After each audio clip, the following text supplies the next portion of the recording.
Good morning, folks.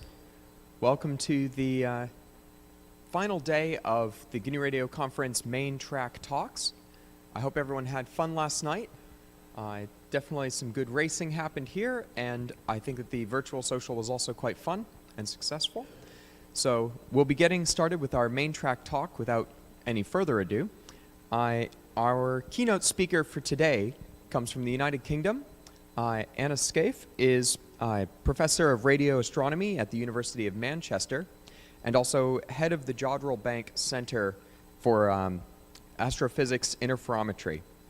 Jodrell Bank, for those who don't know, is a very large dish comparable to the Green Bank dish here in the United States, located in the UK. However, the topic of today's talk will be the Square Kilometer Array, a very large distributed radio astronomy installation currently being built. Good morning. I'm Anna Scaife. I'm a professor of radio astronomy at the University of Manchester, and I'm going to be talking to you this morning about the Square Kilometer Array project. I'd like to start by thanking the organisers. It's a real pleasure to be invited to speak at the GNU Radio conference. I wish I could be there with you in North Carolina, but hopefully this virtual presentation should be just as good. Before we start, I would like to invite you to think back, pre-pandemic, to what you were doing on the 12th of March in 2019. Maybe not even on the 12th of March, maybe just in March 2019. It seems like a lifetime ago. Well, for these people, what they were doing is signing a treaty to form the world's first intergovernmental organisation for radio astronomy, the Square Kilometer Array Organisation. And these are the founding countries of the SKA treaty. From left to right, you can see representatives from the UK, China, Portugal, Italy, South Africa, the Netherlands, and Australia. And since they signed this document in 2019, the treaty has been ratified, and the Intergovernmental Organisation for Radio Astronomy came into being at the beginning of this year. However, the SKA project is larger than just the founding treaty members. In fact, there are 16 partner countries in the SKA project, and they've come together to build the largest radio telescope in the world. And the motivation for this is to answer some of the key outstanding questions in modern astrophysics. For example, when did the first stars and galaxies in our universe form? So we know how old the universe is, but we also know that when the universe first formed after the Big Bang, it was composed almost entirely of neutral hydrogen. It was very dark, very empty, and we refer to that period of cosmic history as the Dark Ages. And then at a particular point in that cosmic history, the very first stars and galaxies began to form, and they created ionization in that neutral hydrogen. And that's what you can see in this simulation on the top left, these bubbles of ionization spreading out and eventually filling the whole universe until it looks more like it does in today. Stars and galaxies in every direction. The question is, exactly when in cosmic history did this re-ionization occur? And what were the processes that were underlying it? And this is one of the key driving questions for the SKA telescope. We refer to this as the epoch of reionization science case. And you can do this in the radio regime using the Doppler shifted spectral line that comes from the neutral hydrogen atom. But you need a very, very sensitive telescope in order to do it. In fact, it needs to be sufficiently sensitive that it has a square kilometer of collecting area in order to achieve that sensitivity, and hence the name square kilometer array. Some of the other driving science cases for the SKA include the detection and mapping of gravitational waves as they pass through our own galaxy. Some of you may be familiar with the results from the LIGO experiment, which made the first direct detection of gravitational waves relatively recently. The SKA works in a similar way to the LIGO experiment, but instead of using physical baselines on the ground to detect the interference patterns from those gravitational waves, it actually uses networks of highly precise clocks, astrophysical clocks known as pulsars, which are rapidly rotating neutron stars. And by measuring the timing of those repeating, pulsing neutron stars, which are very, very precise, it can track the passage of gravitational waves through our galaxy, which opens up an entirely different regime of gravitational wave frequency from, for example, the LIGO experiment. Another science case that drives the SKA is understanding where magnetic fields come from. Now, magnetic fields are one of those things that are completely ubiquitous in astronomy. We see them on the very smallest scales, from where they influence the formation of stars, to the very largest scales where they govern the evolution of galaxies. But we don't know what the origin of those magnetic fields is. And so highly sensitive polarization measurements with the SKA will allow us to constrain that. And then finally, a case that many people like is the search for extraterrestrial intelligence. Are we alone in the universe? Now, there are many ways to address this question experimentally, but one of the primary methods for the SKA is to use the very fine spectral resolution of the instrument in order to measure molecular emission lines from molecules that indicate the presence of life on other planets. To address the science goals of the SKA actually needs more than one telescope. And so in fact, the SKA Observatory is building 2 telescopes. The first of these is a centimetre wave array, which you can see on the left-hand side here. And the second is a metre wave array on the right-hand side. And these 2 telescopes operate independently and address different science cases for the SKA. And in fact, because of the different technologies involved, and because of the different parameters of the science cases that they're designed for, they're also not in the same place. So we refer to the SKA as 1 observatory, 2 telescopes, and 3 locations. I'll come back to the 3rd location later on. So where do you build a telescope like the SKA? Well, for radio instrumentation with these kinds of sensitivities, you need to build it somewhere where man-made radio frequency interference is going to be minimized. And so the SKA telescopes are going to be built in 2 of the most radio quiet places in the world. The first of these is in the northern Cape of South Africa in the Karoo region, where the South African government has instituted a protected astronomy reserve.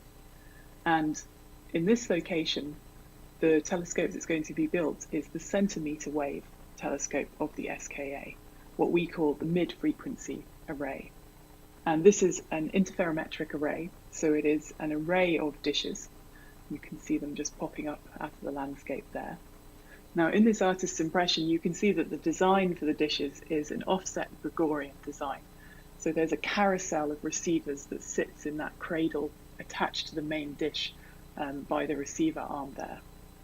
And in total, there are going to be 197 of these dishes spread across South Africa and up into neighbouring Namibia and Botswana. And those distances are necessary in order to achieve the resolution that we want to address the science goals of the telescope. Now, in practice, of course, maintaining a radio quiet area over those kinds of distances is extremely difficult. And whilst you might have a protected astronomy reserve around the main concentration of dishes, Of course, when you talk about those hundreds of thousands of kilometre distances, you also need to think about the wider environmental factors that are affecting your radio environment. And of course, as we know, the main factor that affects the level of radio frequency interference is population density. And we can see that here in this map of background radiation at 130 megahertz across the world. And what should be evident is that in the northern hemisphere, there's a lot of background radiation. You can especially see that bright concentration over continental Europe. But in the southern hemisphere, it's distinctly more quiet. And I've in particular highlighted South Africa here and Western Australia as particularly radio quiet areas. And that, of course, is due to the comparative population density in those regions. So I'd just like to put that into context for people by letting us think for a moment about the population density in North Carolina. So if we think about the number of people in North Carolina, and in particular in Mecklenburg County, where Charlotte is, you can see that there's roughly about 1,700 people per square mile in Mecklenburg County. And of course, that's because Charlotte forms a large part of the county there. In terms of the number of people per square kilometre, that's about 1,000 people per square kilometre. Of course, North Carolina is not the most heavily populated state in the US, nor is it the least populated. But let's just compare that number for a second to the population density in the Karoo region in the Northern Cape of South Africa. So if we look at the population density in South Africa, you can see that it's heavily concentrated around the coasts and into the northeast there. In the Karoo region, and especially in that protected astronomy reserve, the population density is somewhere between 0 and 4 people per square kilometre. So it's extremely low, and that's very important for maintaining that RFI quiet area over large contiguous distances. And you can see the positions of the different dishes that are going to be spread out across that region for the SKA mid-frequency array. However, the second telescope of the SKA is going to be somewhere even more radio quiet than the Karoo region of South Africa. Now, to get to the second telescope, we have to go all the way around to the other side of the southern hemisphere, out into Western Australia. Now, Western Australia is going to be the site of the low frequency telescope. So this is a meter wave array, and the technology is really quite different here. You can see that we don't have solid dishes. The array is built up of islands of dipole antennas, and these are, we call them Christmas tree antennas because of the shape. And that makes them a very broadband, low frequency antenna. Now, these antennas are going to be located in an area known as Murchisonshire in Western Australia. It's an area of about 50,000 square kilometres. There are no towns. It's mainly used for sheep farming, and it has a population of 110 people, which gives it a population density of 0.002 people per square kilometre. So extremely low. 50,000 square kilometres is an area roughly the same size as the Netherlands in Europe, or the state of West Virginia in the US. West Virginia, of course, being famously home to the Green Bank telescope, the largest fully steerable single dish telescope in the world. However, the average population density in West Virginia is 29 people per square kilometre, which actually makes it one of the lowest population densities in the US, but still significantly higher than Murchisonshire with 0.002 people per square kilometre. Being located in an area of such low population density and hence very radio quiet environment is vitally important for the low frequency telescope of the SKA. These stations of antennas that you can see here are phased arrays of the dipole antennas, and so effectively they form the same kind of thing as an individual dish in the mid-frequency array. And they are the technology that will be used primarily to address the key science goal of detecting and mapping the epoch of reionization when the first stars formed. In total, when it's fully constructed, there will be 130,000 of these dipoles clustered into stations and spread out across the red deserts of Western Australia. What I've been showing you up to now are, of course, artists' impressions of the telescopes. And the full construction of the telescopes isn't expected to be finished until 2027. But of course, there is hardware already on the ground. And here is the first 64 dishes of the SKA mid-frequency array in South Africa. This is known as the Meerkat telescope. Of course, the beauty of interferometric radio telescopes is that you don't have to have finished the full array before you can start using them. As soon as you have 3 dishes on the ground, you've got a calibratable array, and every time you add a new dish, you just expand your array. And you can do that progressively until you have your full 197. Now, the Meerkat telescope is the precursor to the full mid-frequency array of the SKA, and it's already producing science. And the science that it's producing includes some of the most beautiful radio images of the universe that we've seen to date. This was one of the earliest images produced by the Meerkat telescope. This is the center of our own galaxy. One of the advantages of building a telescope in the southern hemisphere is that the center of our own galactic plane, the Milky Way, is visible from the southern hemisphere. You can see it from the northern hemisphere, but you really have to, you're really tilting over the horizon. But from the southern hemisphere, it's just perfect. And this image shows so much detail of the different star formation and the stellar evolution processes that are going on in our own galaxy. It's really quite remarkable. So some of the things you might notice here are the envelopes on the left-hand side around those star-forming regions, and also these beautiful trails of radio emission. Those like spikes or just slithers of radio emission coming off our galaxy, and again, that's thought to be due to star formation, and it hasn't really been visible in any previous images of the galactic center. But the Meerkat telescope has made that possible. And of course, our own galaxy isn't the only thing we can see.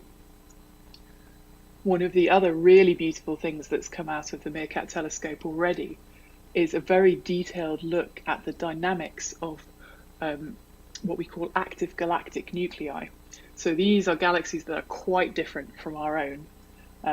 They are not star-forming galaxies like the one that we live in. These are basically a supermassive black hole, which is what you can see as a sort of a point in the middle of this structure.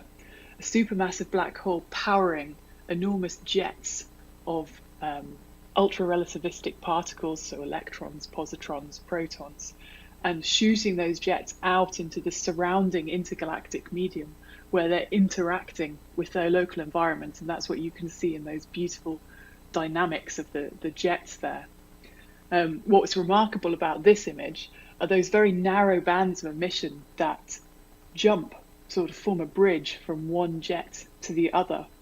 And those haven't been seen before in radio galaxies. And so this was really quite a remarkable picture, showing a level of detail that we haven't previously been able to achieve because we haven't had the sensitivity, we haven't had the resolution.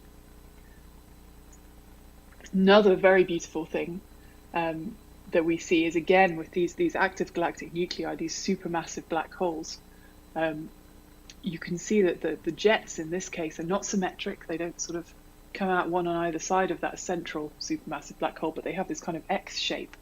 And this has been seen before, but not in so much detail. And when you don't have the detail, you really can't constrain the underlying physics of what's happening. And so the Meerkat's data are suggesting that the X shape that we see there is old radio emission. So this is populations of ultra-relativistic electrons that are losing their energy because they're much older than the newly accelerated electrons. And those newly accelerated electrons are very close to the central supermassive black hole. Now, the other reason that I wanted to highlight the South African array in particular is because the very first demonstrator instrument for the telescope. Of course, we take a number of staged development milestones when putting together telescopes on this scale. One of the very first stages of development for the South African arrays was something called the Phased Experimental Demonstrator, or PED. And for the PED, the first light traces were actually enabled by GNU Radio using a software radio board. And thanks very much to my colleague Ludwig. These are two of those traces. These aren't the interferometric traces. These are from single antennas, and this is just a trace looking at the sun. But I thought it would be interesting to include where GNU Radio has contributed to the development of the SKA. So before I talk about the computing behind the telescope, because if nothing else, the SKA is a software-enabled radio telescope, I wanted to talk a little bit about how interferometers work, just for those people in the audience who aren't so familiar with radio telescopes, particularly. And in particular, I want to talk about radio interferometers, because that's what we build with the SKA. We build these arrays of radio antennas. So at the bottom here, you can see a picture of a telescope that might be familiar to a few people. This is the Very Large Array in New Mexico. And this is a very famous, very well-established radio interferometer. And when we use a telescope like this, it's not the signals from the individual dishes that we are taking, but it's the combination of signals from every pair of dishes in the array. And what we do is we correlate the signals from each pair of dishes. We refer to a pair of dishes as a baseline.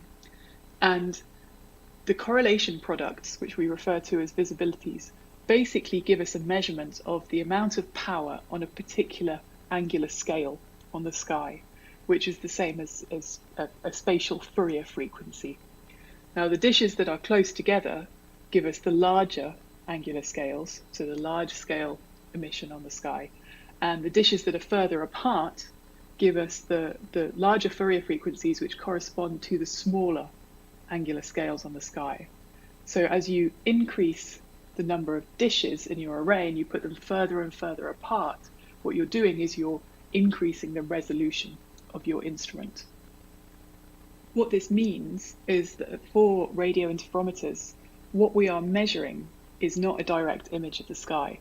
So for neither the mid-frequency or the low-frequency arrays, we don't get an image as a direct output from the telescopes in the same way that you might do from an optical or an infrared telescope.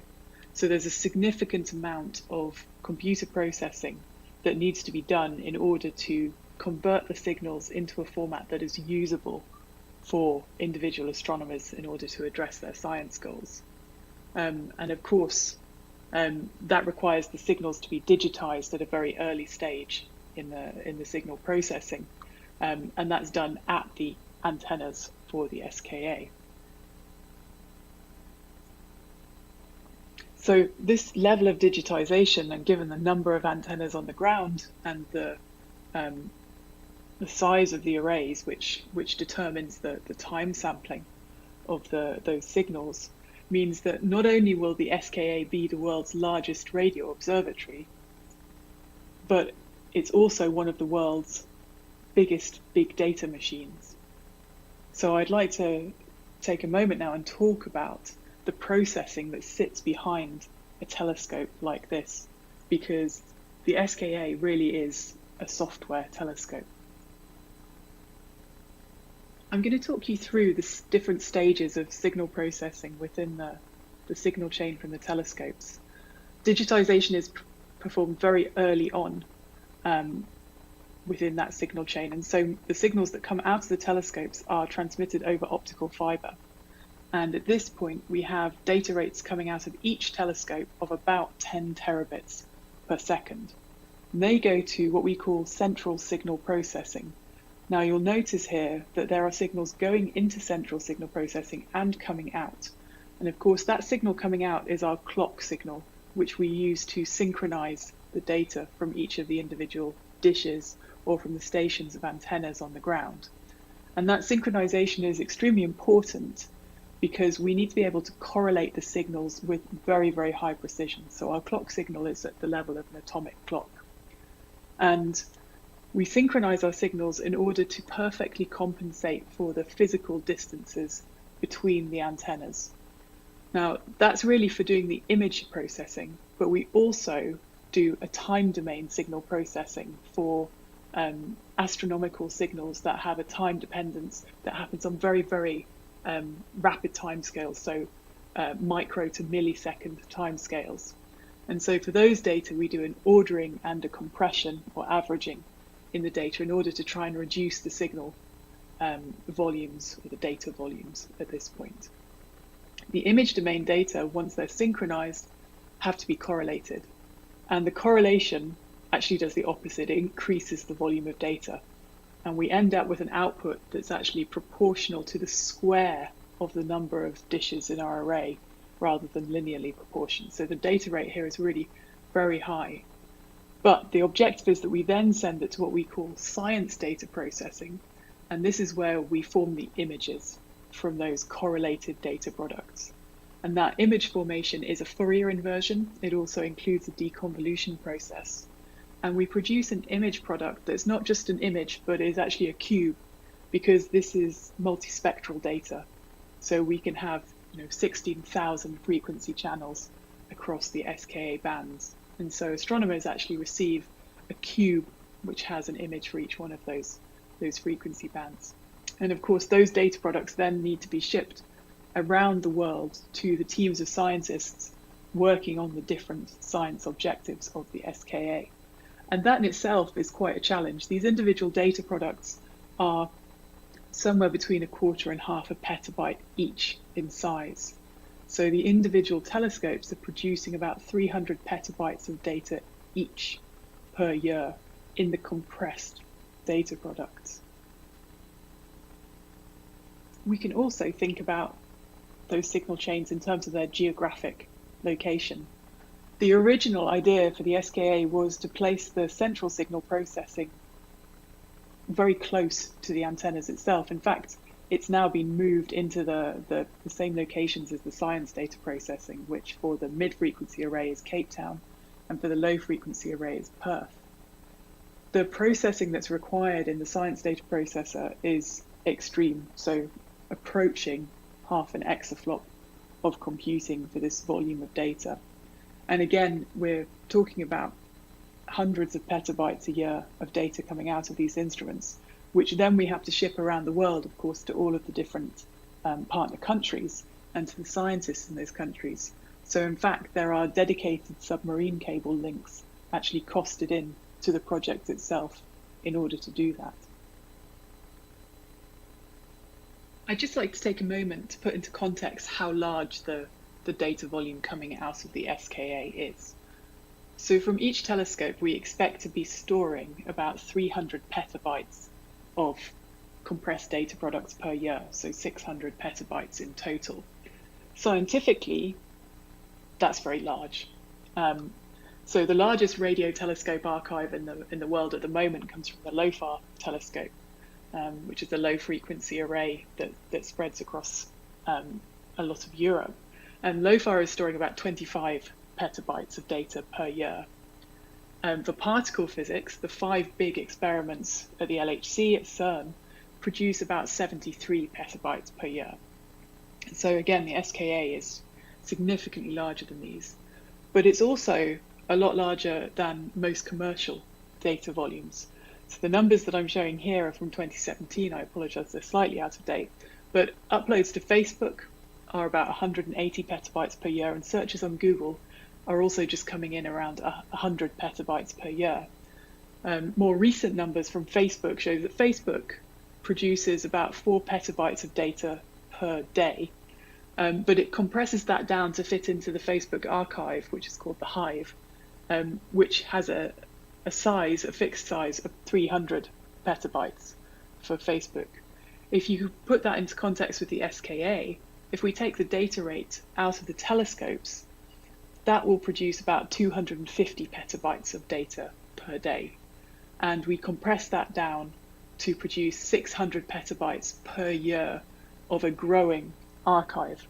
So hopefully this can show you that the SKA is really big data in terms of both scientific and commercial data volumes. And so the technologies that we're having to develop to support the telescope are really at the forefront of what's being done in this kind of area. Now, the other question that people often ask is, how big is a petabyte? Because this is perhaps a volume of data that not everyone is familiar with dealing with. So how big is a petabyte? And the simple answer is that a petabyte is about the same size as 3.5 years of your life. So it's been estimated that if you recorded every second of your life for 24 hours a day, 7 days a week, in high definition for 3.4 years, then the video you produced would be about 1 petabyte. So a petabyte is about 3.5 years of your life. Other ways of looking at it is that your entire human brain can store about 2.5 petabytes of memories. And if you stored 4,000 digital photographs per day, every day, for your entire life, they would require about 1 petabyte of storage. So hopefully from those numbers, it should be clear that when we talk about 600 petabytes of data per year, year on year, we're talking about a lot of data. And of course, we have to get it around the world to individual astronomers, but if you give individual astronomers that kind of volume of data, what are they going to be able to do with it? Because, you know, astronomers are just normal people, right? We don't have the capacity to deal with much more data individually than anyone else. And so the answer is that we have to create a network of data centers around the world in order to support the scientific community in using these data. Because, you know, let's face it, we're probably not going to be downloading 300 petabytes onto our laptops. And so as part of the SKA project, one of the things that's being developed at the moment is a network of what are called SKA regional centers, which are the centers where the data will be archived and made available to astronomers, but also centers that will provide the computing for the individual astronomers to work on the data itself. And when we think about what's in those data, then it becomes a whole other problem, because being able to access the data is one thing, but being able to use it, and not only use it, but use it in a timely fashion, is another thing. So in those data cubes, the SKA is going to detect tens to hundreds of millions of different astrophysical systems. Now, most of modern astrophysics is built on what we call population analyses. So we need to see a large number of particular types of known object in order to understand the factors that govern their evolution and their origins. But to do that, we need to be able to extract those astrophysical objects out of the data cubes themselves.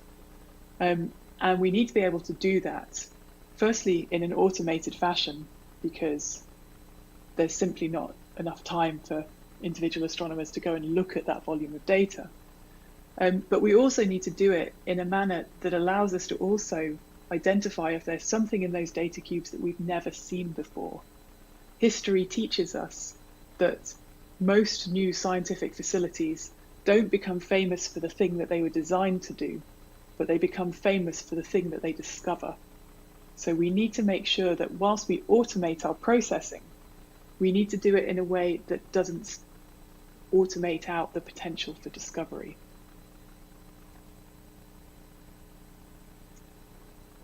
To end this talk, I would like to bring you back to the UK, where I am, to my home, and to the Jodrell Bank Observatory.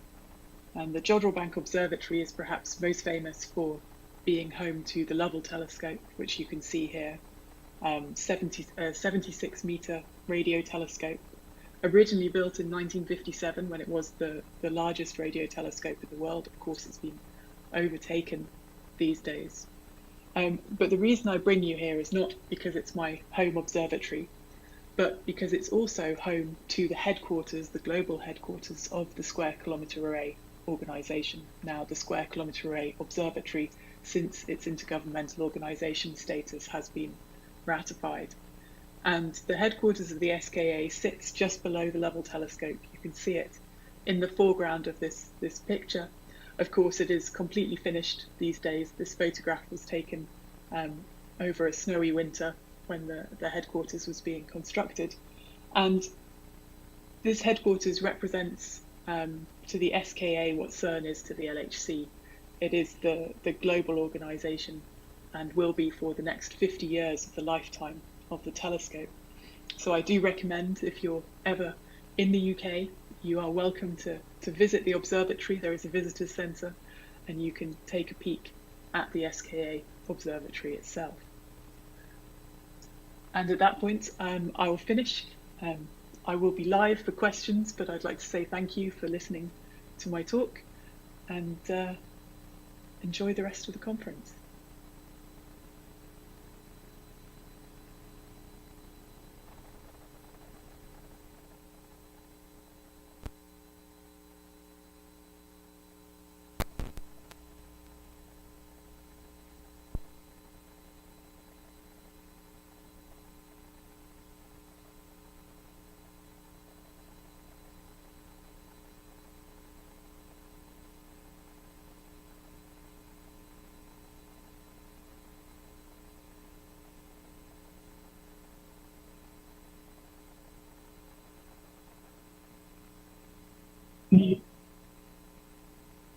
Brilliant. So, first of all, thank you very much. I was already hearing from people in the room that they're very impressed about the scale of this application, which I think is probably the first thing that hits many people. There's been some questions in chat, and I was wondering if you wanted to speak to any of those directly before I take questions here in the room. So the questions in the chat, let me see. So there's some questions about synchronization, which I hope I've answered correctly. So the question is what's the mechanism that the SKA is using for the synchronization signal? And I believe it's White Rabbit. Now, if there may be some domain-specific adaptation of that that's being developed, but I'm afraid that I don't work in that consortium, so I don't really know the details of it. But until someone corrects me, I'll say it's White Rabbit. And then let me see. There was also a question about the use of AI on a more internal basis rather than just for the science, so for the management of the observatory and specifically for the science pipelines. And that's something that we're starting to think about at the moment, not only for the computing, but also for the maintenance of the arrays. But obviously it's something that we need to collect data on in order to be able to actually do that kind of AI. So that's the stage we're at the moment with that. Yep. Great, thank you. Are there any questions from here in the room? Yes, there are.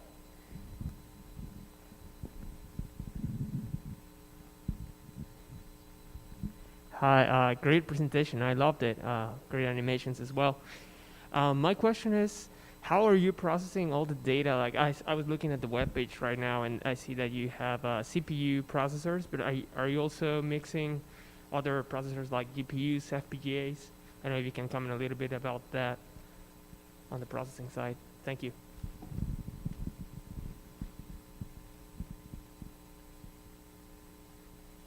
I'm sorry, I'm terribly sorry, but I can't hear the question very well. Derek, could you repeat the question? The question was, are FPGAs and GPUs also being used as well as CPUs and any other alternative processing?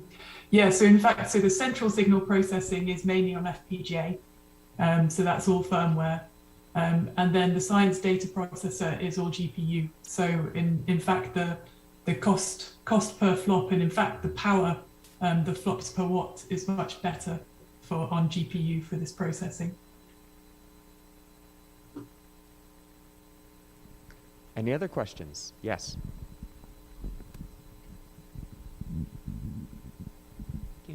So you talk about these data cubes which have 64K frequency slots. So how big are they sort of horizontally, both in like pixels, I guess, and angles subtended of the sky.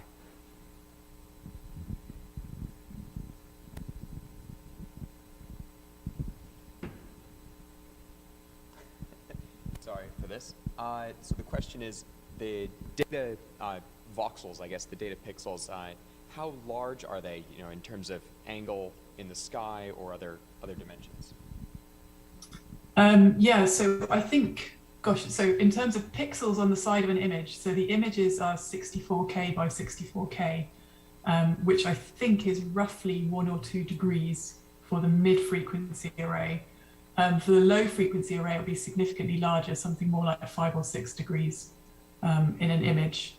And then in the frequency resolution direction, I think the specifications have up to 128,000 frequency channels, but in practical terms, I suspect that people won't really use more than about 32,000 frequency channels. Yeah. For those who are not in the radio astronomy realm, frequency channels, at least based on my understanding, has ended up mapping very similar to how we would consider an FFT bin, although there's quite a bit of subtlety that ends up stacked on top of that I've yet to learn. Any other questions from the room?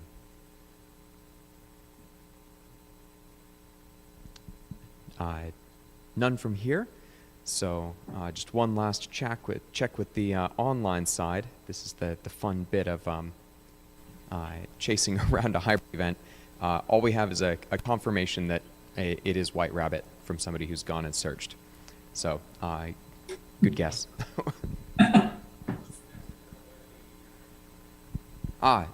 There's also a question of where did the animations come from?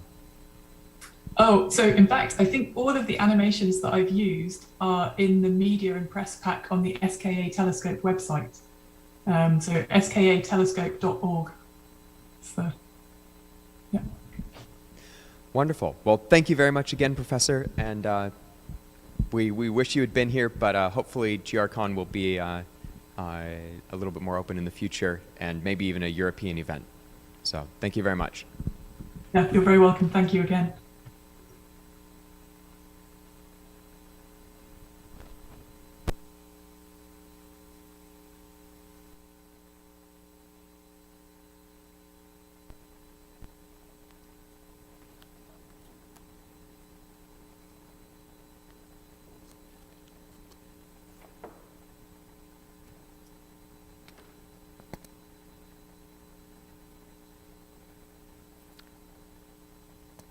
Sound test. Is that working? Okay. Wonderful. Well, thanks to Dr. Scaife there. And following up after that, we have Robin Cox from Atom Computing, who will be talking about how software-defined radio has ended up being used in quantum computing. Thank you very much, Robin. Thank you, Derek. Hi, my name is Robin Cox, and I'm going to be talking about software-defined radio in neutral atom quantum computing, and hopefully the title of the talk will make sense by the end. So I have a lot to cover in the next half an hour. I'm going to try and provide some background for what we're doing so the use of software-defined radio makes sense. So I'll start out by talking about what is a quantum computer, why you might want to employ neutral atoms to make one, how we go about creating quantum computations using neutral atoms, and the answer is with lasers. And what, more specifically to software-defined radio, the classical control system electronics that are involved in controlling the lasers, and how specifically we're using SDR and GNURadio in our control system. So starting out, what is a quantum computer? Quantum computers employ a computational model based on the principles of quantum mechanics. And they were first postulated in the 70s and 80s when people began to realize that processes dictated by classical physics, i.e. classical computers, cannot be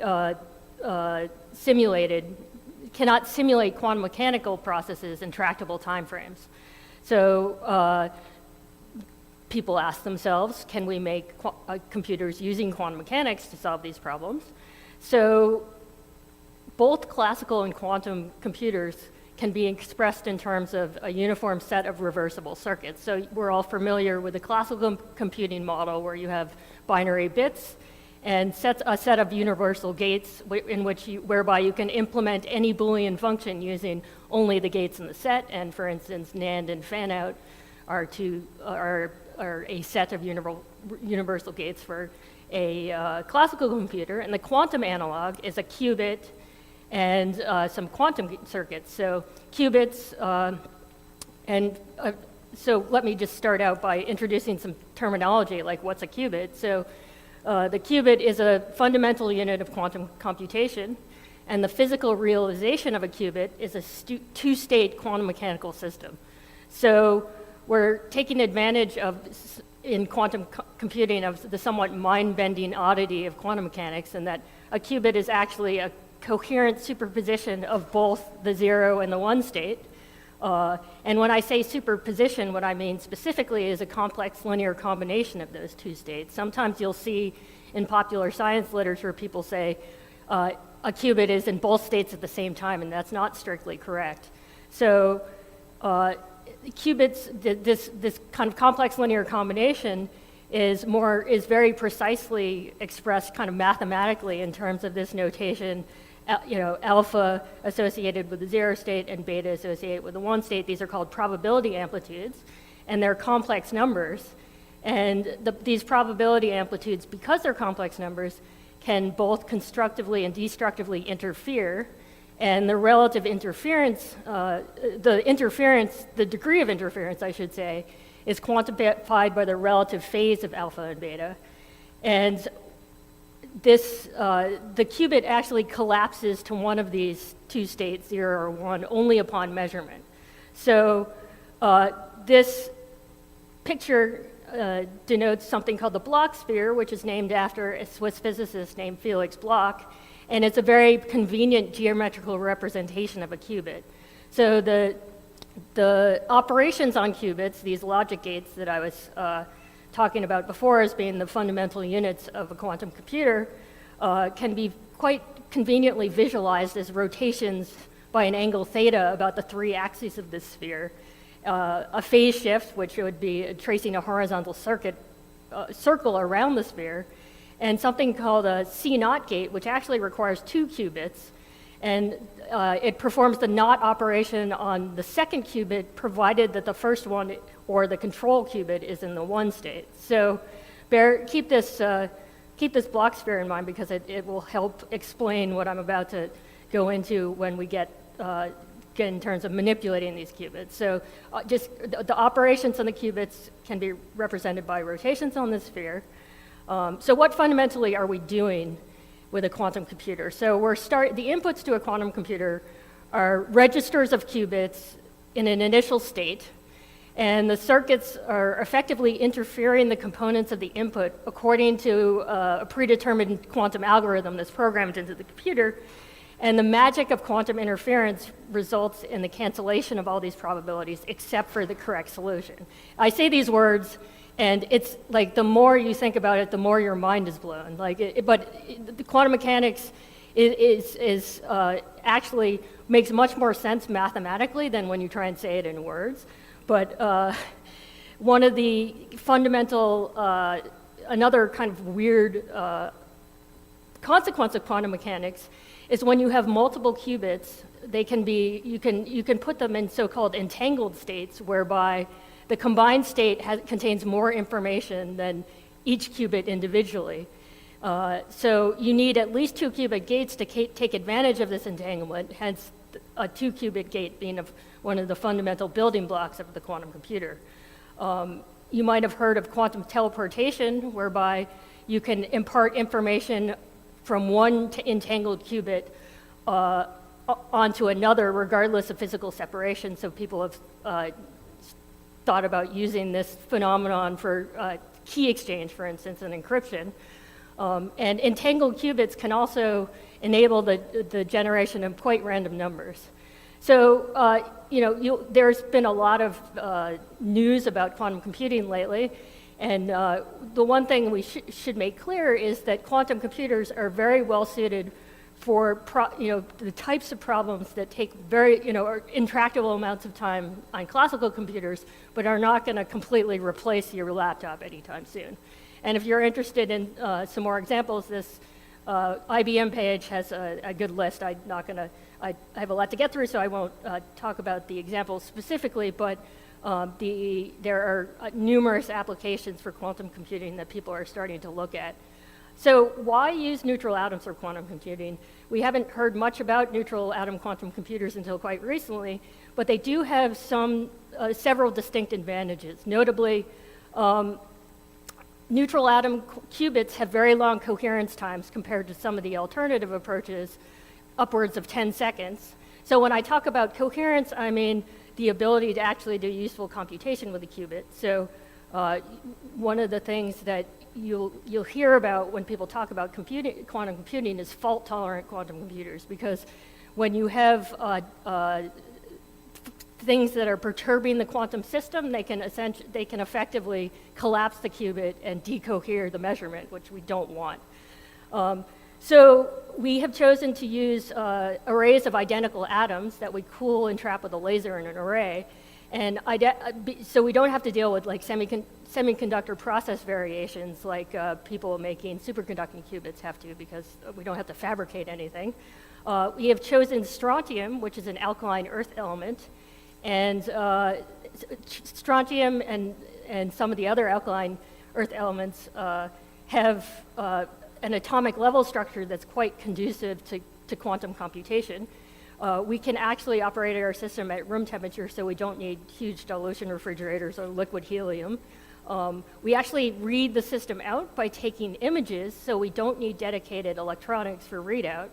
And neutral atom qubits are actually smaller scale than semiconductor qubits, and in principle, we can the number of qubits we can attain in our machine is only limited by the amount of laser power that we have. So all of this is brought to life through the magic of lasers, magnets, and atomic physics. So there's a lot of information on this slide, so I'm just going to kind of summarize what we're doing with the lasers and the magnets. And basically, it all comes down to we need SDR to control this thing. So we're creating our array of strontium atoms by baking them off of it, boiling them off of a block of strontium in an oven. And then we use a laser beam that's propagating in the opposite direction from the atoms traveling down this path into the region of interest to slow down and cool the atoms. We're using magnetic fields to trap the atoms in an array, and then we use them to split the atomic energy levels into closely packed substates so that we can individually address the atoms with lasers and manipulate them into the states that we need for our qubits. And then we actually use lasers as well to do state-specific readout of the qubits by exciting the qubit that's in the zero state, for instance, into an excited state, and then when it decays back into the ground state, it emits a photon, which we then detect with a camera. So we need very specific laser frequencies, and in order to get the atoms to behave the way we want to, we need to precisely control the duration, frequency, amplitude, and phase of a large suite of lasers in our control system at nanosecond timescales.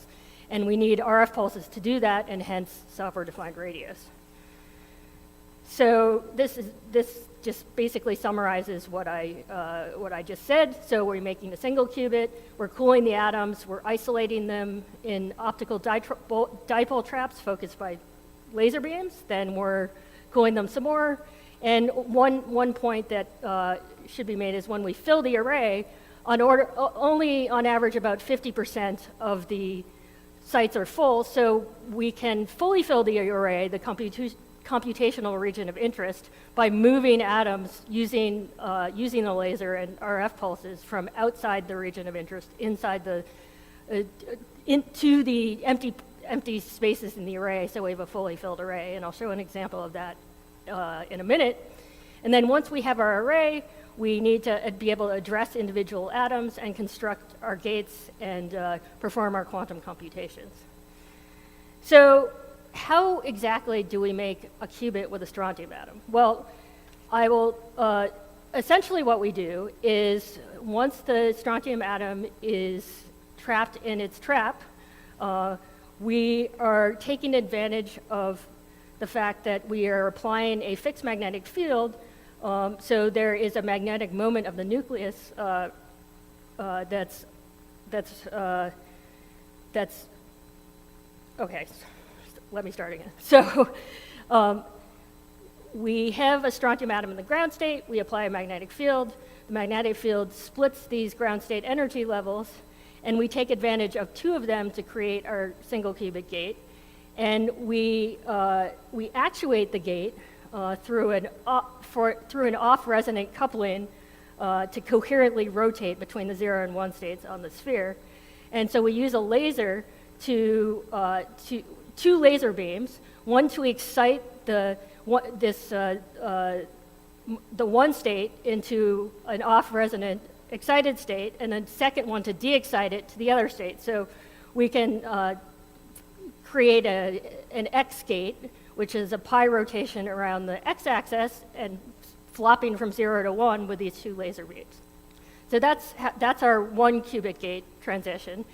And for 2 qubit gates, we take advantage of the fact that strontium atoms are so-called Rydberg atoms. So what a Rydberg atom is you can excite the strontium atom to a very large principal quantum number using a UV laser. And so in this case, the laser has a wavelength of about 317 nanometers. And the Rydberg atom has this very bloated electron cloud. So the electrons kind of expand out like this. And so the net effect of this bloated electron cloud is it has a dipole interaction with its neighbor, such that it shifts its neighbor's excited state to a point where this laser cannot actually, its neighbor's excited energy level is off-resonant, and it cannot reach this state. And this phenomenon is called a Rydberg blockade. And we can take advantage of the Rydberg blockade to create entangled 2 qubit gates. So it sounds crazy, but it does actually work. So now that we have our 1 and 2 qubit gates in our neutral atom quantum computer, how do we actually use it for computing? So here is a diagram of our stack, and the control systems group is down here. So we're kind of manipulating the atoms with our SDRs. Higher up the stack, that we're also at Atom Computing working on a language for specifying these quantum circuits called Klingon. So it allows people using the apparatus to string series of quantum logic gates together to form algorithms at a higher level. So the members of the control systems group are basically the non-quantum engineers. Essentially what we're doing is representing our quantum circuits as RF pulses. So the area under the pulse determines exactly how much of our population we transfer from one state to another. And the shape of the pulse has a huge effect on the performance of the gate. So the SDR needs to very precisely control the amplitude, phase, and frequency of this pulse. How do we use the software-defined radio to create a 1 qubit gate? So I talked about this process to go between 0 and 1 with our qubits. And so the way we actually actuate this is by running a laser beam through something called an electro-optic modulator, which essentially imprints the frequency that an RF frequency onto this laser beam, and in the frequency domain kind of gives it this frequency kick that's necessary to bump these atoms to this virtual excited state and back down again. And so in practice, the SDR is using, because the we're using the Xilinx RFSoC, so it has a maximum output frequency of 6 gigahertz. We need external mixers, so we have 2 laser beams, so that's 4 DAC channels. And the other thing we need to be able to do is selectively address the trapped atoms with RF tones. And so we use this, we do this through this device called an acousto-optic deflector, and essentially what it's doing is it's translating the frequency of tones applied to it into deflection angles. And you can, when you have 2 of these cross devices, you can individually address all the atoms in a 2D array by just applying multiple tones to this AOD device. So some of the enabling technologies for this SDR that we need are this programmable pulsar. It is effectively a wired SDR. And so we can also use software-defined radios to monitor the laser frequency locks. And I'll show you an example of that in a minute. So since at the time when we were designing the system, there was no cost-effective commercial available SDR that could transmit above 8 gigahertz, and we need closer to 10, we're making our own. And in addition, we need the control system to be scalable and replicable, because we do have plans to build additional computers in the next 2 years. So we took advantage of the fact that that in particle physics, the micro TCA standard, which is a derivative of the telecom advanced TCA standard, has been widely used. So we can, there are many commercially available FPGA cards that we can use, and there's many open source hardware designs that we can modify for our purposes. And we're also using electron multiplying CCD cameras that are commonly used in astronomy as well, and other scientific imaging to read out our system. So again, we're addressing 1 qubit gates, and we need 8 DAC channels. So very conveniently, there are 8 DAC channels in an RFSoC. So our system includes an RFSoC and some 2 Markey mixers for upconversion for the electro-optic modulator channels for the 2 legs of the 1 qubit gate. And we've implemented a custom waveform generator in the programmable logic and in the ARM core of the RFSoC. So the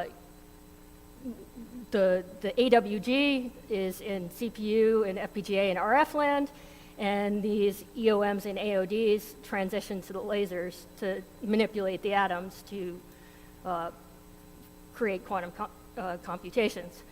So the architecture of our Hapixler SDR, and it's called Hapixler because it's named after a mythical Canadian lake monster, because 2 of the guys who worked on it originally are Canadian, and that's what they named it, so it stuck. The architecture of our device is quite similar to most SDRs. We have the DAC, the RF chain out here. We have some of the waveform player, which is capable of creating linear waveforms, single tones, ramped and chirped waveforms, ramps that are both linear and nonlinear, and arbitrary waveforms like those Gaussian pulses that we need to actuate the 1 qubit gate. Those are all FPGA blocks. And then in the ARM core, we have a gRPC server, which is running in C++, and it's implemented in C++ and Rust. And that is receiving commands from the host PC, from the higher level languages that specify the gates that are compiled down to the pulses and some digital triggers that we need.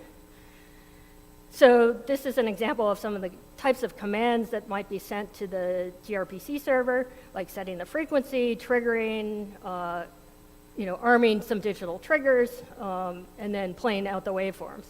So we can have multiple waveform players, because in the case of the the AODs, we need multiple tones per DAC channel associated with 1 DAC, and they're encapsulated by this module called a channel manager. And we also have a digital trigger manager that's responsible for triggering external devices like laser shutters and the imager when we want to take a picture, etc. So here's an example of what the instructions look like to program this thing, and we send trigger words periodically with durations, and then so you specify, for instance, say wait for trigger, and then specify the frequency, specify what you want the phase and amplitude profile to be, and then off you go, and out comes the pulse. So the RFSoC also has 8 ADCs, which were originally put on the chip or to act as like a receiver for a base station, for instance.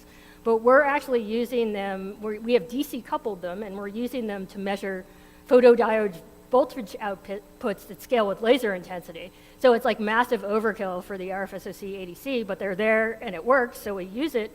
And so we use the ADCs as an input to a digital PID controller to amplitude modulate the RF DAC outputs. And this capability has the bandwidth of the digital servo is limited by the latency of the ADC FPGA DAC path, but it's typically hundreds of kilohertz to a megahertz. And this functionality is being integrated into our system kind of basically right now. It's a new feature. So the reason why we're developing our own SDR is this picture on the left is what our system looked like before. It's a kind of collection of commercial boxes. Each of these boxes is two RF channels. So every time we want 2 more RF channels, we need to add another box. There's this kind of trigger patch panel, which is coming out of ribbon cables at the back of these boxes. We have these analog PID controllers that only handle 1 channel. So again, if you want another channel, you'll have to add another box. So this is not a very scalable model, but it was good it worked fine for our prototype. So what we've been doing is we're designing this SDR to be a micro TCA card, but we're prototyping with a Xilinx CCU111 RFSoC eval board, and it's actually lurking down at the bottom here. So what we're doing is we're gradually adding functionality to Hapixler and decommissioning these commercial boxes one by one. And so the end goal is to replace that entire rack with a micro TCA chassis, and every time we want 8 more channels, we just add one of these cards. So this is our SDR card. We actually are using our RFSoC system on module because it made the design a lot simpler. And then the way the micro TCA chassis is constructed, we can have mezzanine cards coming out the back. So this is our digital trigger board coming out the back. I like penguins, so these are named after 2 of the penguins of Madagascar. And this board actually exists, and this board is getting assembled right now. So here is Hapixler in action. So I mentioned that we can actually pick up atoms from outside the region of interest and move them to fully populate the array. And it looks like the animation's not working, but what this bottom animation is showing is a single atom that's being dragged across the field of view of the camera by these ramped RF pulses coming out of Hapixler and spelling out the word atom. And this movie actually is showing a partially filled array becoming fully populated over time. So that is another kind of fun application and very useful application of our SDR. The other thing we're using software-defined radio for is we have this device called an optical frequency comb in our system, and it's an erbium-doped fiber-locked laser with a spectrum that's made of discrete equidistant frequency components. And essentially what that is the ultimate frequency reference. So when I say mode locked, what I mean is the laser outputs femtosecond scale optical pulses in the time domain that are separated by the round trip propagation time in a laser cavity. So in the frequency domain, you have, for some reason the picture didn't render, but you have very evenly spaced spikes in the frequency domain that are excellent frequency references. So the way we can use this thing to keep all of our lasers locked, and by essentially beating our lasers against this, mixing them with the optical frequency comb, and the beat frequencies are in the 28 to 100 megahertz range. So they're right in the sweet spot of a USRP. And I just should mention that this frequency comb won the Nobel Prize in physics in 2005, and one of the students of the Jan Hall, the Nobel Prize winner, is our scientific advisor at Atom Computing. So we're taking advantage of the fact that USRP N210 and a UBX40 is right in the sweet spot for the beat frequencies to measure the beat notes of our lasers, take an FFT, and what we do is we measure the power spectral density in band and offset a few megahertz away, and we calculate the ratio of integrated powers, and we see if the power ratio is decreased, and we detect that with the USRP, and if the power ratio is decreased, we change the current set point, and this feedback loop keeps the lasers locked for a long time. So this apparatus is called LLAMA, Long-Term Laser Locking and Monitoring Apparatus. So no talk at GRCon would be complete without a flow graph, and this is a very underwhelming one, but it does have Mike's correct IQ block in it. We're not actually taking the FFT in this GRC block. When we were originally prototyping, we did, but the FFT is now actually being run on the host PC, and it's being fed into our real-time environmental monitoring display. So we actually have an Osmocom source in here instead of USRP source because we started out using a hack RF and then decided that a N210 would be better suited for this application. And so this somewhat underwhelming flow graph has increased the uptime of our lasers to order weeks when they came out of lock every few days before we installed this thing. So that is it. We are hiring software and FPGA engineers. And if you have any questions about the physics that I glossed over or any other questions about our system, I'll be around and I'm happy to answer them. Thank you.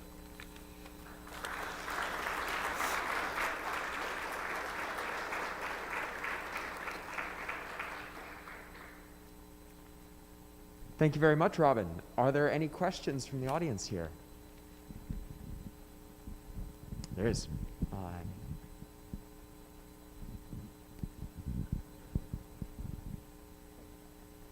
Hi, Robin. Thanks for the presentation.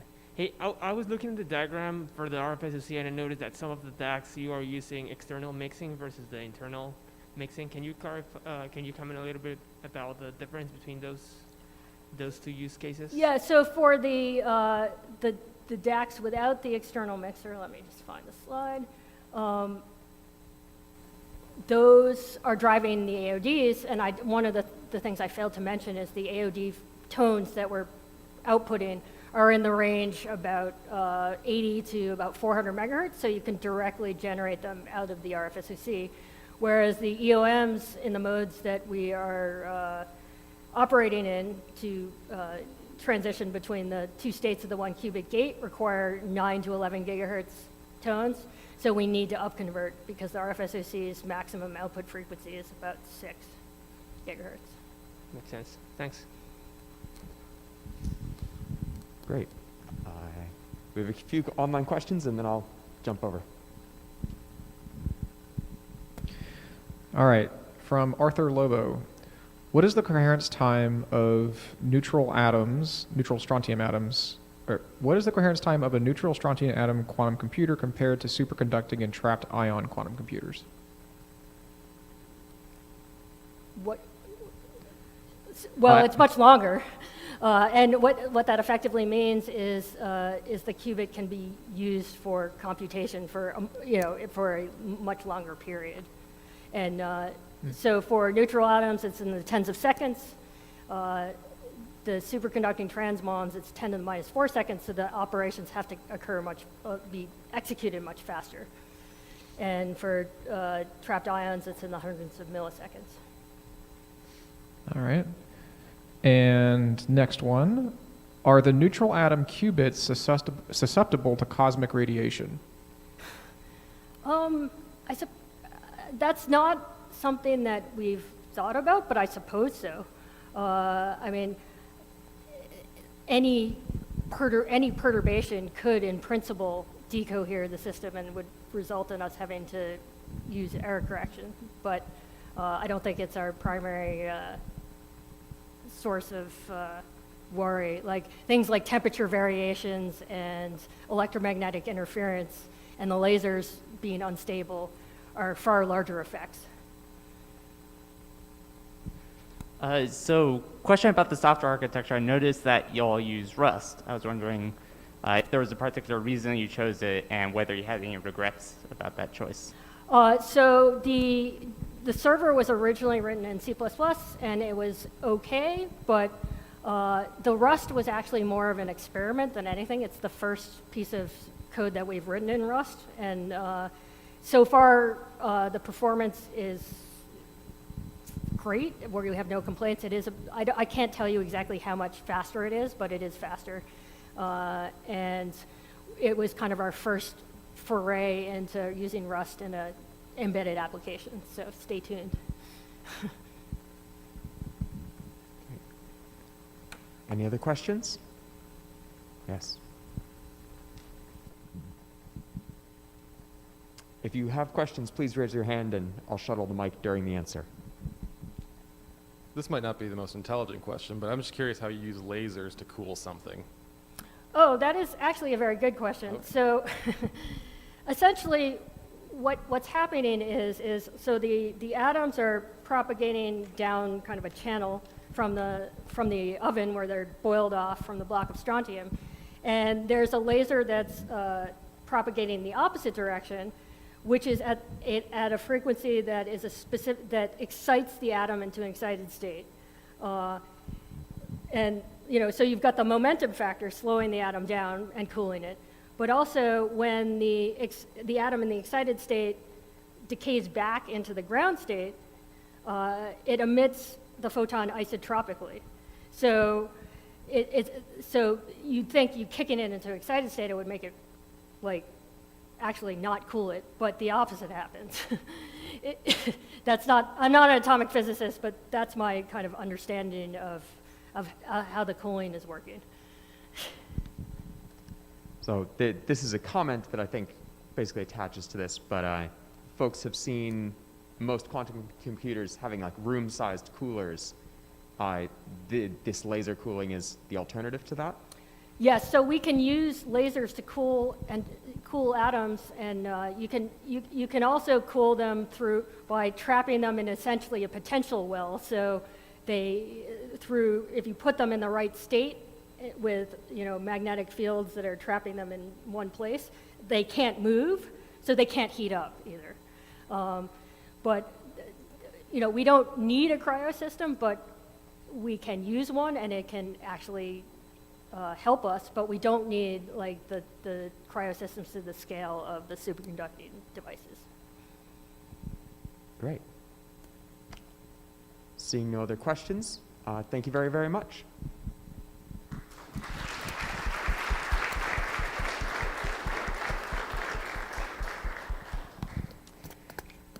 It is now the morning break, so please get up, stretch your legs, and we'll be starting back here again at 12:30 in 10 minutes.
I hope you had a good break. We're going to be starting back up with our talks, and the first one is from Lauren Johnson from Rampart Communications, who are here in the expo hall, of course. Hopefully you've all seen that. And this will be just a quick talk about some of what they're doing.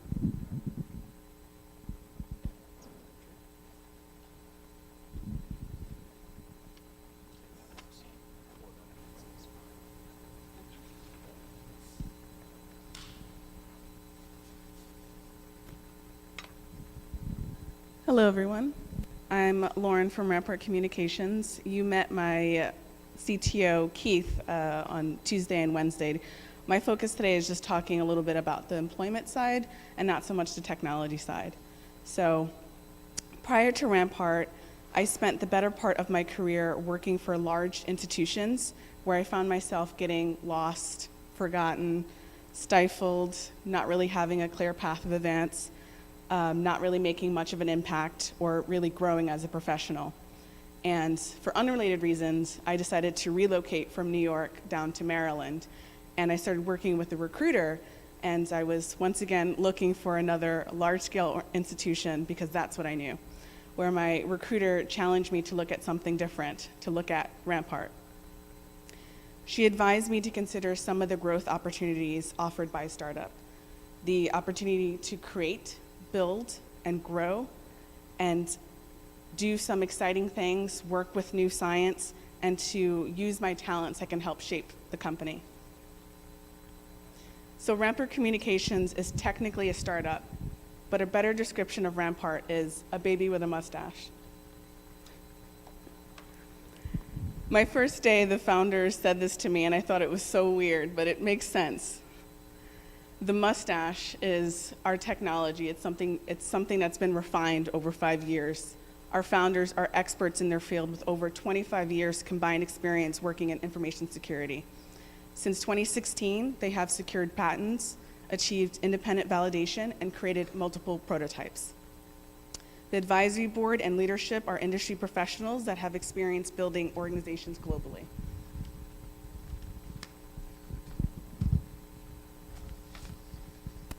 And the baby portion of the baby with the mustache is that, yes, we just hired our first employee last year, but since then we've increased our size to 11 people. And this translates into our company culture being defined by mutual trust and respect. So yes, we are still in the startup phase, but one of the things that we have, one of the goals that we have in recruitment is we're always looking for culture add and not a culture fit. So traditionally, for most organizations, particularly the ones that I've been in, a culture fit has been very much to maintain and to fall into line.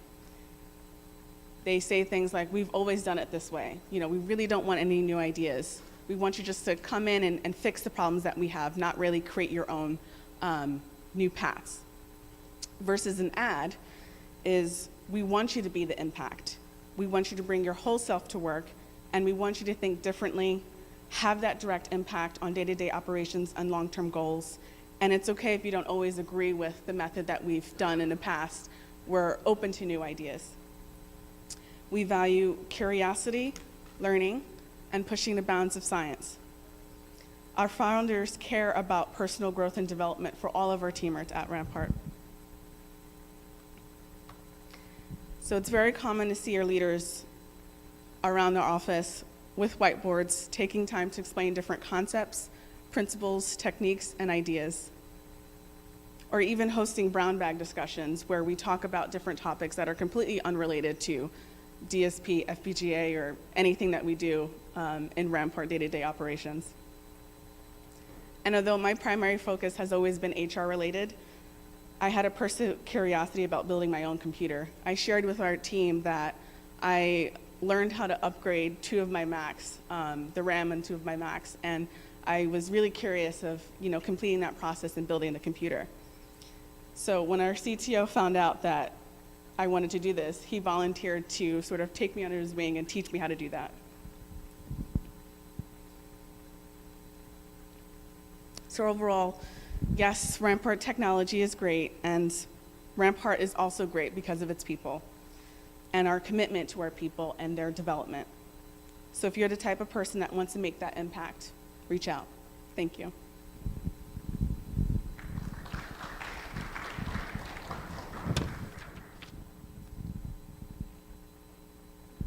Thank you very much, Lauren.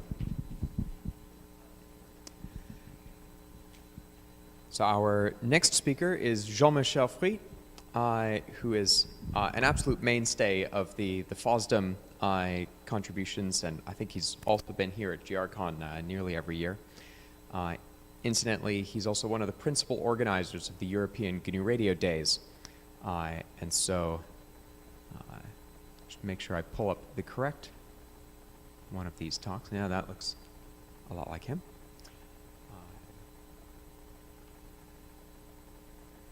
So Jean-Michel will be talking about passive bistatic radar using spaceborne, a spaceborne non-cooperative source. And I'll let him carry it from there. Welcome to this presentation about passive bistatic radar using spaceborne Sentinel-1 non-cooperative source using a B210 and Raspberry Pi single board computer. This presentation has been prepared by Wei Kefeng and myself. It's a sequel to the presentation we gave at FOSDEM at the beginning of the year in February about processing level 1 data from Sentinel-1, and the sequel at European GNU Radio Days this summer about processing level 0 raw data. So we are going to complete this endeavor with passive bistatic measurement using the same source. So let's start with a short reminder of what passive bistatic radar is about and why there is a challenge with selecting the source for such applications. So passive radar is based on the idea of using existing emitters, radio frequency emitters, and under the assumption that we are not aware of what this emitter is emitting, what kind of information it's sending, we need two channels for recording the information. We need a reference channel for recording this emitter signal, and a surveillance channel that will detect any time delayed or Doppler shifted signal from this emitter. Now, this kind of passive bistatic radar is quite popular with university or amateur radar enthusiasts because it prevents from getting the authorization to emit large power over a wide bandwidth. Why does radar require high power at large bandwidth?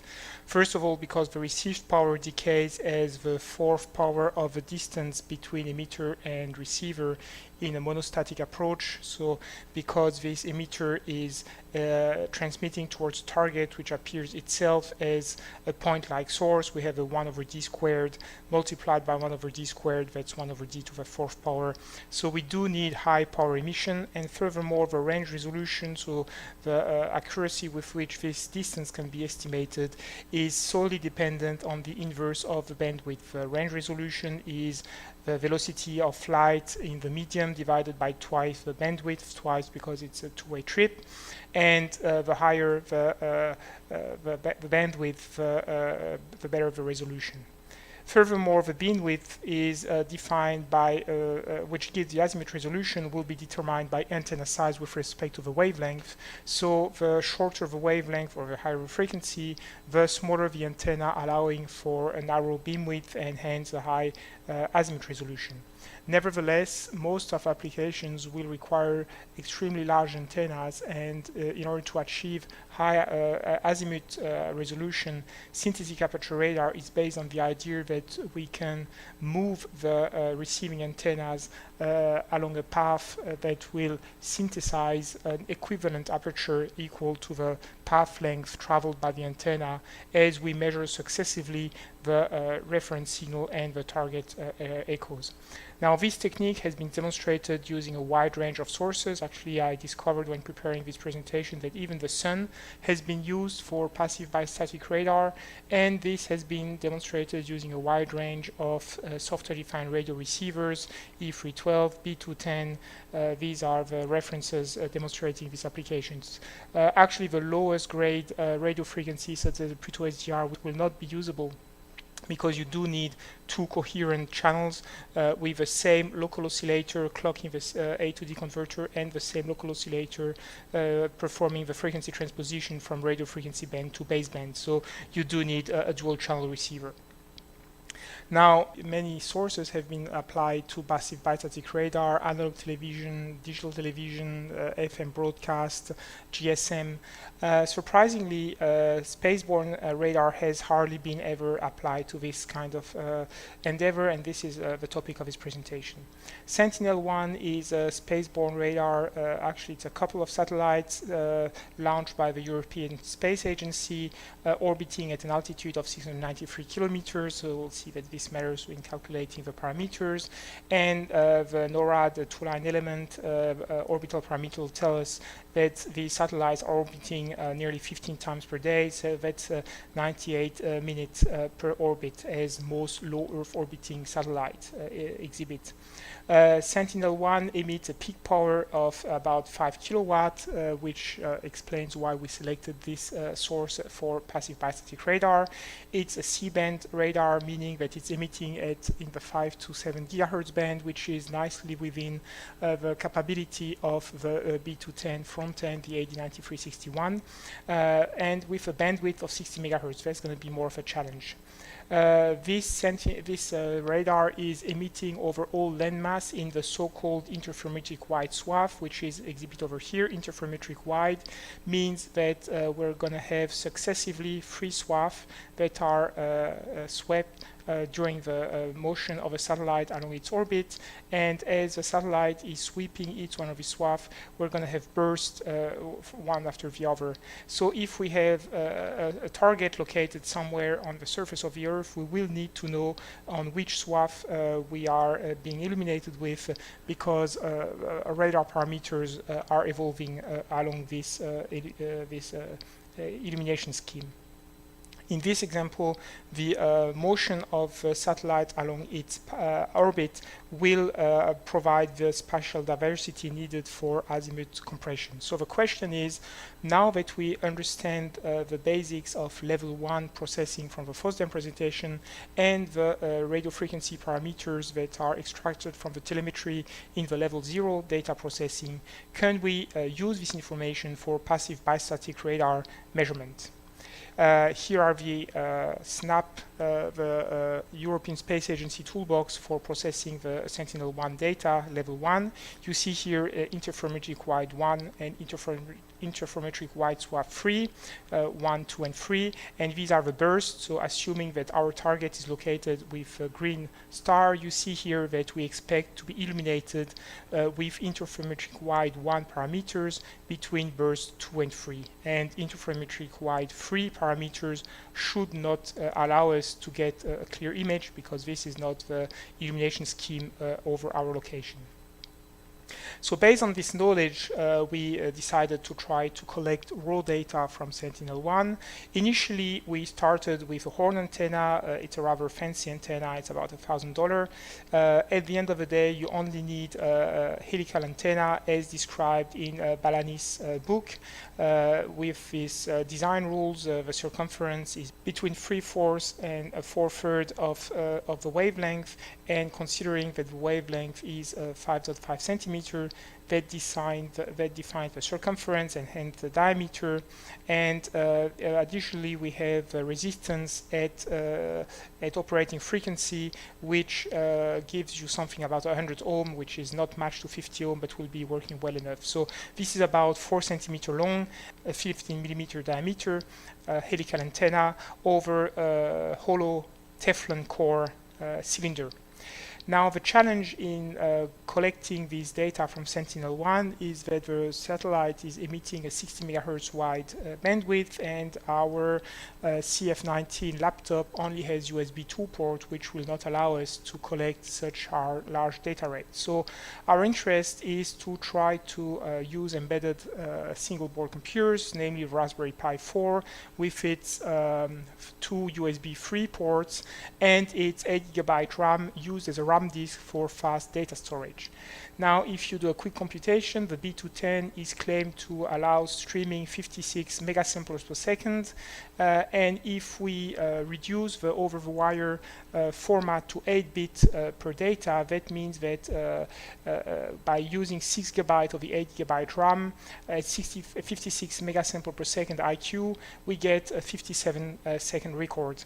On the other hand, if we try to collect 2-channel data, then the B210 is limited to 30 megasamples per second, and again, by limiting the over-the-wire format to 8-bit data, then we get a 53-second record by recording both channels, reference and surveillance.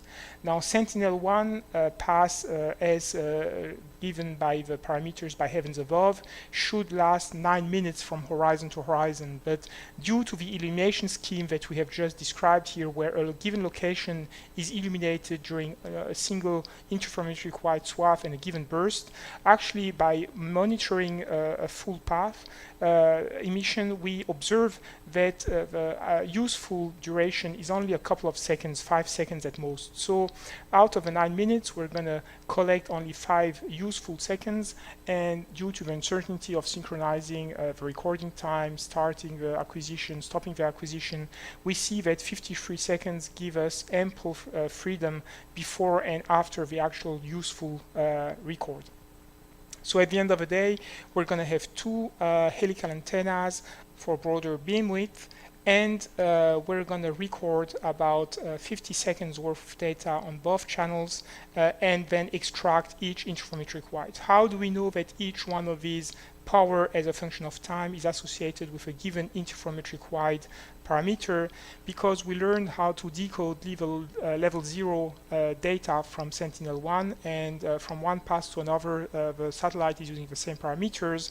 And if we analyze the telemetry from level 0 and we convert the huge about 3 GB long time domain record into a matrix where we have time, the fast time, and here azimuth, the slow time, with the echo pulse repetition interval, we see that here we have a convergence of a given bright target at the same range for parameter of swath 1.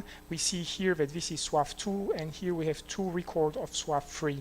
So by analyzing the pulse repetition interval, we can identify which which burst is associated with swath 1, swath 2, or swath 3. The software is available on this GitHub repository.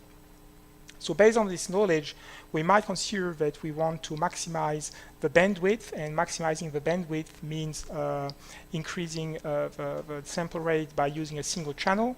And here is an example of collecting 50 megasample per second for about a minute on a single channel. And because from the level 0 parameters and the telemetry, we know the pulse repetition interval, we can align the data. And here is a close-up on the strong target along the correct swath. So by knowing the orbit circumference, we know the traveled path by the satellite during the period, and this gives us the linear velocity. And what we actually realize is that over the 5 seconds that this record has lasted, the satellite has traveled 37 kilometers. So what you see here is that this strong target, instead of being at a given same range, is moving from index 20 to index about 25. And this means that azimuth compression, which is a Fourier transform along this direction, as we're going to see later, will not converge because all these data are not in the same range. So this means that you actually do need dual channel record to compensate for the satellite motion along its path during the recording. Now, unfortunately, there is no sample software from ATIS Research on using UHD for fast streaming from a dual channel over the wire 8-bit to file. So we get inspiration from the RX multi-samples, and we slightly modify the software to the targeted objective. So this is just a quick illustration of what the software looks like running on the Raspberry Pi. We start by setting the parameters. All we did actually was double all parameters to go for channel 1 and channel 2. Frequency is 5.4 gigahertz. The data rate is 30 megahertz for both channels, of course, and the gain is the same for both channels at a gain of 70 dB. We set all the parameters for both channels 0 and 1. That's only copy pasting. And once we've done this, we need to configure both channels to stream continuously the data, and we will loop until we get all the data. Now the novelty is writing data as 8-bit data. The default configuration of the software is 16-bit or float, which means twice or 4 times the same amount of file size, and that means shrinking the duration of the acquisition. So storing the data as unsigned 8-bit characters is mandatory for large data collection. So I'll let you go through the details of running this software. So finally, what we might be interested in is knowing with sub-minute accuracy when will be the acquisition.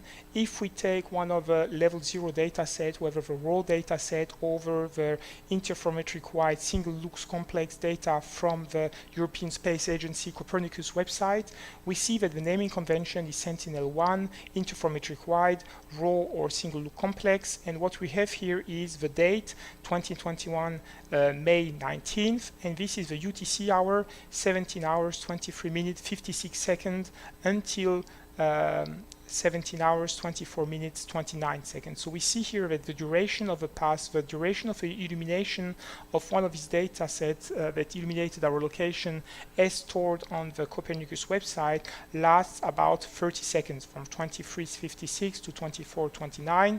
So this 33-second duration is well within the duration of our record of, remember, 55 seconds. And even if we miss by a couple of seconds in the beginning or in the end, we will still collect the proper data.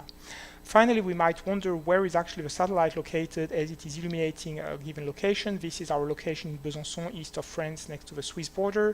And because Sentinel-1 is illuminating right-handed at around 45 degrees, this means that actually, since Sentinel-1 is flying in an orbit of 700 kilometers high, it's about 700 kilometers to the west. And because France is about 800 kilometers wide, this means that the satellite is actually flying over the Atlantic Ocean here on the west of France, as it is illuminating Besançon at a 45-degree angle. So actually, this is the flight path plotted by the ground track generator that feeds the two-line element, and knowing the date at which the track has to be displayed, this will generate a shapefile that you can import in QGIS for projecting where the satellite is located.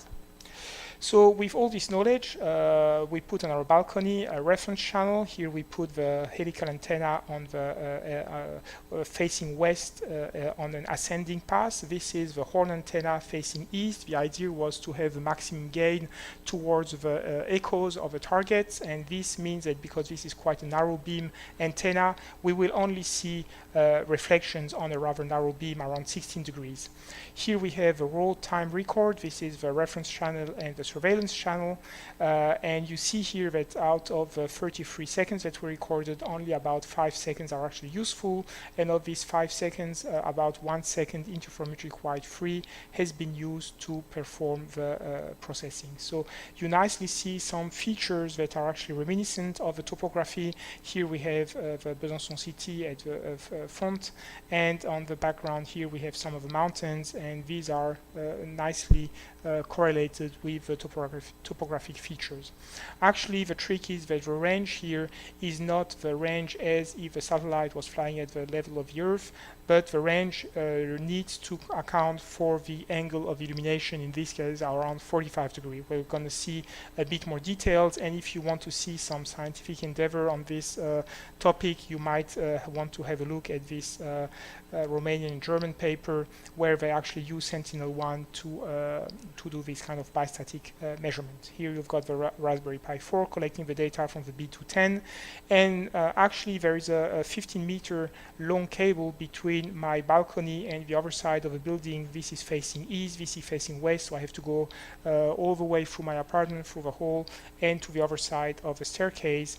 And doing this at 5.4 gigahertz, if you just take some cheap RG58 coaxial cable, that's not going to work. That's more than 30 dB loss for the 15-meter long cable. So make sure that you use some high quality like LMR 400 cable, which exhibit less than 6 dB loss at 5.4 gigahertz. You might actually wonder why we use the helical antenna as the reference and the horn as the surveillance. That was to maximize the gain on the target, and actually that was a poor selection because we want to maximize the beam width towards the target, and actually we want to maximize the signal quality of the reference channel that will define our correlation capability. And although this horn antenna is 16 degrees wide, if you do a quick calculation that the satellite is flying about 7.5 kilometers per second and for a duration of 5 seconds, that means at a range of 980 kilometers, it will cover an angle of 2.2 degrees, which is much less than the beam width of these horn antennas. So actually facing the horn antenna towards the reference and the helical antenna towards the target would make more sense, and this is what we're going to do in the next presentations. Now here's another example that was taken not from my balcony but from a hill also in Besançon. That was a different location in front of this sharp cliff here. And the beauty of this whole analysis is that you don't need to accurately know the satellite position, as was the case in the previous reference that we cited. In this particular case, all we need to know is the duration of the acquisition and the geometry at how quickly the satellite is moving along its orbit, and that's the only assumption that we're going to make. And again, you see here that this cliff on the front is nicely visible on this map of the targets, which is overlaid on an aerial imager from Google Earth. We see here some of the other features of the surrounding of Besançon. This is another cliff, and these are also hills that act as reflectors on the surroundings. So actually the topography will be the main factor defining the reflection capability of this environment. Now, you might wonder how we actually get these images, and what I wanted to show here is that in the range direction, getting the distance to the target is a correlation along the time domain, where we have the reference channel correlated with the surveillance channel, and the inverse of bandwidth gives the range resolution. Now, how do we do along the azimuth compression, meaning how do we get the location along the path of the satellite? What I want to show here is that it's a simple matter of inverse Fourier transform. Actually, it's not completely obvious, and Weike did all the calculation. The model is actually a bit different because usually when we do bistatic radar, we have actually a static emitter and a nearby moving receiver, or we have both emitter and receiver moving along a line. In this case, we're under a different assumption because we have this infinitely far away source that is moving along its orbit, and we have these two static receivers, reference and surveillance channel, assuming that we have a target at coordinate x and y. What are the properties that will allow us to recover from this geometry the position of the target? Now, it is well known that usually when you want to do a correlation, you don't do this in the time domain, but you do this in the frequency domain, because based on the convolution theorem, the correlation is nearly identical to a convolution, except that time is swapped on one of the term, and swapping time is a complex conjugate. So that means that the correlation between two signals, reference and surveillance, is the Fourier transform of reference times a complex conjugate, that's the time swap of a surveillance signal, inverse Fourier transform to get back to the time. So this is just if you were to process along the range. And if you want to also do azimuth compression, if you look at this excellent tutorial about synthetic aperture radar, you will figure out that because the signal looks like exponential of j2 pi, your wave vector times the direct information, in this case the range, then the Fourier transform of this expression is a Dirac at x and y. So if you can express your signal recorded by the radar is a product of two exponential j2 pi k, the dual quantity times x, the real quantity, then you can separate the azimuth and range, and you can recover the position of your target. So the question is, based on the data that we recorded, which is the satellite flying along its path with the time domain information of the range and the surveillance and reference channels, can we recover the position of a satellite? So what Wake teaches us is that we express the phase introduced by the surveillance channel bouncing on the target and getting back to the surveillance channel with respect to the phase introduced by the reference channel. So if we look at the satellite to receiver range R1, that's this guy over here, it's x squared plus y s squared, which x satellite and y satellite is the position of the satellite, and you can do a Taylor series development by considering that because the range y is much bigger than x, if you actually do the calculation, the pulse repetition interval is about 1.6 kilohertz, and the satellite is moving at 7 kilometers per second. That means every new pulse is separated by about 4.7 meters from the previous one. On the other hand, this range is 900 kilometers, so you can consider that the distance is much bigger than x, and you can do a Taylor series where this square root of u squared plus v squared is about v plus u squared over 2v. So you apply this also to the satellite target, and actually the target to receiver, you cannot do any assumption because this distance might be not known and actually might be quite short. So we're going to call this distance R3 here is the range, your usual range, that's your range over here. And this other direction here, this azimuth direction, will be extracted by performing the phase calculation. So the phase can be either considered as 2 pi f tau, the tau, the time delay at frequency f, or 2 pi the range traveled by the wave divided by the wavelength. And if you do this calculation over here, I will let you go through the details of the calculation. You actually end up separating the two quantities.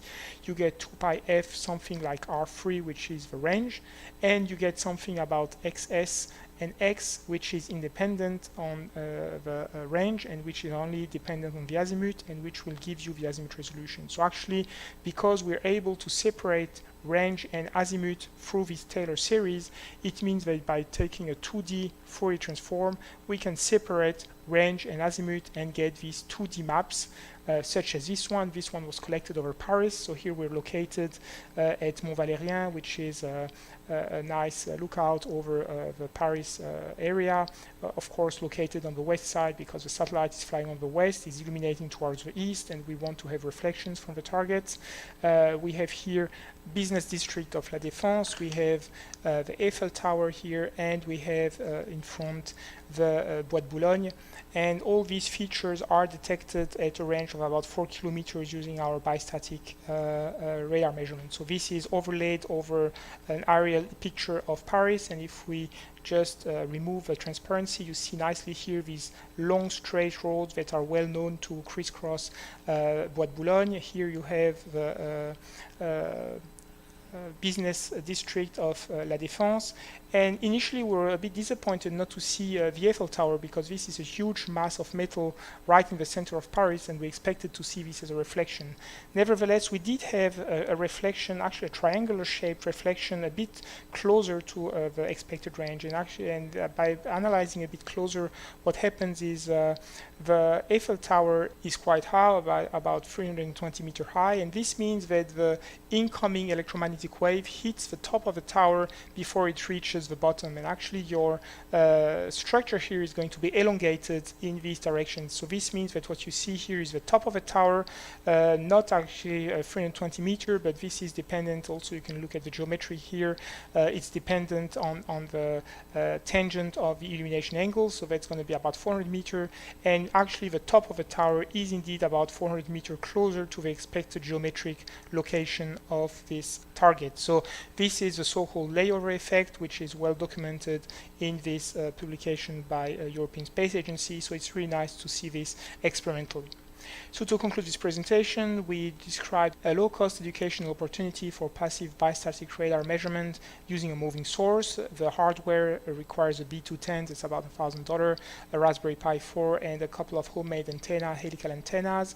We demonstrated how you can address a real-life implementation of complex processing algorithm by demonstrating range in azimuth compression, and actually you would get a bit further to show you how this plane between the satellite orbit and the receiver will be projected on the ground plane. That's a bit more involved. I am running out of time to describe this in detail, but actually at the end there is no degree of freedom over the rotation, and all scales are determined by the parameters. This is another demonstration of using the handheld instrument, portable instrument in Clermont-Ferrand, located near Volcano, central France.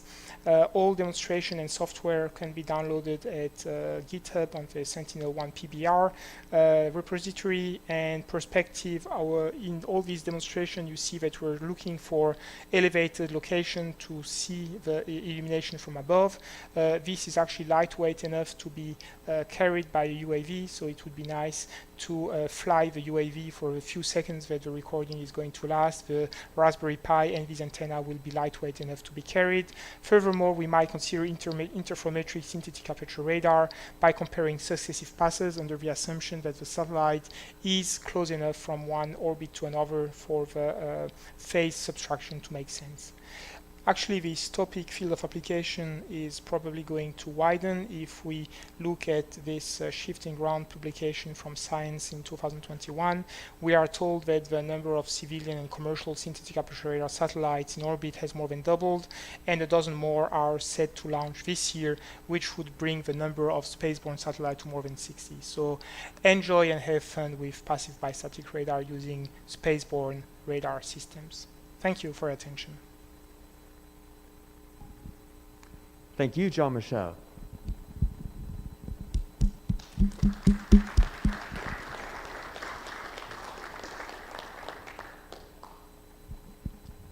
JM is in chat and has already been responding to a bunch of questions there, including some about future work, I think.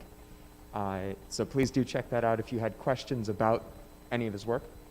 And with that, we'll get on to our next presenter after just a moment of setup.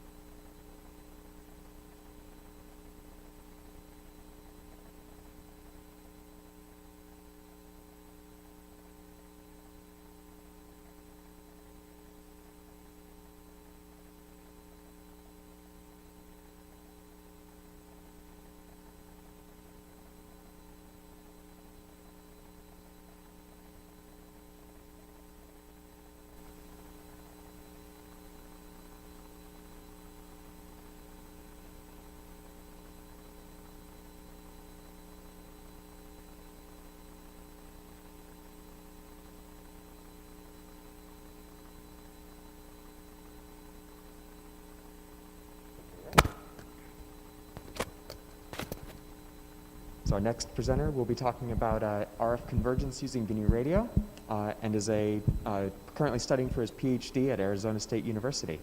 Thank you very much. Thank you.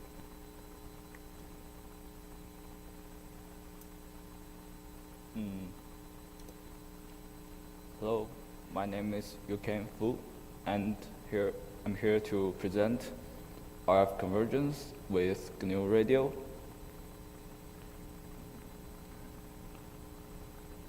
So today's talk consists of 5 parts. First, I will introduce RF convergence, then I will give an example of an RF convergence system. Next, I will show implementation of example system in GNU Radio. At the end, I will provide the result of the over-the-air experiment using it and summary of the content today. First, let me introduce the concept of RF convergence. Before introducing RF convergence, we need to realize the problem we're facing nowadays.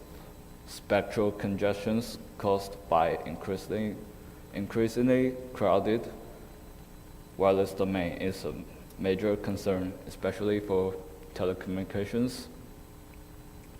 As you can see in the picture on the right, there are so many communication users, and they probably share the same spectral allocation. However, spectral resources are limited for so many users. In worst case scenario, it can cause severe loss in communication performance and lead to system failure. In worst case scenario, AT&T, for example, it will slow your data speed if you don't have premium data available. So here comes a promising solution to reallocate and share spectral allocation, and that is RF convergence. Now let's talk about what RF convergence is. We use resources jointly for radar and communication systems. For example, bandwidth allocation, we use the same spectral allocation for both radar and communication signals.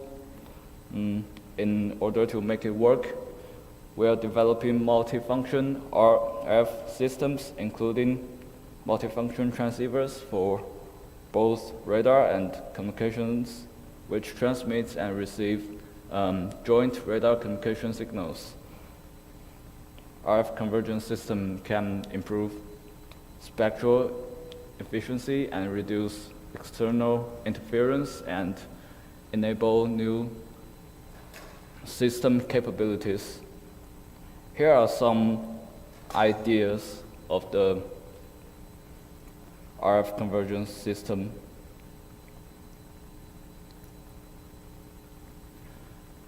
So there are several automobiles. So it can detect the distance between vehicles using the radar from pre-collision system, and it can also receive communication signals at the same time. For example, if another car wants to change lanes, it can receive the information and stop accelerating and let it in. Next example is Google's idea of ATAPS Soli, still under development. It uses 2x4 antenna as a radar to recognize gestures while talking with another user. For military systems, for military systems, planes can send and receive radar signals while communication with other units using the multifunction receiver. Next part, I will provide an example of a simple RF convergence system. The block diagram, as you can see here. So it decodes communication signal and estimates target range simultaneously. And it uses temporal negation to disentangle signals. It can jointly improve performance of both systems. So in this case, the transmitted signal consists of a strong communication signal and a weaker radar signal. So the communication signal can be decoded easily. As you can see, there's a result. So the radar return with a clear peak can be easily seen after temporal negation. So about temporal negation, it is the key kernel that enables RF convergence. It can disentangle multiple signals from a composite signal, and it removes one source at a time. It helps implementing successive interference cancellation in this system. So It decodes the strongest signal from the received signal and removes it and repeats it multiple times if there are multiple sources. So it can be iteratively done until all signals are sufficiently interference-free. So here's a block diagram and the equation for temporal mitigation here in slide.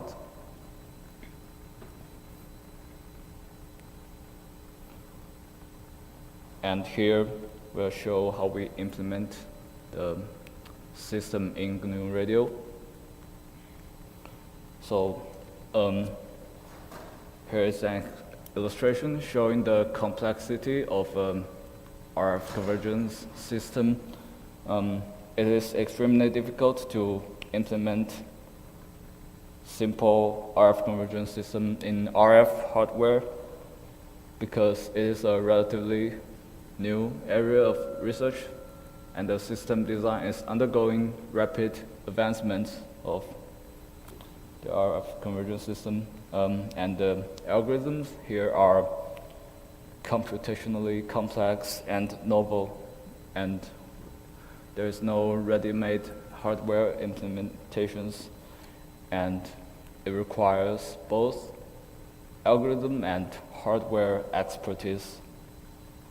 So there is an urgent need for tools to facilitate hardware implementations of RF convergence.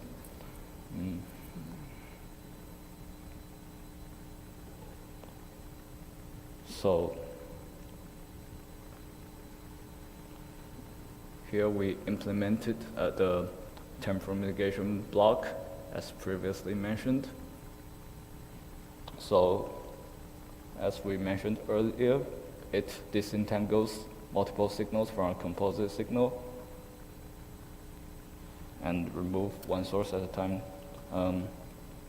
It can be iteratively implemented for multiple communication users by using the spatial temporal degrees of freedom. It can greatly improve performance of multiple channel, multiple user receiver. And here's a link for which contains our work down below.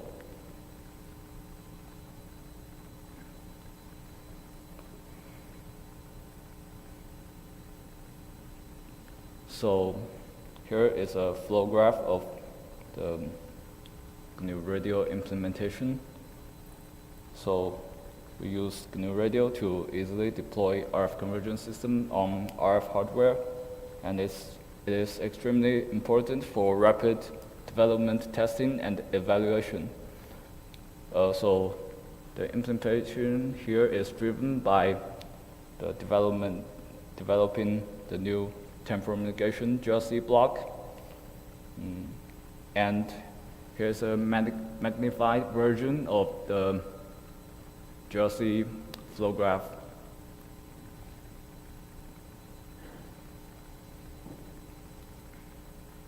And next we'll present the result of the over-the-air experiment using USRP.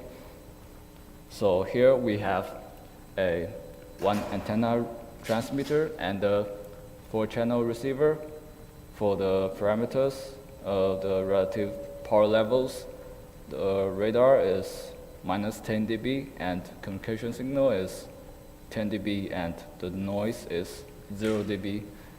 And we use a LFM radar waveform with time bandwidth product of 100.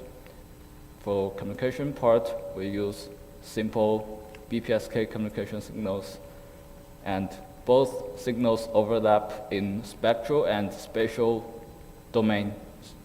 So the setup is shown in the picture, and again, we provided the link of our work.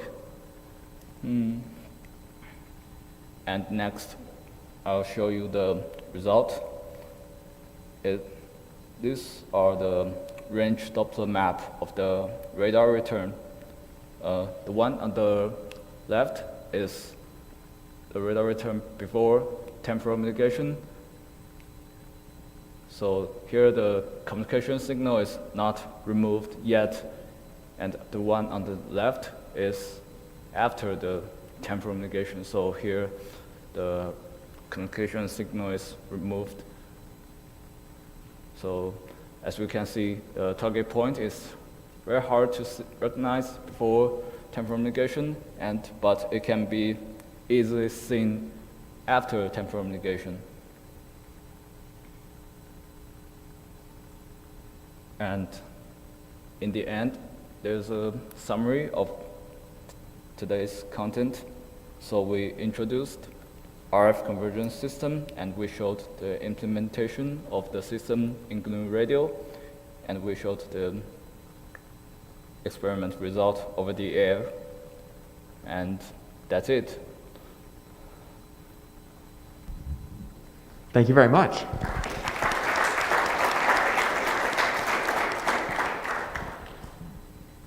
So there's one question, more of a comment from chat to start off with, and it's that some of these techniques reminded this audience member of OFDM radar, and they were wondering whether you had looked at all into that sort of space. Sorry, can you repeat the question? Have you looked at all at OFDM-based radar and some of the techniques there? So OFDM radar, I'm not sure. So here's the point of our work. So we're here to solve the spectral allocation problems. That's our main focus. So we share the communication signal as you can see, especially nowadays for 5G, we have very limited spectral resources. So if we can share the spectral allocation with radar, we can have more spectral resources to use. That's the main point of our work here. Great, thank you. Are there any other questions here in the room? No? Thank you very much then.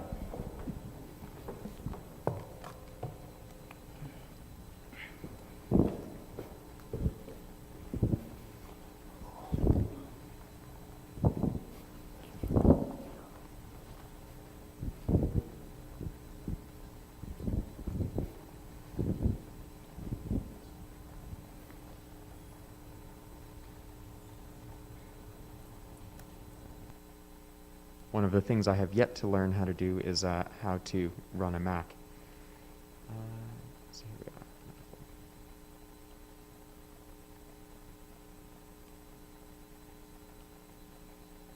we are. Great. So our next speaker is Robin Getz from Analog Devices.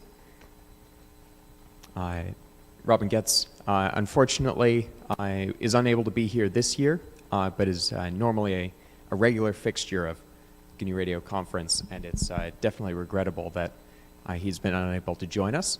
But we're very glad to have him and a whole bunch of his coworkers present in the chat throughout the week, and I know that I've seen Robin on the virtual socials, so I'm sure he'll be around and answering questions. There is also an Analog Devices channel within the chat where there's been some lively discussion all the way since last GRCon. So thank you very much, Robin. And Analog Devices, of course, has been one of the sponsors of this conference, not only this year, but for nearly every preceding year that I can remember. So their continuity there is greatly appreciated.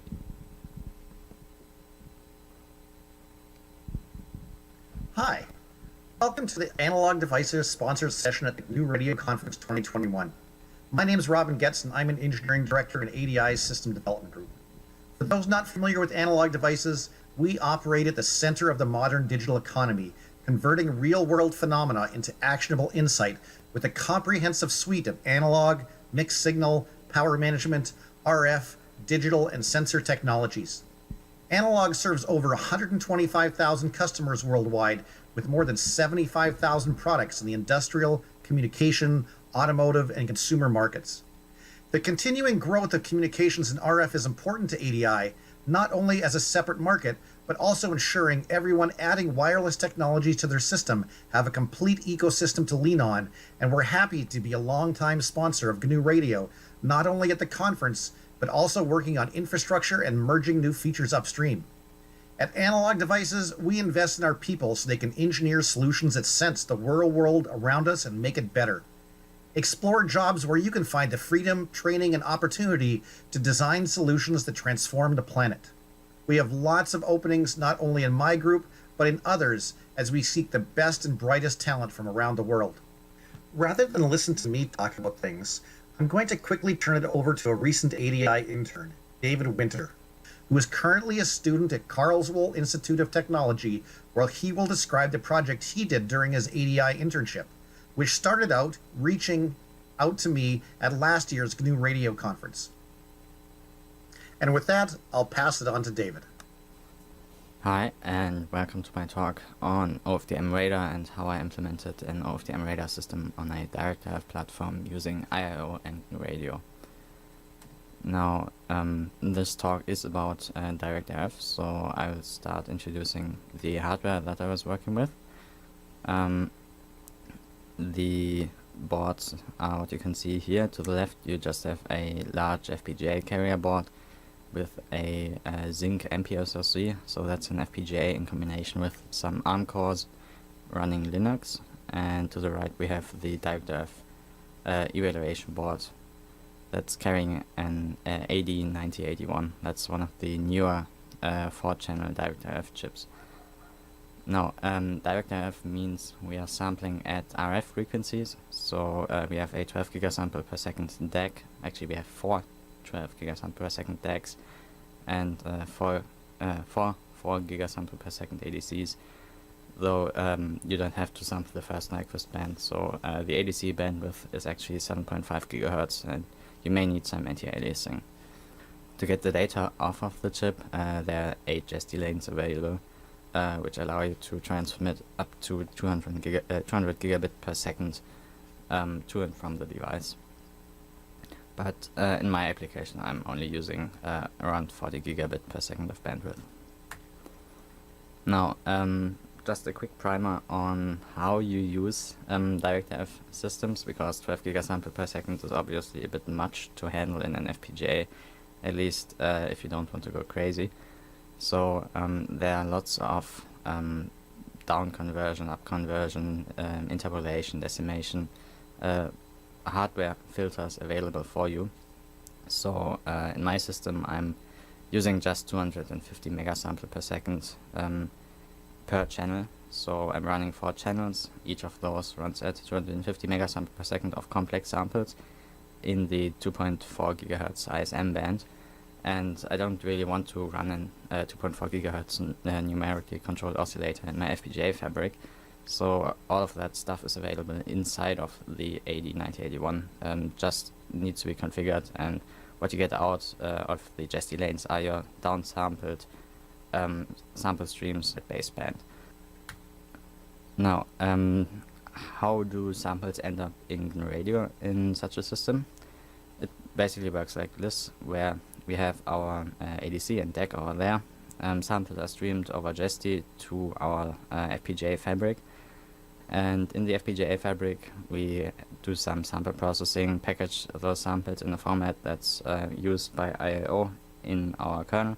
And then we have a DMA in our FPGA fabric that streams those samples into device memory or into the system memory of our processing system. And there we have a kernel driver that hands those sample buffers to an IIO daemon that runs in user space. And that user space daemon then communicates over Ethernet or just IP with GNU Radio and an IIO client that's controlled in GNU Radio. And yeah, if we take a look at the bandwidth which is involved here, so like I said, we have 250 megasample per channel at 32 bits with 32-bit samples, complex samples. That makes a total of 32 gigabit per second because we have 4 channels. So 32 gigabit per second is a bit much if you try to transfer that over a 1 gigabit Ethernet link. So in this talk, I'm basically, one of the main things I'm going to take a look at is how do we reduce this bandwidth by not making the link useless, because I don't really want to start sending data at 40 gigabit per second, or hook up a 40 gigabit per second network card to my laptop, which I don't think it has the interfaces for. The other stages in the data pipeline can carry more than enough data, so the DMA, for example, is probably limited by access to the main system memory, and there we can expect to get like 10 gigabyte per second of throughput, which should be enough. Also, our JST lanes obviously aren't fully used at around 40 gigabit per second with 810 coding overhead. Now, a couple words on IIO. We need to establish what an IIO buffer is and how it relates to IIO devices to understand one of the other issues which are present with IIO. So an IIO context, first of all, represents one system. So your Pluto SDR offers one IIO context, and each context has multiple one or more IIO devices. So an IIO device is then, for example, an ADC, a DAC, or just a clock controller chip where you can control the frequencies of your clocks and so on. And each of those IIO devices may or may not offer an IIO buffer. IIO buffers are used to stream samples. So for some devices it makes sense to stream samples, and for others it doesn't. Which means you can either have an IIO buffer or you don't. So as you can see, the only possibilities are 0 or 1 IIO buffers. But you can't have 2 IIO buffers, which is important because in the case where we have combined devices, like here, that offer ADC and DAC functionality in one device, we can't represent that as a single IIO device. A single IIO device can either have an output IIO buffer or an input IIO buffer, but not both. And why that's important, we will see in a second. Just as an example, here you can see the IIO info output on my AD9081 evaluation setup. So we have a voltage management chip, the clock management chip, the HMC7044 provides the clocks for JST and so on. And now there's the AD9081 IREX device, which controls all the attributes of the RX and also the TX channels. This device is what you can use to stream your input samples from the ADC. So as you can see, this is a buffer capable device, and the voltage 0I input channel, so this is the imaginary part, there's the I part, so in I and Q, so it's actually the real part, sorry. You can use this to stream, when you open this channel, you can stream those samples. And you have another device for the transmit side where you can open this device also in a buffer and stream, produce output samples which are then streamed to the device and into the analog domain.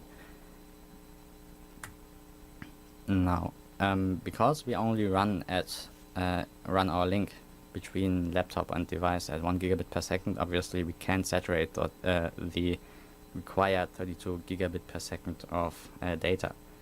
So what we end up with is multiple buffers which are in themselves continuous. So there can't be a gap between two samples inside of one buffer. And those buffers are always of the same size. You can control the buffer size attribute from most I/O interfaces. So if you've ever looked at the Pluto block in the current GNU Radio master branch, there's an option to control the buffer size. And that basically controls how many samples are in one buffer, and by extension also how many samples can be streamed as one block in one continuous fashion. But when one buffer is over, we don't really know what happens. So there may be a gap, there may be no gap. The gap may be a couple milliseconds long or maybe a couple microseconds long. For all intents and purposes, we just don't know when the next buffer is going to come, and we can't rely on any assumptions here. So the first takeaway would be that when we have an OFDM frame for our OFDM radar, we need to make sure that OFDM frame fits into one buffer and that buffer needs to be large enough to accommodate that frame. Now, large buffers sound scary, but in this case, it's not too bad. The Pluto SDR, for example, has 512 megabyte of DRAM, and in my case, the OFDM radar requires, in a rather large configuration, I guess, a frame size of 260,000 samples. Now, 260,000 samples make up a couple of megabytes of samples, which really isn't too bad. Now, the second issue comes from the need to synchronize channels. So it isn't really enough if you can make sure that the transmit data is, or that we maintain transmit data integrity. We also need to fix the relationship between our transmit and receive channels. So this is just an ordinary pulse radar example, where we transmit a pulse and then we measure when that pulse returns.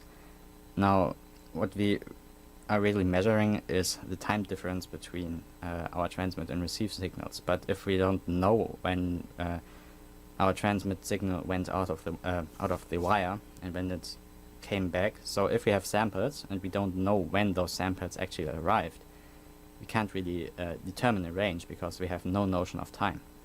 So what we really need to do is to introduce a way to synchronize samples between transmit and receive. And one of the approaches to do that in systems where you can stream continuously is just to give your receiver a copy of the transmit signal in the analog domain. So last year, Jean-Michel Free demonstrated this setup where he built a noise radar. He had his transmitter over here and just coupled out minus 30 dB of that signal into his receiver. The receiver correlated the transmit signal that was known with whatever came in on this port, and using that correlation operation, you can basically determine the sample offset in your receive data stream. So when he determines the sample offset, he knows at which point in time that transmit signal exited over here, and using that he can determine the an offset between his transmit and receive stream. But if you're not streaming continuously, which is possible in this case with the B210 because it has USB 3, so even at higher sample rates you can stream continuously. If that's not possible, and if you're using IIO, you will need to introduce some kind of hardware synchronization mechanism. And that synchronization mechanism needs to be very precise, so we need sample accuracy. We don't want any clock domain crossings if you get into the details. So a clock domain crossing may introduce some sample jitter. It needs to be repeatable and it should be configurable at runtime. And this is basically the solution. Or rather, this is the problem statement. What you can see here, this is what you would get by default, where we have unrelated transmit and receive buffers. They can start at any time. There will be gaps between those buffers. And we need a way to synchronize those buffers to start and playback and recording together, and to do that in a repeatable manner at a certain repetition frequency. And there's this block, which was also used before, but in a different context, the timing division duplexing engine, which was really meant to be used for communication systems with TDD schemes, where you assign certain time slots to certain users. I'm using this same hardware, which already existed with a slightly modified driver, to synchronize my transmit and receiver in a fashion that's a bit similar to an oscilloscope trigger, basically. And thus, just a bit of context, the TDD engine is basically a 24-bit counter. It increases monotonically, and then you just have a couple comparison registers that turn on or off certain output signals. Looks something like this, where we go in this direction with each clock cycle, and once we reach the value that's in the VCO on register, we turn on our VCO channel, and once we reach the value that's in the VCO off register, we turn off the VCO channel, and so on. Those are just names, so there are 3 output channels, VCO, RF, and DP on that device. The terminology is based on how this thing was used in with other transceivers, specifically the AD9361, but they are just names and don't actually mean much. In my case, I'm just using the DP on channel. Now, I built a GNURadio block to control that device, and as you can see, we just tell the RxDMA to turn on at 20 microseconds, and the TXDMA is turned on at a certain time offset T0. T0 can just be controlled using a slider. The TDD engine is integrated into the HDL, as you can see in this block diagram. So we have our ADC sample stream coming from over here. We feed it through our JST layer and into the DMA. And the TDD engine then just blocks that sample stream in front of the DMA and waits until that port goes high. So in this case, we are talking about the Rx channel.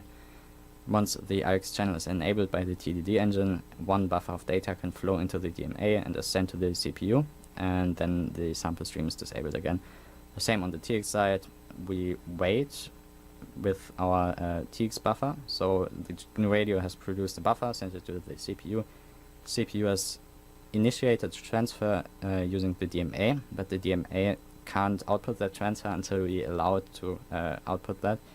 So it's waiting for the TDD engine. Once the TDD engine gives its ready trigger, the 1 buffer of data is sent to our DAC, and otherwise we just send out zeros. So the output is basically disabled. Before I go on showing you the demo, I would like to quickly introduce OFDM Radar and what OFDM Radar is all about. Now, I'm sure most of you have heard of OFDM, which is a technique which is mostly used in communications, but OFDM Radar is basically what you get when you take that communication technique and its channel estimation capabilities and just take that channel response you estimated to in your equalizer and transform it back into the time domain and basically get the impulse response of your channel back. And this basically allows you to easily combine the capabilities of a communication and radar system. So you know your transmit symbols, which are sent to some other device. The frame looks a bit like Wi-Fi because it's just an OFDM frame. Then you send out your signal. The receiver can receive that data, and the transmitter can wait until it gets a reflection from the receiver or whatever you have in your vicinity. And once it gets the data, that reflection back, and it can do a channel estimation of its own and get a channel impulse response, and that's basically what we are showing you here in the OFDM Radar. That's just a channel impulse response estimation. And there are a couple of advantages to OFDM Radar. So obviously it's easy to build communication into it. We have a fairly high processing gain, and it's easy to process if you've ever worked with OFDM. There are also a couple of disadvantages, obviously, in comparison to other radar techniques. It's fairly hard to amplify an OFDM radar signal because we need a very linear amplifier. We have a high peak to average power ratio, not a nice constant amplitude radar signal like with an ordinary pulse or chirp radar signal. And the ranges which we are talking about here are fairly limited, so a couple 100 meters or so. We wouldn't be using this to track aircraft or something like that. And we also have fairly long OFDM radar frames, so we need very high dynamic range capabilities on our receiver if we don't want to get drowned out by our transmitter, because we will be receiving and transmitting at the same time.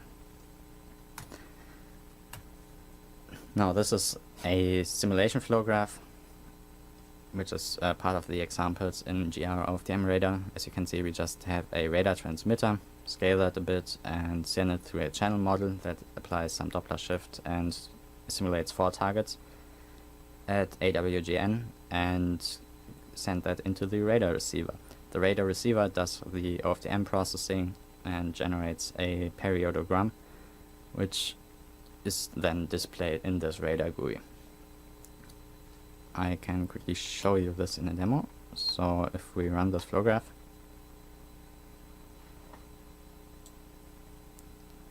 what we get over here is our radar screen, where we have a range increasing when we go to the top. So down here it would be range 0, and then we have 4 targets, each with a different Doppler shift and range. This isn't too interesting right now, but we can get to the demo in a second. The demo setup, which used actual hardware, is very similar. We just have replaced our channel model with an AD9081 sync and source block, and introduced the TDD control block, which is used to control the buffer alignment of the transmit and receive buffers, as I explained earlier. This is the hardware setup. The board I showed earlier, now connected to power, gigabit Ethernet to my laptop, and we hooked up some antennas. This is our receive antenna, where we were actually just using one of these antennas, and there are 4 antennas installed here for the DOA capabilities of GR-OFDM radar, but for the OFDM radar demo itself, I'm just using one of those. There's an LNA back here, and those are just connected to our transmit board, which I showed you in an earlier picture. Now, the demo we did here was we used a reflector and just walked back in this area for about 30 to 40 meters. And the result looks like this, where we have very strong coupling between our receiver and transmitter. That's this thing. We have some clutter over here. That's just some trees, iron grates in the ground and stuff like that. Then we have our target, which we can see moving over here. Now, this really doesn't do any fancy radar processing right now. We are not removing stationary clutter. We are not doing any dynamic adjustments of transmit power or something like that.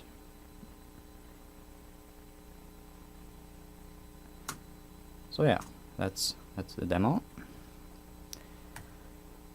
A couple of words on direction of arrival blocks, which are also part of GR-OFDM radar, because we experimented with those originally with the intent to combine OFDM radar and direction of arrival analysis, but that hasn't happened so far.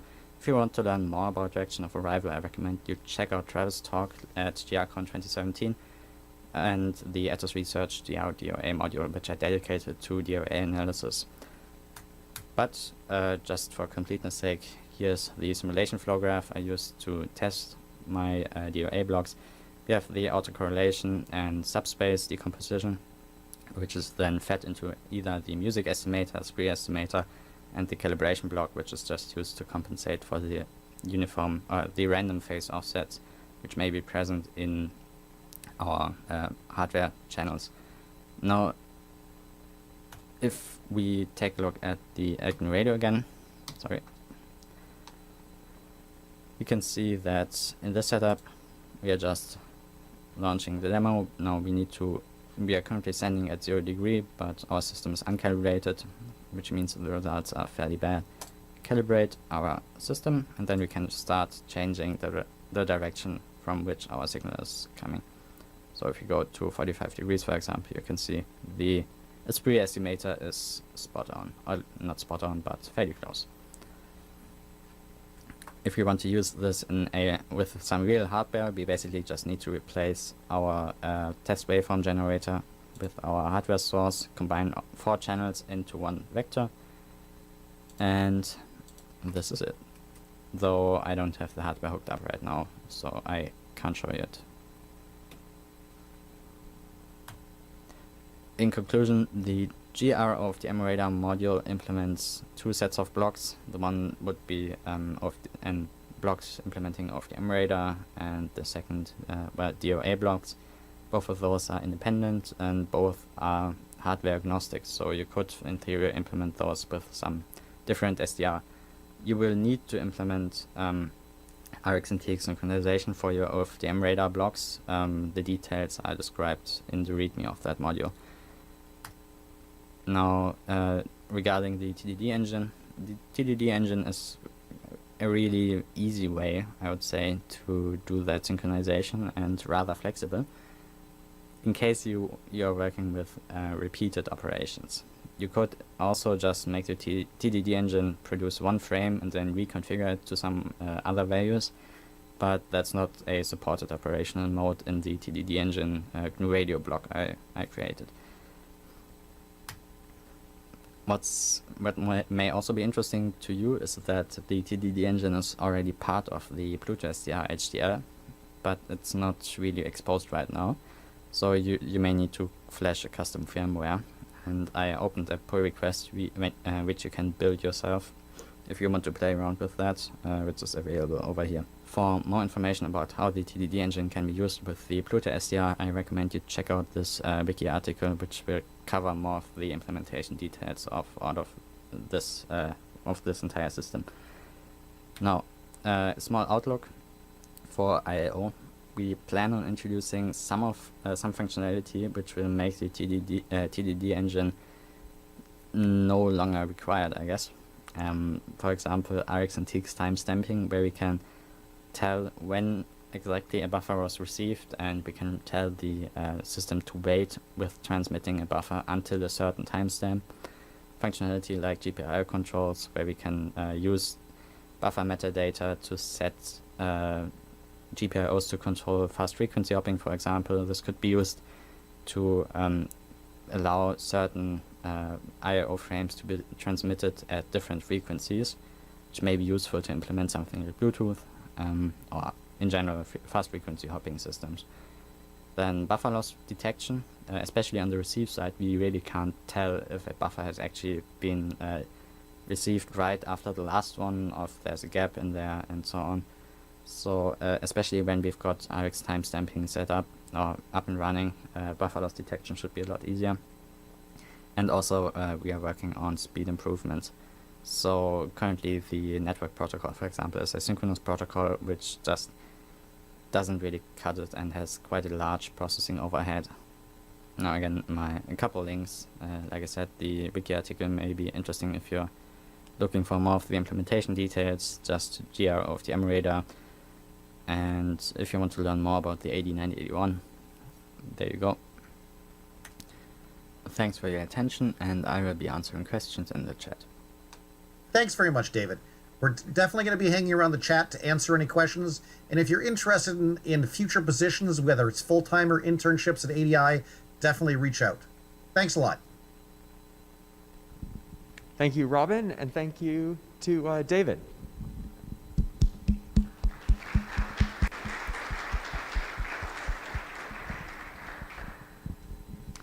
As they said, they'll be answering questions in chat, and they have been busily doing so for the past half an hour. Our Getz is Robin, and Yamakaja is David. Thanks to both of them. Thank you to Analog Devices, certainly. We will be going into a lunch break now for an hour, and then please do return for the resumption of the main track. Thank you.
Everyone from lunch. We're going to get started again.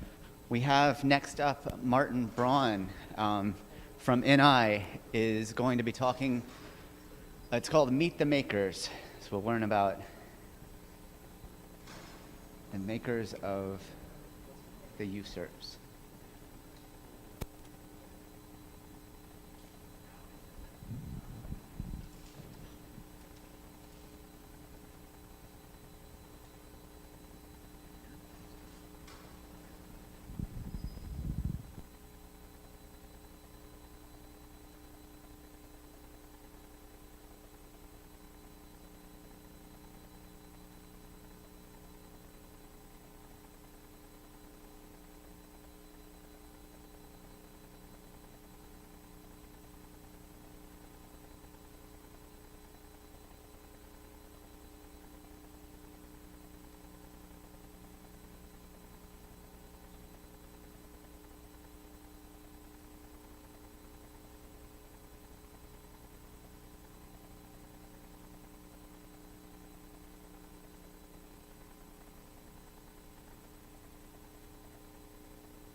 Hello everyone, my name is Martin Braun. I'm part of the R&D team that's been bringing you USRPs for quite a while now. And I've often spoken here at GRCon to present new products that we've been working on or new innovations that we've created. But not this year. This year I want to do something slightly different. I've asked a couple of other members of the R&D team to join me here and just talk about their work for a bit. To give you some insight in who are the people behind the USRPs and what are some of the things that we are currently working on. And I think without further ado, I'll just head straight in there. My first guest is Jan from the NI Dresden site in Germany. He is the responsible for the architecture of the X410 USRP hardware. And he has some knowledge bombs for you. Right, I'm Jan Schirok, product architect of the X410. So that means I'm bringing together hardware and software, making sure that some of the requirements that you guys have are met, and also that our development is going in the right direction. And today I want to talk about something very general about an architecture. And this generalism is basically around superhead AF or zero AF IQ architectures. And for X410, we've deliberately chosen an architecture that is now a superhead design. So we're using ADCs or DACs that are sampling at an IF frequency. Sampling that also means we're filtering it. Then we're doing an up conversion to a filter bank and doing potentially for carrier frequencies below 3 GHz, a down conversion again. And for that, you need another filter bank. And, this is basically a superhead design. Most of our USRPs before, and, many of the other architectures you find in this space are actually zero AF systems. So they're IQ based. There are two ADCs or DACs, and they go into an IQ mixer and then to a filter bank. And so the general aspect why we've chosen the superhead here for this design is that you get a cleaner in-band spectrum. So what that means is this IQ architecture, and I show that in the next slide as well, is basically showing you images in the spectrum that you're not, if you don't correct for them, are actually degrading your EVM performance and show up as lines that you really don't want to see in your spectrum. And so this is kind of one of the main reasons we've gone to the IF-based architecture. Mixers and synthesizers wise, it's still one or two that you've got there, which is, for example, for the UBX the same. So there are also two mixers and two synthesizers are used for a certain frequency range.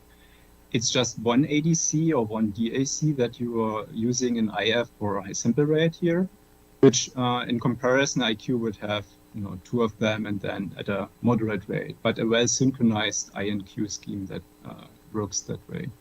And there are some complexities as well, and I come to the frequency planning side of things in a second, and also RF filtering is obviously something you have to take care of.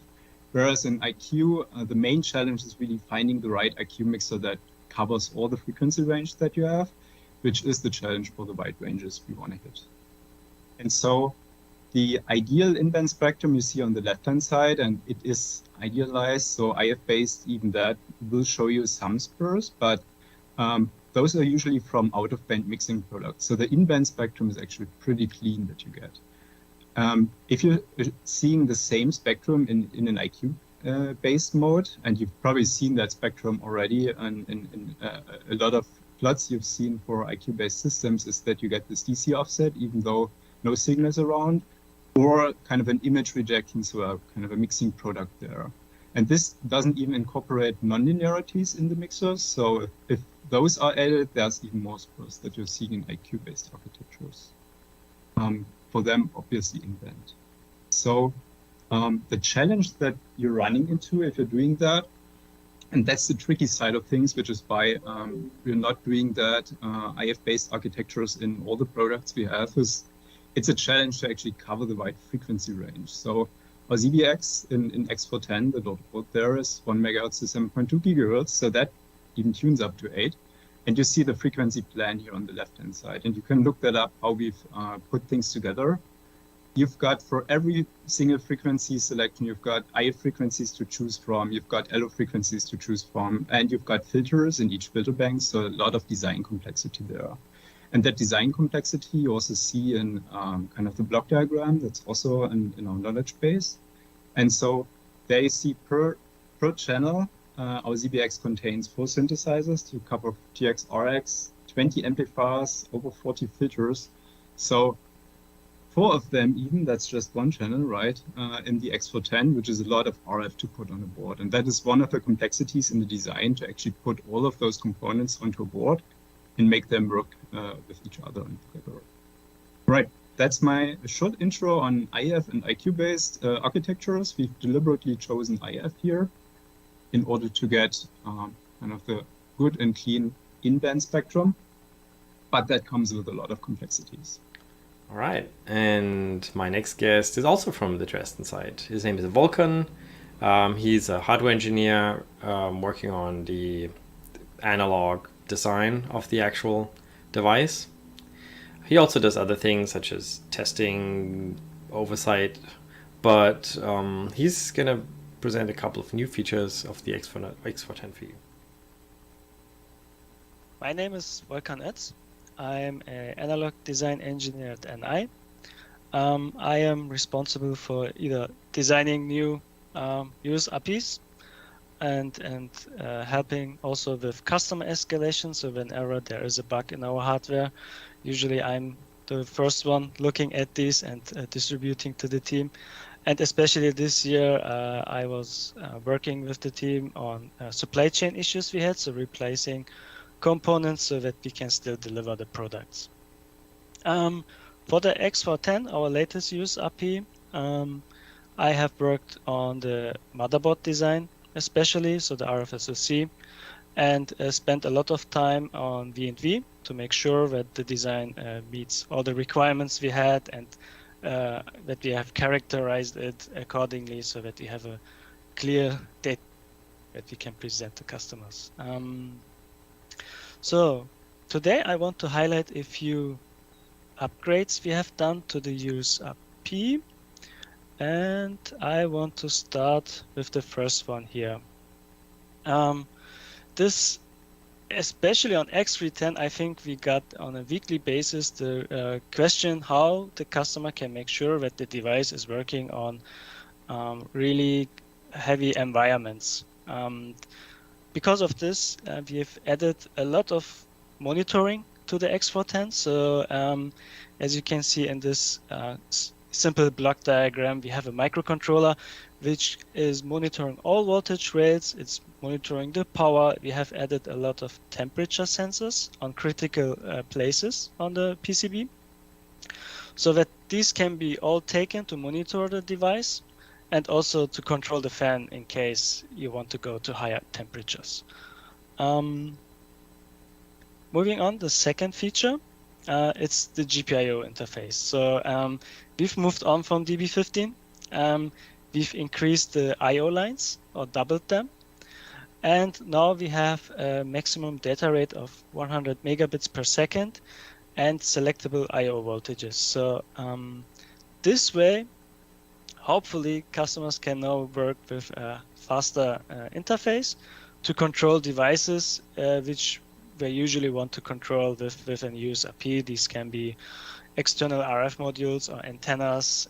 Maybe there are other things. So, and this improves a lot of things. We can use the HDMI cable and don't have to rely on the DB15 cable anymore. Then moving on to some clocking improvements we have done. We have an TI PLL chip inside, which we now use fully. Especially used some divider resets and some special modes which a PLL chip enables to improve the phase coherency performance of the device. So whenever you're using a USRP, the phases are by every reboot, by every restart, it's different. And now we want to improve it. There's still work in progress. This is not finished. We're still learning about this complex system and are trying to improve it even more. We have over 10 PLL chips on this, so getting all of them together, it's a challenge. And the last thing I want to mention is that we have gone away from the SD card slot. So we are using now an internal eMMC, which is on the motherboard, and I haven't measured it, but it feels way faster upgrading file systems. So for our customers who have to change it daily or often, this is something which we have improved definitely. And yeah, with that, I finished highlighting the small features we have, the team has worked on and upgraded for this release. And I have one more guest from Dresden, from Germany, Lars, who is part of the software team working on new features to make access to USRPs and UHD more easy. And he will be talking to you about C#. Hi, my name is Lars Amsel. I'm working for the UHD software department for about 2 years now. In these 2 years, I mainly worked for the X410 software platform and for calibration of the new USRPs and things like that. What I want to show today is how difficult it would be to have .NET access directly for the UHD. So what was the motivation? So it's UHD is written in C++ and we have API binding for Python and C. And as long as you stay in this world, everything is fine. But if you want to use .NET, specifically C#, then the only easy way is to use the C API by pinvoke, and that's quite cumbersome, especially if you want to use the object-oriented features you have in C#. And of course, the UHD is written object-oriented, so it is not a nice way to go over the API. And the other thing is that the C API is only a subset of the multi-user and has no RSNOC support. So the idea is to have a .NET API that wraps multi-user and RFNOC, and that would easily use from any .NET language.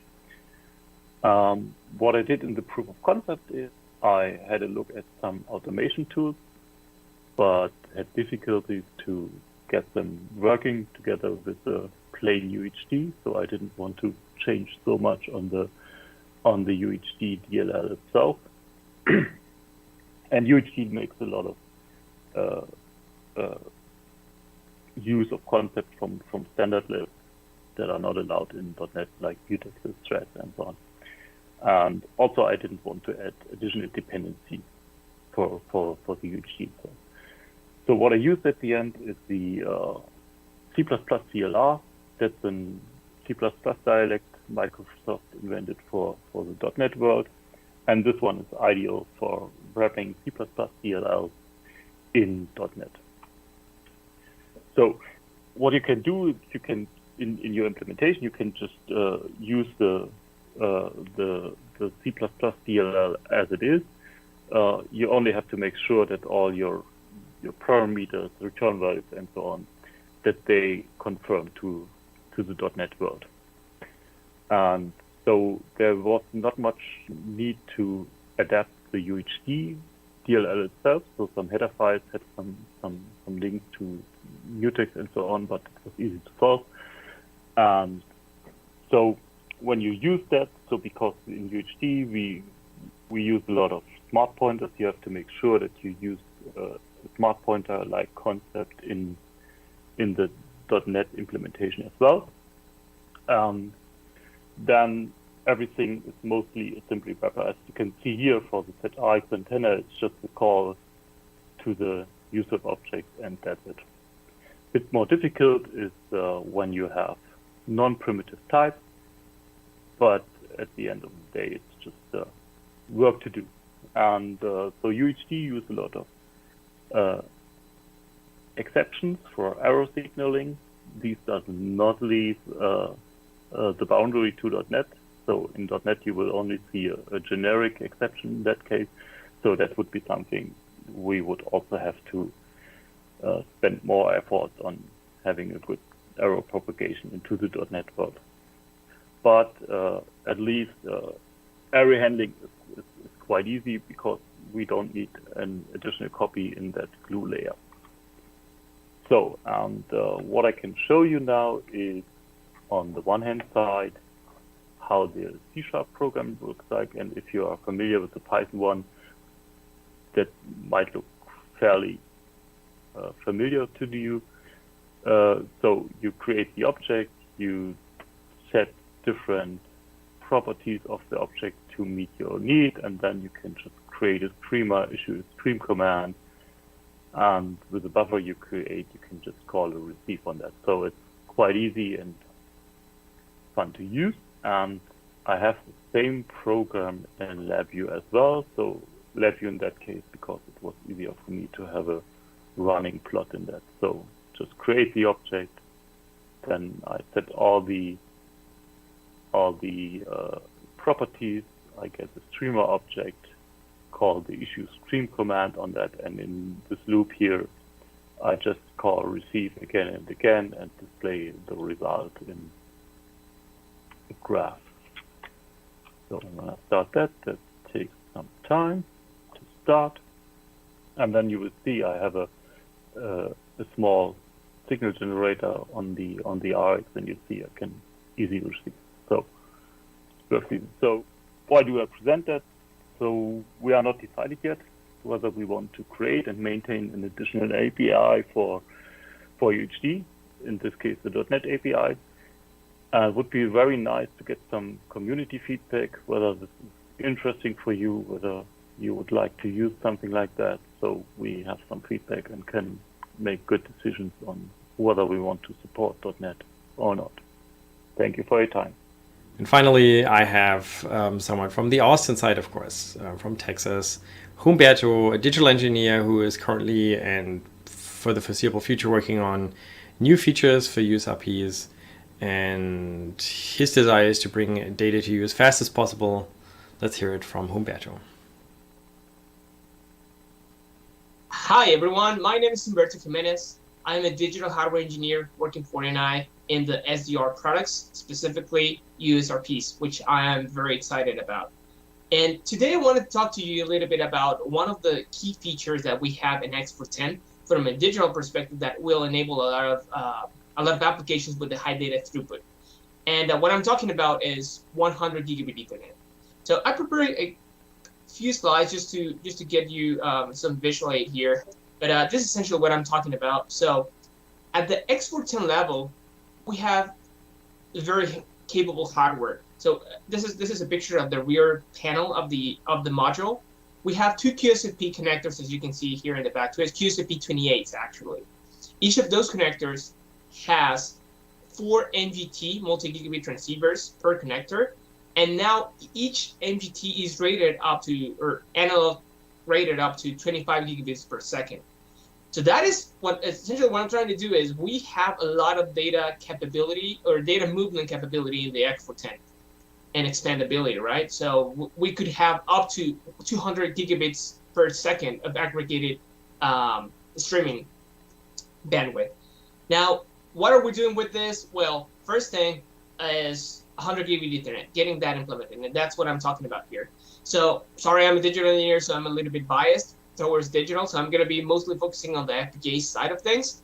So we had a concept in the X410 which is using a well-defined architecture, and we applied this to the implementation of 100 gigabit Ethernet as well. So this is just a diagram for reference. We have the QSFP28 connectors on the right-hand side, and we have RF knock infrastructure on the left-hand side here in the diagram. We have an embedded ARM Cortex-A53, and the transition of logic and data between these pieces is well-defined in the architecture. But also, in order to be able to support different protocols and combinations, like 10 gigabit Ethernet, like we do in our shipping FPGA currently, or 100 gig Ethernet, which I'm talking to you about here, we made this data pipe here, the blue data pipe cheddar, adjustable at compile time. So we can either optimize for footprint, which is a 64-bit cheddar width, that's for the 10 gigabit Ethernet, for example, or we can make it as wide as 100 gigabit Ethernet requires, which is the 512-bit. So that is going to be optimized for throughput. The other thing that we have in our well-defined architecture is an RX pausing capability. So now the X410 can request the host to stop sending Ethernet packets. Now let me move on to another cool thing about the implementation of 100 gigabit Ethernet. We started using more about system Verilog in this implementation. So at a test bench level, we have a lot of permutations and combinations that we are testing on the QSFP wrapper that you saw in the previous slide. So we're testing, for example, 10 gigabit Ethernet, 100 gigabit Ethernet, and several combinations of those. You can see here even the cheddar width is being tested, right? So this can be easily expanded upon the required application that our customers have, which is great. And also tagging along with the well-defined architecture and easier to implement things, we started to use more of the AXI interfaces. So we have AXI full, light, and stream interfaces defined that we are reusing across our module descriptions. So you can see here from the previous diagram, those names that I highlighted in that diagram exactly translate to this interfaces. Instead of having like all the signals for AXI full, for example, which is a long list, we are compacting them into pretty interfaces here that are easier to follow along and to expand as well. So this makes our design more modular, which is something we are really proud of. Obviously, with high speeds like 100 gigabit Ethernet, there's some challenges like timing closure. So we had to do a lot of pessimistic placement and routing as well, but that didn't cut it by itself. So one of the tricks that we are implementing in our build script, specifically for 100 gigabit Ethernet, is we are tricking Vivado into making our placement a little bit more pessimistic, and then right before we start routing our design, then we tell, hey, forget about that pessimistic directive, so that it has better timing closure. Now, current state of affairs, performance with DPDK on a fast computer with recommended settings, we have been able to get up to 32 gigabits per second from X410 to host.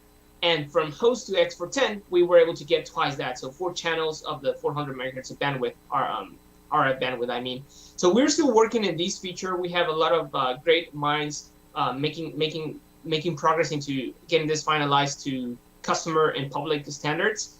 We actually do have a preliminary support in our current UHD release. However, we are working on finalizing some of the drivers for the embedded ARM and UHD support, and also making the FPGA timing closure easier with 100 gigabit Ethernet and the 400 megahertz of bandwidth logic. So yeah, I'm pretty excited to see what customers are going to be able to do with this type of streaming capabilities in the future once we release the full 100 gigabit Ethernet feature.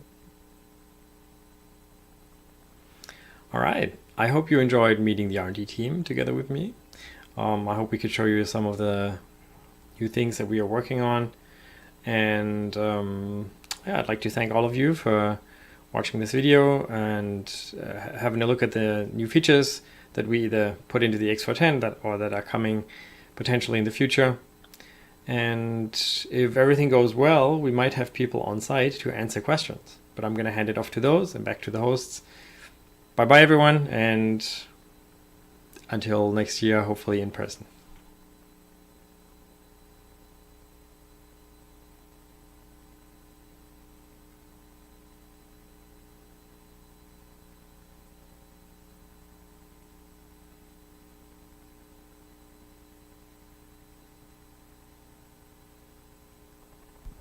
Hello. Okay. So everything did go well, and we have some people here in Charlotte today. Are there any questions? I'm happy to take them here or have a chat.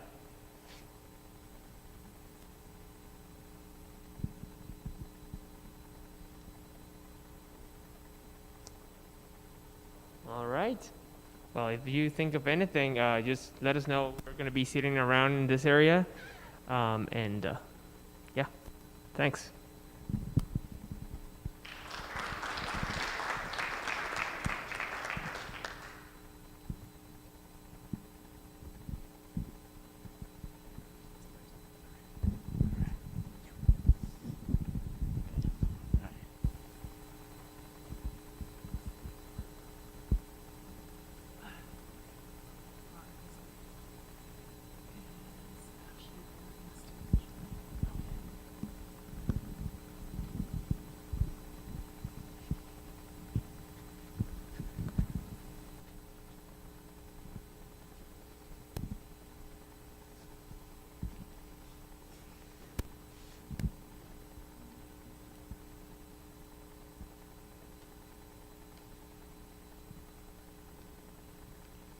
All right, next up we have Ashley Beard and Stephen Sharp from Spectrum Bullpen to present an open channel identifier using GNU Radio.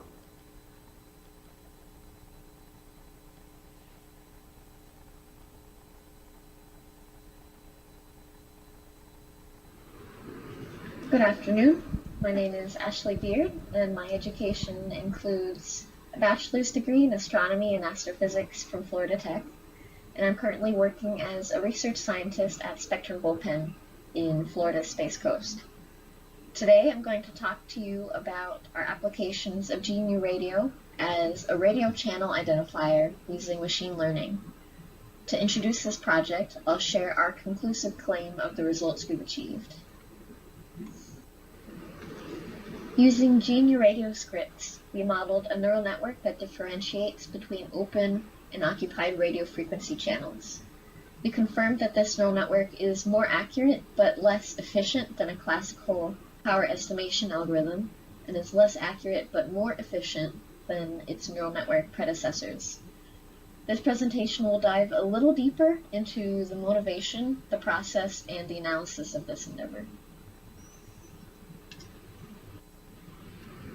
I want to first go over a little bit about Spectrum Bullpen and what we do and what to stay tuned for.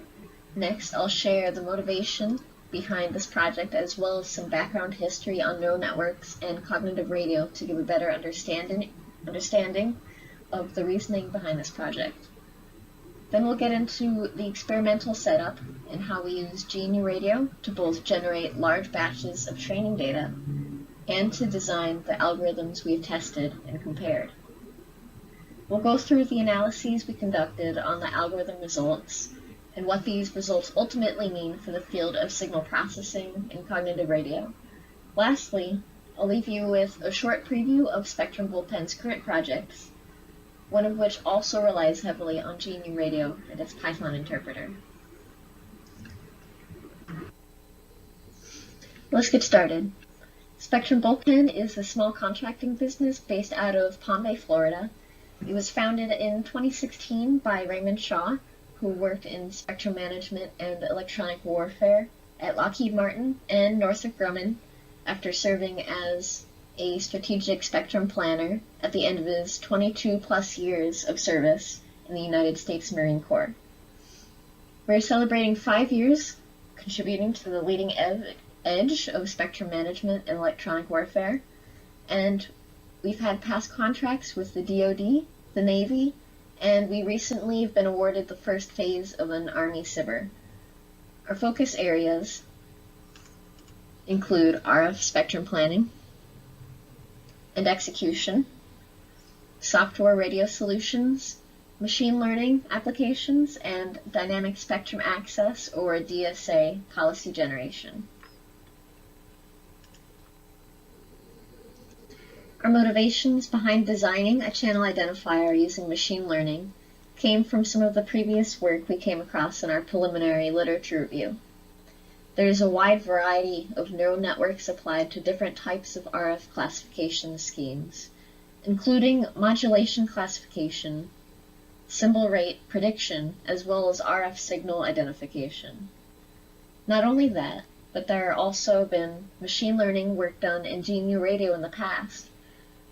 To name one paper by Tim O'Shea and Nathan West, their radio machine learning dataset generation with GNU Radio.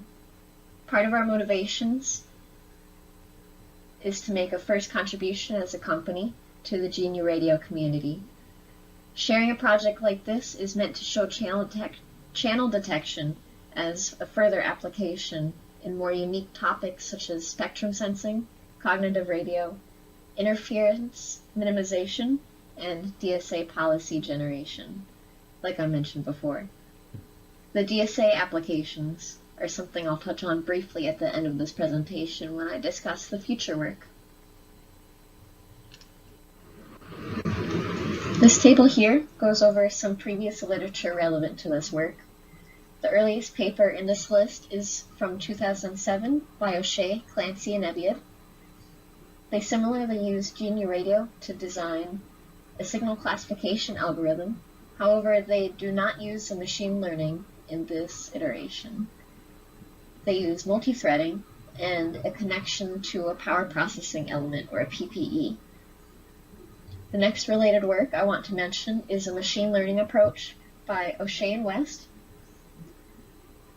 This one is called Radio Machine Learning Dataset Generation with GNU Radio.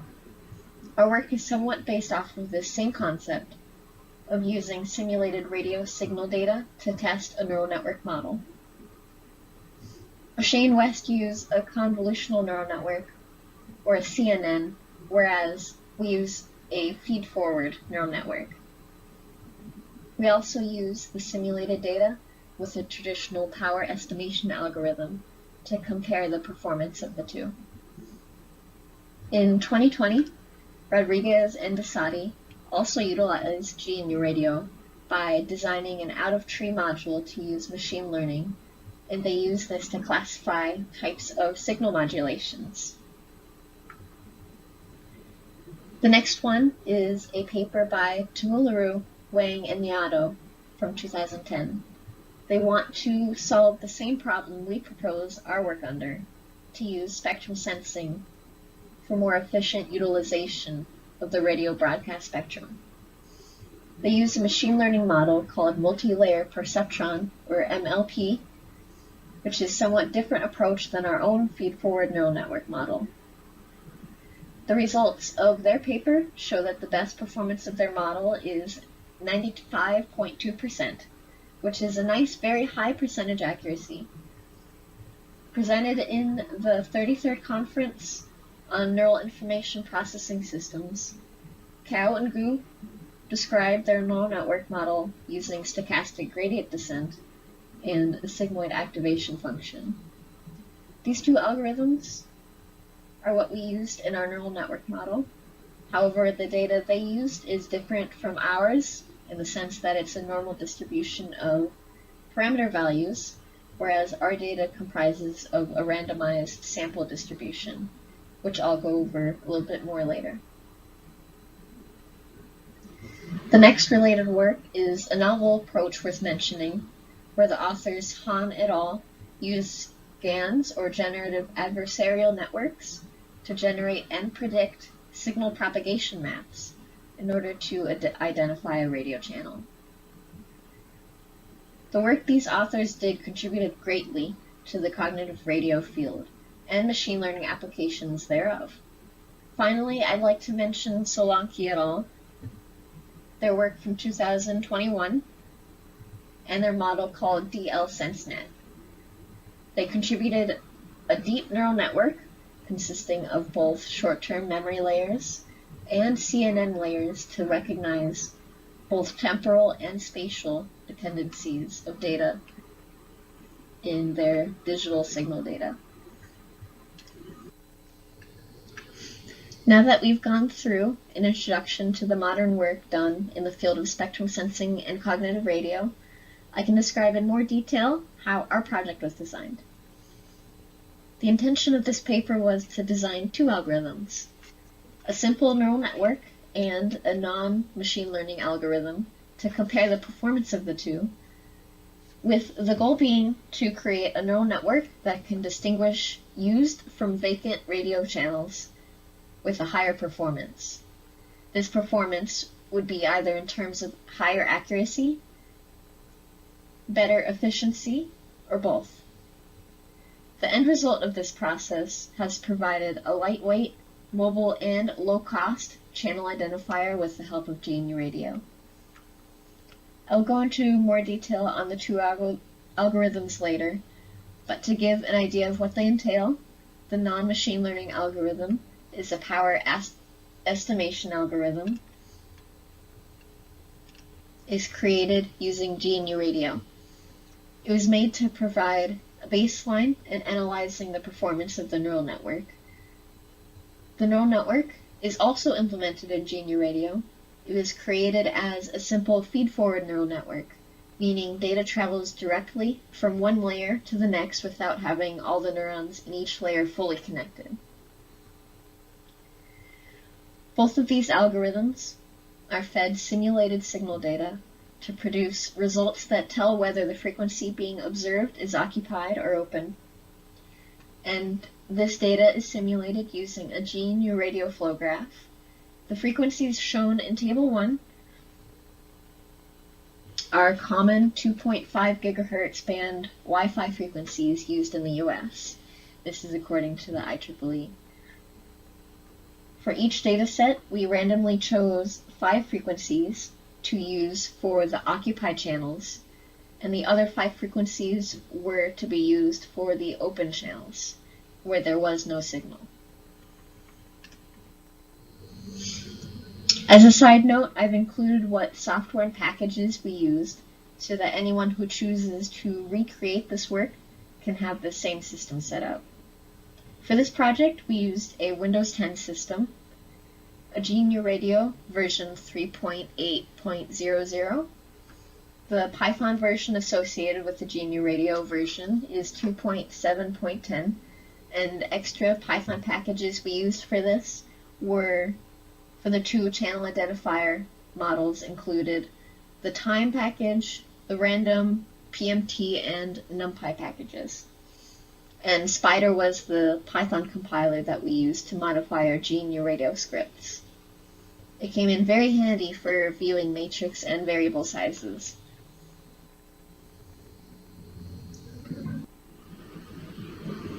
Here, I show the GNU Radio flow graph we used for our data creation. You can see that there are 5 cosine signal sources with the same relative amplitude value of 0.05 and a Gaussian noise source of relative amplitude 0.01. The 5 signal sources have randomized frequencies chosen from the table on the last slide that I mentioned. The sample rate was set to 166 megasamples a second, and this is based off the Nyquist-Shannon theorem. The SNR for this data is 44 decibel milliwatts. The raw IQ data is throttled and then sent to a file sync and saved in a local directory. GNU Radio has a tool that allows the user to generate the flow graphs into Python files, which allowed us to loop this flow graph and run iterations of it to generate our 800 dataset files. These files were split up into 640 teaching files and 160 validation files. That's a 80%, 20% split. These teaching files include labels to pair with the data so that the neural network learns what to categorize for each data set. The validation files are used to test the accuracy of the neural network after it's been trained. The first algorithm I'll go over is the traditional power estimation algorithm. I say traditional because this algorithm doesn't use any machine learning. Shown here is a flow graph used for the power estimation. The simulated signals are set up the same as the data generation I showed before. What is different for this flow graph is the fast Fourier transform block, splitting the added signal sources into frequency bins. These bin values are converted to magnitude squared values and saved as Python variables using these probe signal and function probe blocks on the right and on the bottom. This process is similar to the one used by O'Shea et al. In 2007 from their paper that used the data generation from GNU Radio. This flow graph was also generated into Python in order to have it loop through its functions the same number of times as our data generation script.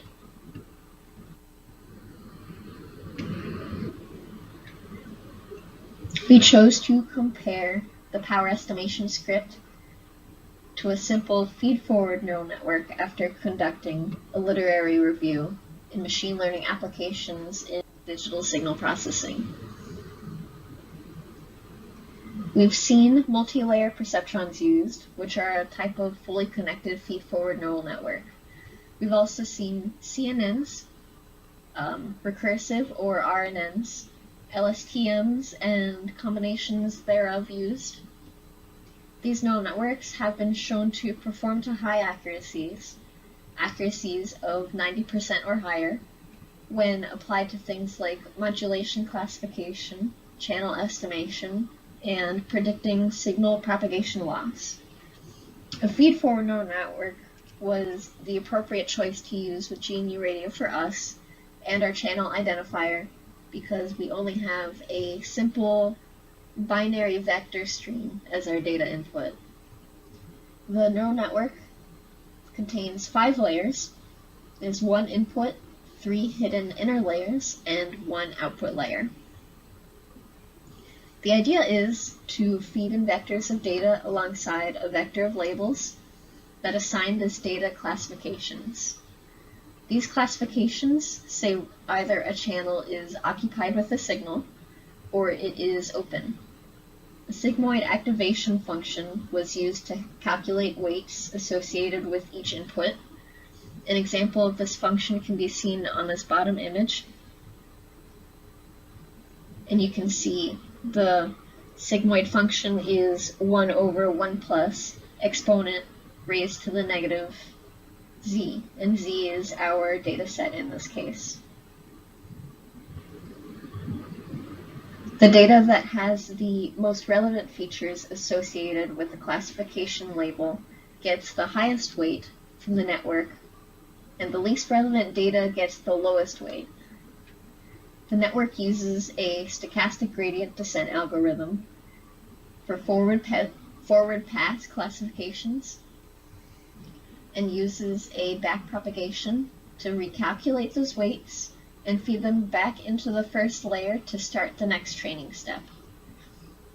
We use 640 data files with randomized selections of frequencies to train the neural network, so it will estimate the channel classification on its own when we give it new data that it's never seen before.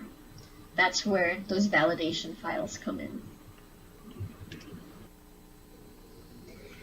After these models were ran and they output their estimated responses, we conducted some analyses on their performance to compare the two.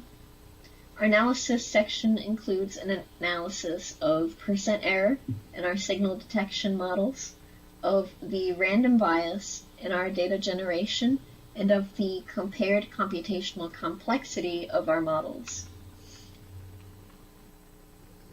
Let's first go over what the percent error was for each algorithm.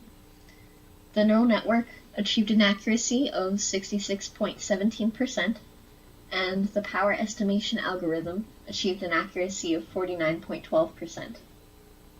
This shows that the neural network is more accurate as a channel identifier. One reason, though, that the accuracies weren't higher could be because of the way we pre-processed our data before sending it through the neural network. The raw data generated through GNU Radio is IQ data, which are complex values. To process this data to be compatible with the network, we converted the complex values to magnitudes, which caused some data features to be lost in the process. A study from Rahman et al. Has shown lower frequencies are learned more quickly than higher frequencies. So our choice of working with the 2.5 gigahertz Wi-Fi band instead of something like a low frequency 300 kilohertz radio frequency might mean that we need a lot more data to get a higher accuracy.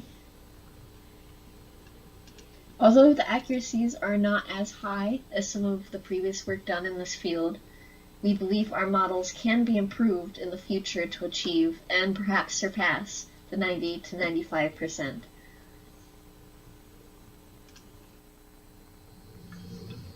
The second analysis we conducted was on the generation of the data, not the Python models. This is the randomness testing. Having a true random distribution is important for unbiased data. If the Python functions we use to randomize the data sample selection, were not completely random, but a pseudo-random, then this could lead to a bias in the sample distribution, and which could then lead to the neural network training incorrectly. It wouldn't equally learn every type of frequency signal. The plot to the right shows a nearly uniform distribution of random frequency samples, which is what we want to see for truly random functions. The gap in the plot is only for a frequency that the table had left out, the one that we reference.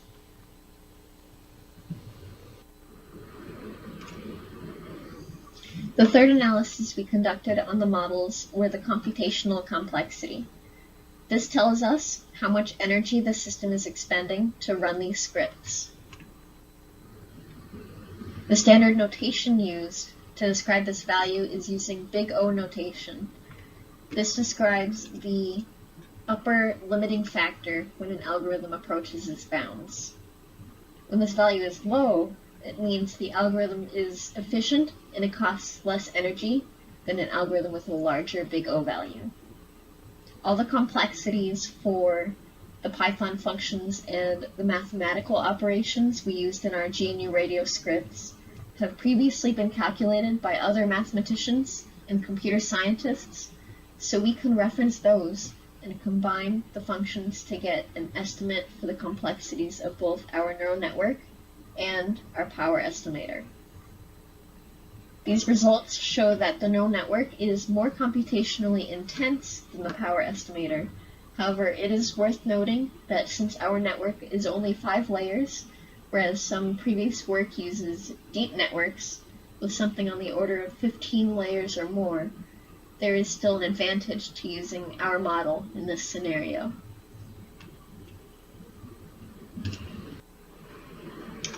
So, I've discussed how we use GNU Radio to simulate and collect digital signal data, as well as to create a feed-forward neural network and a traditional power estimation script.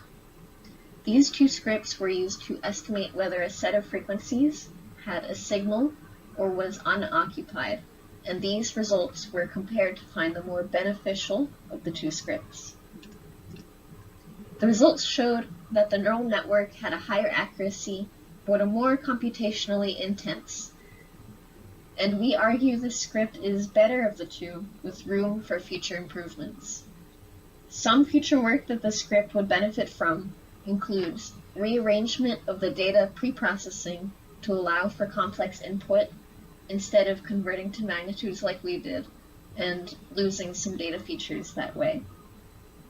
The next includes spending some time to use trial and error to optimize the hyperparameters in the neural network. One specific hyperparameter includes the learning rate, which decides how fast the neural network can converge or diverge from the optimum solution. The third way could be to include more layers. This could make the network more accurate, but it would also increase the computational cost of the algorithm.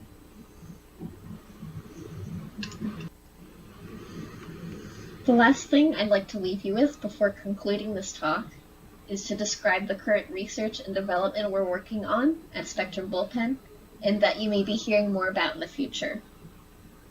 Our RF propagation modeling will be using machine learning to create radio signal coverage plots based on many environmental parameters. And another project is using machine learning as well to fingerprint radio transmitters.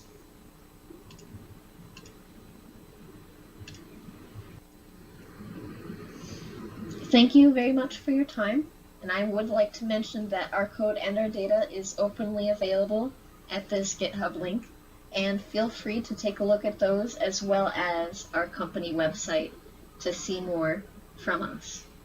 Thank you very much.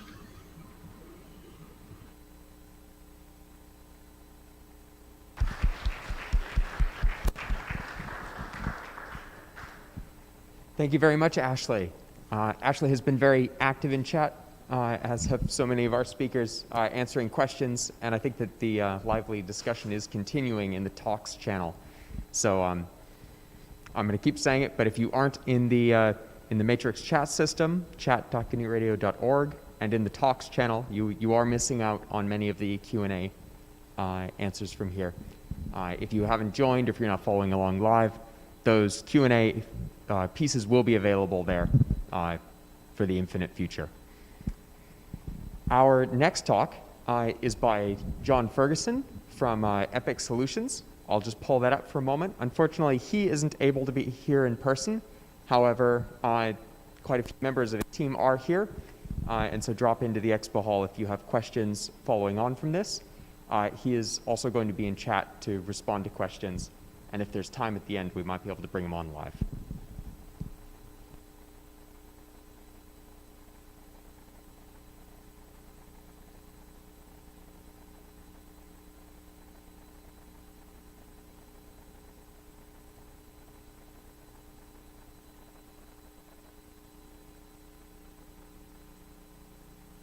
Hello, everybody. Thank you for attending this session. This will be a joint presentation between myself, John Ferguson of DeepWave Digital, and also joining me will be Adam Thompson from the NVIDIA Corporation. So the majority of what we're going to be talking about in this presentation is how to leverage GPUs in modern software-defined radio. So GPUs tend to be used for two key roles in terms of processors for software-defined radios. You can kind of lump them into two buckets. One is DSP and pre-processing, so we're kind of putting those two together, and then deep learning applications. So in terms of DSP and pre-processing, they're primarily used as accelerators to execute highly parallelizable DSP tasks. So things like FFTs, stuff like that. The reason why people really like using GPUs for this is because you're able to get speedups typically associated with hardware accelerators like FPGAs, but you are actually writing software. So it's easily adaptable, easily changeable, and much easier to program than something like an FPGA. But you're not having to deal with the lower throughputs that are typically associated with CPUs. In terms of deep learning, GPUs are known to be ubiquitous for neural network computation. They are also the best supported compute engine for all deep learning frameworks. And then based on what I just said a second ago about writing software, making it easily adaptable, that allows us to keep up with the ever-changing world of machine learning, or the rapidly changing world of machine learning. What we ultimately want to do is have an end-to-end workflow that is interesting, that leverages hardware, CPU compute, GPU compute. We wanted to leverage signal processing, and we wanted to leverage machine learning. So the example that we're going to be showing here is receiving FM signals, demodulating them over using the CPU and GNU Radio, performing some automatic speech detection and automatic speech recognition using a combination of GPU, CPU compute, and then ultimately displaying that for the user. So think of this as kind of radio automatic speech detection. So if we look a little bit closer into what this flow graph would look like, and all of this is will be implemented in GNU Radio. So we start off with our sensor, the hardware aspect here. So we have an RF front end, and we have analog to digital converter. We then, because we're using GNU Radio, it'll initially go into the CPU memory. So we are going to have to do a data copy from the ADC to the CPU, which will do some filtering, some speech detection. So is there actually a signal there? Followed by a demodulation, and then we will need to get into the machine learning parts, which is the blue boxes here.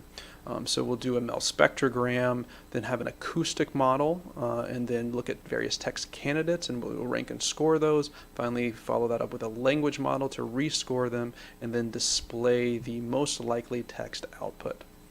So you can see that this is very much a heterogeneous compute problem. We're going in and out of CPU, in GPU, we're doing machine learning, we're doing signal processing, we're displaying, we have hardware. We feel this is a great example problem.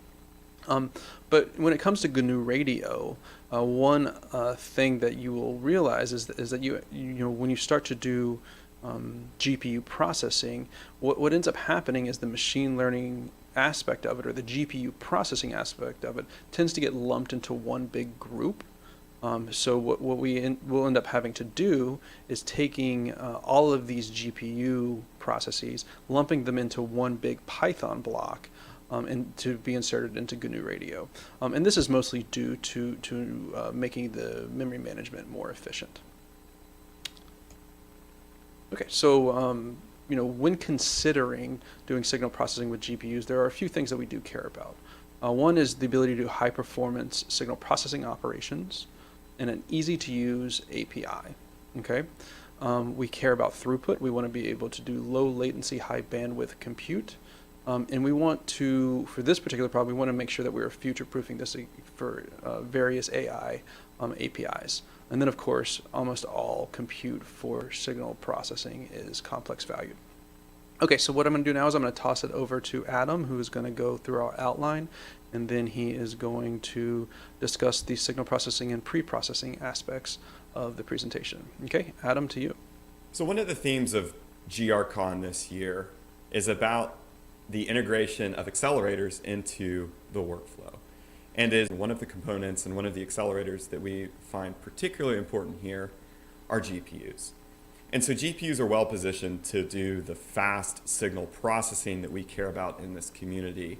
But also on that same device, we can tie into deep learning and machine learning frameworks like NeMo for speech to text translation, so automatic speaker recognition tasks, or PyTorch and TensorFlow for things like modulation recognition and wireless fingerprinting and beyond.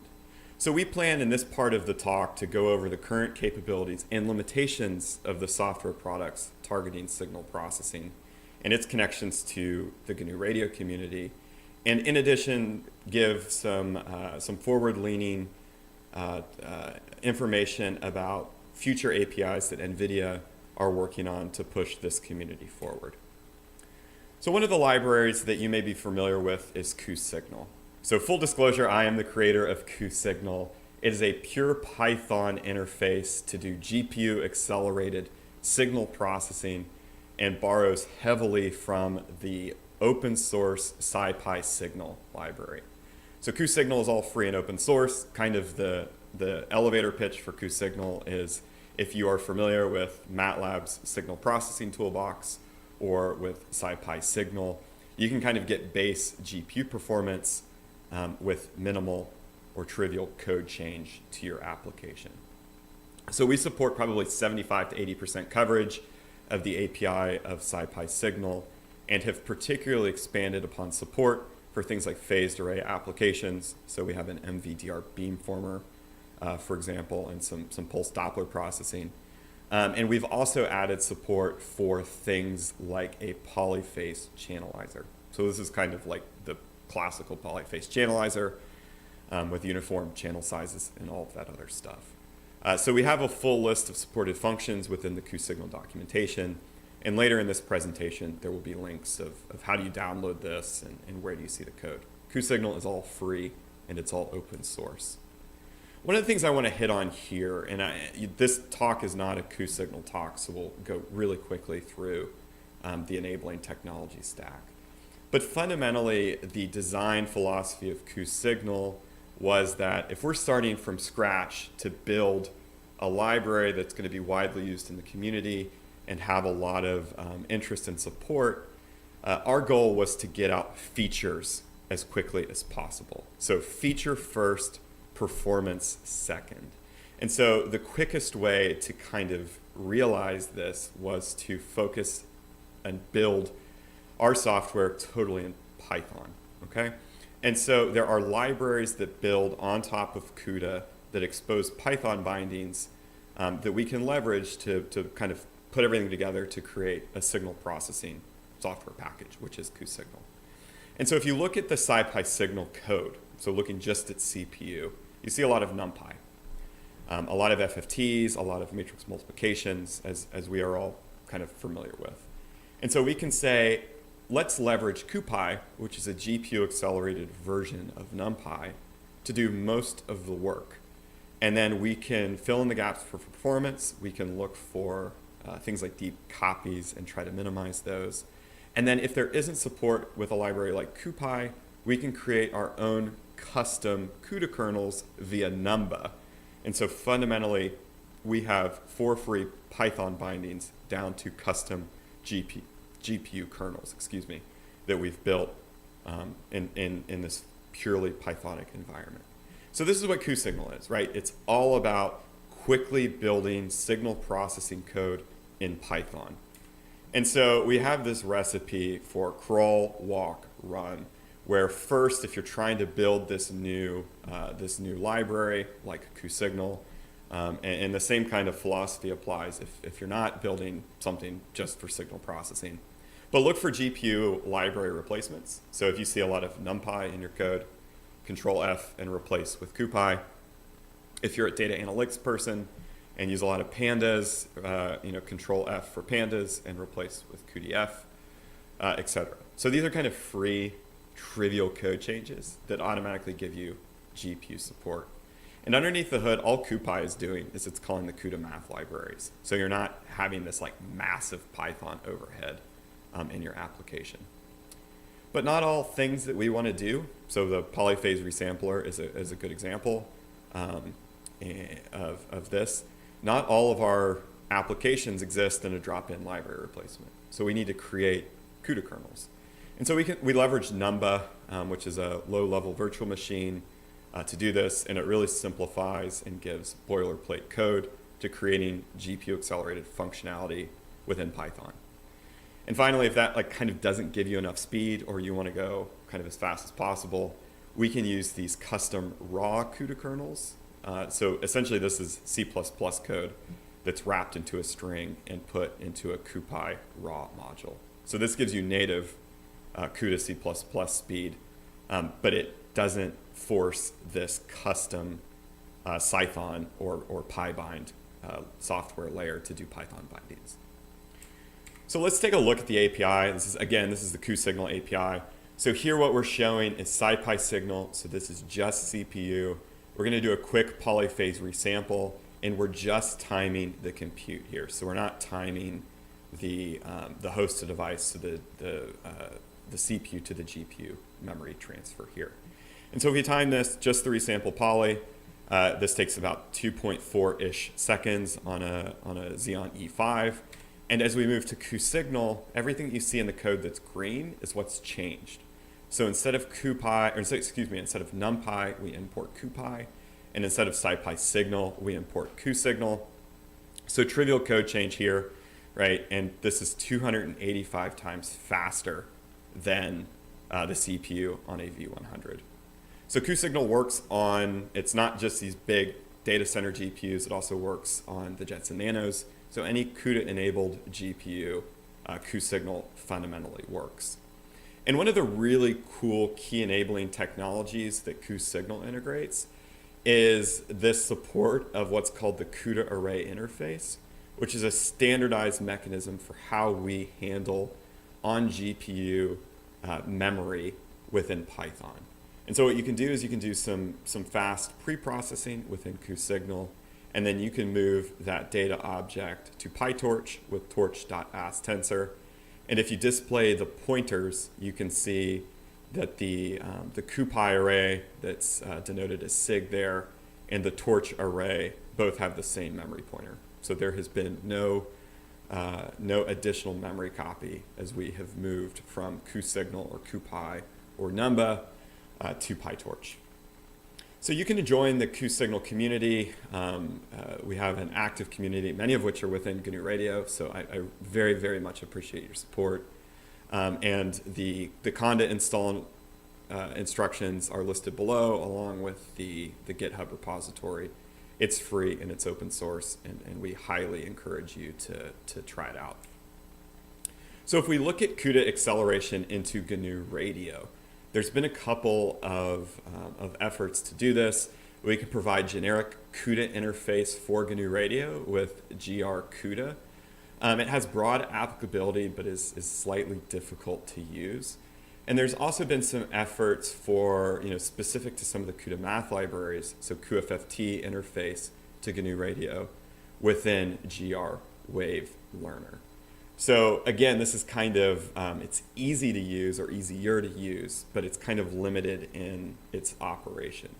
And so as we look to the future, the GNU Radio community, the ideal API kind of looks like a generic integration of a generic library that has been created that's optimized DSP kind of at the core level. So you let someone else do the math, the exposure of the CUDA managed memory, how do you handle streaming data, and then the GNU Radio community could take that library and wrap it into GR blocks, for example.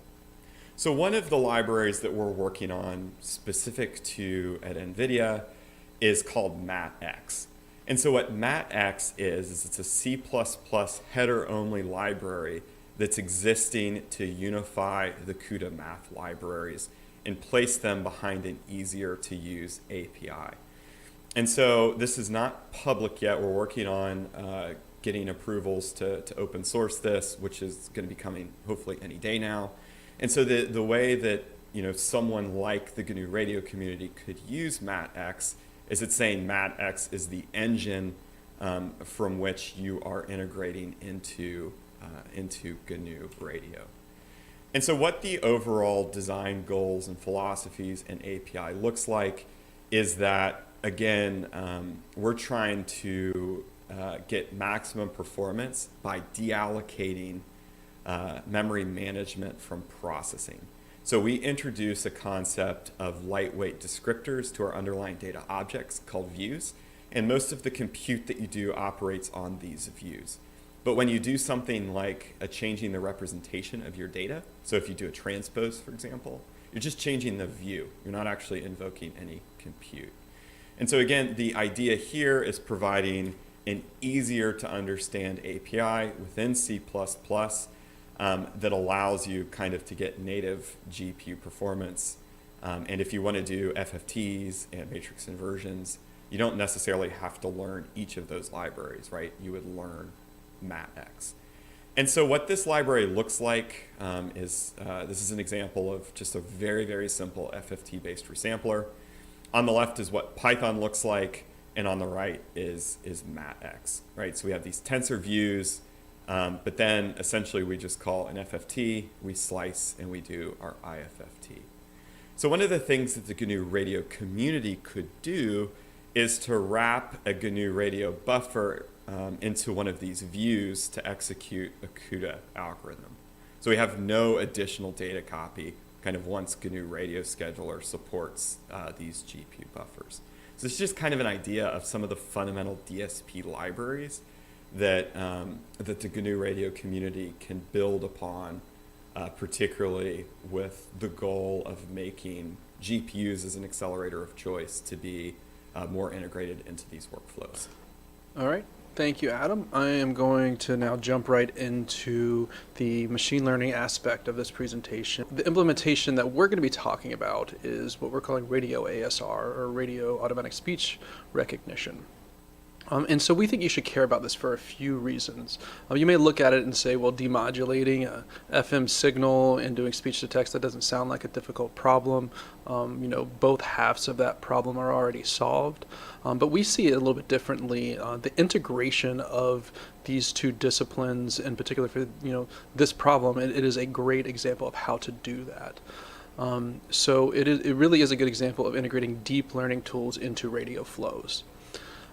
You should also care because we're only leveraging open source software stacks here. So we're looking at open source machine learning frameworks. We're leveraging GNU Radio, Python, all that stuff. So if you're not familiar, NVIDIA's NeMo toolbox is very, very useful. It's a toolkit to develop state-of-the-art conversational AI models, just like it says there.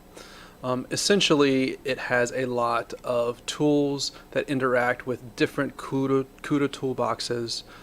It leverages PyTorch or PyTorch Lightning. It contains libraries for ASR, NLP, TTS, but very importantly, it has a lot of pre-trained models. So that means that you don't really have to train a whole bunch of models on your own. It works pretty well out of the box for voice recognition or natural language processing or speech synthesis. Okay, so now let's talk about the specific implementation that we have here for NeMo within GNU Radio. So here is our GNU Radio flow graph. You start off on the left-hand side. The squiggly lines there are the RF signal coming in. And then we get into GNU Radio where we have our SOAPy source block. So we are leveraging the DeepWave's ART radio here. And so we sample the RF data, and then we send that to a low-pass filter. We then run that through a power squelch. And if we break squelch, then that goes to a narrowband FM demodulation, and then we go to GNU Radio's Python block, where we have created an embedded ASR code in there. So you will see, if you look at this embedded Python block, and we have the code down here below, what we are doing is just leveraging the built-in Python block. And you'll notice a couple of things. One, on line 3, we're importing from our radio ASR, we're importing a speech inference tool. And that is the main function of the work function here in the Python block. The reason why that is, basically everything is contained in a separate function is because we have to leverage GPU compute in order to do this. And as of right now, GNU Radio does not handle GPU buffers, so that we kind of have to put it all into one big blob of Python code, so to speak. But let's look at what that big blob of Python code looks like. So here I'm showing kind of the overview of what the radio ASR algorithm does. So we have a 16 kilohertz audio rate coming in from our demodulator. And then we do our pre-processing. So that would be a MEL spectrogram. If you're not familiar, a MEL spectrogram, basically instead of having evenly spaced frequency bins, it divides it up into frequency bins where each bin is about what the human ear can detect. So it's based more on the human ear resolution. And so it ends up being kind of like a log scale. So we go through the MEL spectrogram where we have frequency versus time. Each time bin is 20 milliseconds for this algorithm, and then the z-axis is power. Once we have our MEL spectrogram, we then go through QuartzNet. So QuartzNet is a pre-trained model available with NEMO, and it turns each of these 20 millisecond columns into a probability distribution of which letter of the alphabet it is. And you'll see that we have 27 characters because we're including a space. So the 26 letters of the English language plus a spacebar. Plus a space character. So, if it's the highest probability is B, B will be, like 80% probability. So you end up with that distribution for each column, and each column then gets converted to the most probable letter. We then run that through a text candidate algorithm. This basically runs through a dictionary and says, what is the most likely case of what these words are. So this is actually a CPU process currently. There's no reason why it couldn't be on a GPU, or many algorithms will combine it with the acoustic model. But at the end, what you end up with is a beam of, we call a beam of text. So each row represents a specific sequence of characters that are words that are to be looked at and fed into the language model. So you define how many beams you want to find. And we chose 24. And then finally, you send that to a language model. This is a neural network that is executed on the GPU. And so you take those 24 beams and you rescore them. So from the text candidate section, each beam had a probability with how accurate we think it is. You rescore those now with the language model, and that's what you end up outputting is the most probable beam there. So a few things to note here. This is a heterogeneous compute problem. So we are going CPU and GPU, transferring memory between. The entire flow ends up being a single Python block, as I mentioned before, in GNURadio. And so we end up having to build that as standalone Python code and then implement that in GNURadio. Call that from GNURadio. But if you look at it, it really looks a lot like a GNURadio flow graph. So in an ideal world, we could make each of these independent GNURadio blocks and be able to move memory between them, which is hopefully something that we should be able to do in a future version of GNURadio. Fingers crossed. So the platform that we chose to implement this on is DeepWave's AirT. This makes it, this platform makes it super easy to do this because it's got the built-in NVIDIA Jetson GPU. Block diagram is shown there on the right-hand side. So it's got the analog devices 9371 chip. Data goes to a Xilinx FPGA. That FPGA does decimation of the data down to the rate you want. RDMAs it over to the NVIDIA Jetson. The NVIDIA Jetson is really nice because it has shared memory between the CPU and GPU, so we don't have to have extra memory copies once we're in that world. It runs, Ubuntu 18.04, makes it very easy to program on, and ideal for this type of problem because of this memory management that is taken care of for you. So what we have done, we've implemented all of that GNURadio flow graph, so we're operating in GNURadio here. This is untethered speech to text. We have demonstrated that this has the ability to work with broadcast FM. So we, demodulate NPR and stream that to a text file. GMRS is the one I'll show you in a second. So that's, demodulating narrowband FM. That's, handheld radio that, like you see there. And then we use NEMO for all of this. So NEMO ASR running natively on the AirT using the GPU. And you'll see the GPU only leverages about 7% of the GPU cores for this processing. So what I'll show you now is, if you do want to see this actually function in the real world, the DeepWave people over at our booth at the GNU Radio conference will be running this live, and you'll be able to talk into a two-way radio and see the speech to text. So all of this is from pre-trained models using NEMO.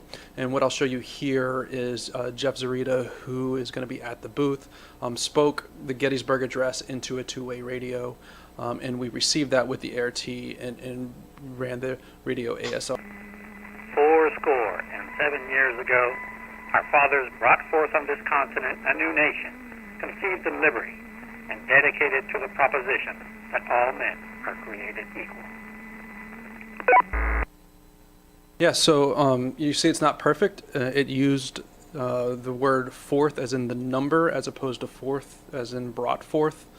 So it's not perfect, but it is a great demonstration of how to do this and an excellent place to start to build, any machine learning algorithm with that includes signal processing. Okay, so looking forward, all this was great. We had to jump through some hoops, though. So what is it that we would really want? And this isn't meant to be dictating what the GNU Radio community should be doing. It's more meant to just kind of be food for thought. But ultimately, wrapping machine learning and GPU processing into a single block is kind of cumbersome. It's definitely not very modular, and modularity is one of the key aspects that makes software-defined radios appealing. So in an ideal world, we would want independent GPU blocks or independent machine learning blocks that that can process each one of these steps. And it looks like that might actually be possible in future versions of GNU Radio where they're going to handle GPU buffers. So future architectures, we believe, are going to contain heterogeneous compute. So we need to be able to move data easily between FPGAs, CPUs, GPUs, and maybe even neural processors when they become mainstream. And then Adam spoke to MATX. We think that its ability to leverage views and that API's ability to interact with commercial APIs such as GNU Radio is going to be very, very useful going forward. Especially as soon as GNU Radio is able to handle GPU memory. So with that, I will speak for myself and Adam and say thank you very much for your time, and I hope you enjoyed this talk, and we will stick around for any questions that you may have. Last but not least, references. So here is all of the open source libraries that we leveraged for this work.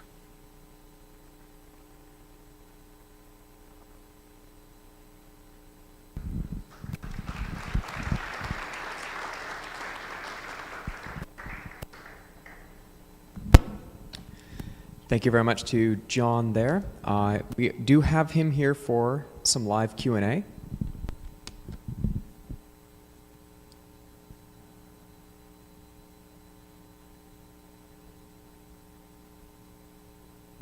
Hopefully we can now hear you, John.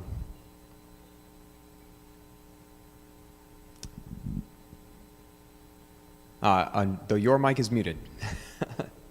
For once, the conference side is not the problem.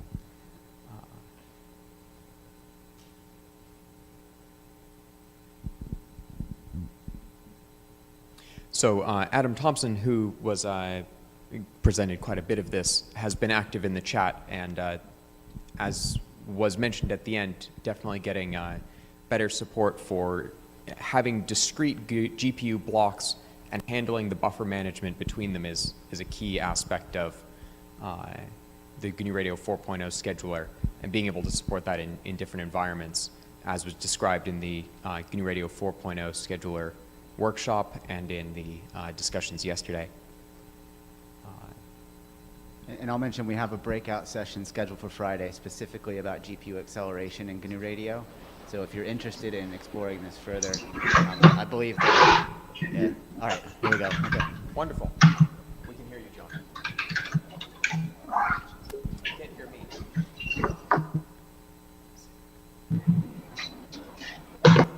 Sorry, there we should be. So we can hear you. Welcome to...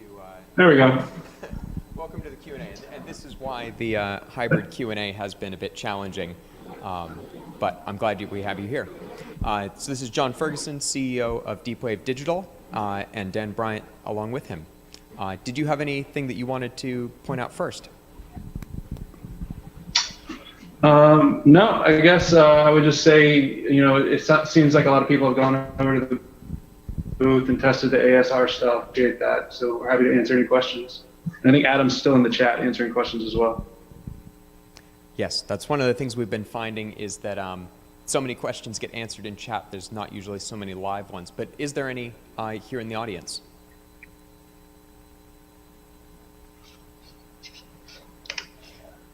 So I think that many of the questions were already asked at the booth and live in the chat channel. I guess from my perspective, what pieces in the GNU Radio side would you consider most useful to enable these sorts of flows to work more smoothly? Is it just the buffer management, or are there other steps that could be taken? So I think it's mostly buffer management. We are extremely excited about the new scheduler work and new buffer management work that the Blacklinks folks have been working on and is incoming to mainline GNU Radio. I think that plus some of the things that Adam has been working on with MatX, which use that buffer management and do signal processing on views of GPU buffers. I think that is what makes all of this possible. One of the things that was brought up was a concern that some of the existing libraries are in Python, and so if you're using them from the GNU Radio side in Python, this may be a deficiency in the GNU Radio scheduler, but we do the data transfer from C++ to Python and then back. Are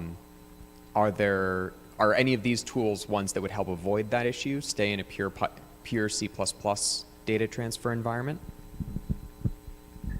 So again, operating on views that you can take your memory buffers from C++ to Python and back several times without copying, and then use them with whatever library you want to, without incurring additional overhead there. And those memory views are becoming compatible between those, or is it just literally the concept of basically passing raw pointers and hoping that libraries are able to handle that? Sorry, can you repeat your question? Sorry, are the memory views interoperable between these libraries? Is it just the concept of a raw memory space? It's really the concept of raw memory space, and then each library interprets it how it wants to. And a lot of that on the Python side is enabled by the Python array interface. And with libraries like CuPy, you have the CUDA array interface, which is a similar buffer protocol, but also manages the CUDA host and device pointers. Any questions from the in-person audience? Just trying to quickly check the chat as well, although I imagine that that's been pretty well handled by Adam. I have spoken with Jeff and Peter Cho here. They are starting to pack up their booth. However, they will be here through the afternoon break and do have the demos still available. So please do drop by with any questions and if you want to see the hardware that they have here. Right. With that, thank you very much, John. Thank you. Thank you very much, Dan. And hopefully we'll see you in person next year. Hopefully. Thanks, guys. Thank you.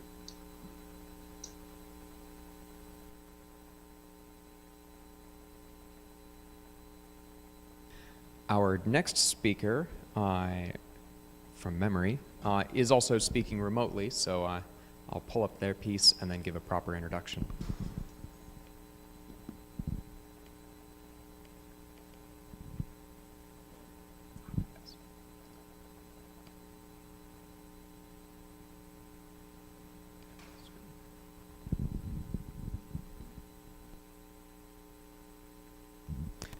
So this is one of those viscerally satisfying demonstrations that I think hopefully many folks have seen, but Tempest, the idea of spying for video interfaces through electromagnetic spectrum emissions, point your antenna even potentially through a wall at a cable and be able to read the video off of it.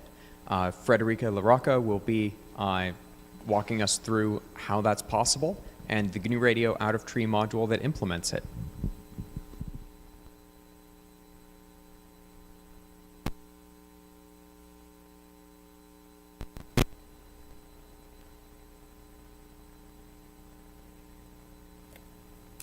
Hello, welcome to my talk.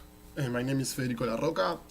I'm going to talk about gr-tempest, which is how to spy video interfaces through electromagnetic emanations by using GNU Radio.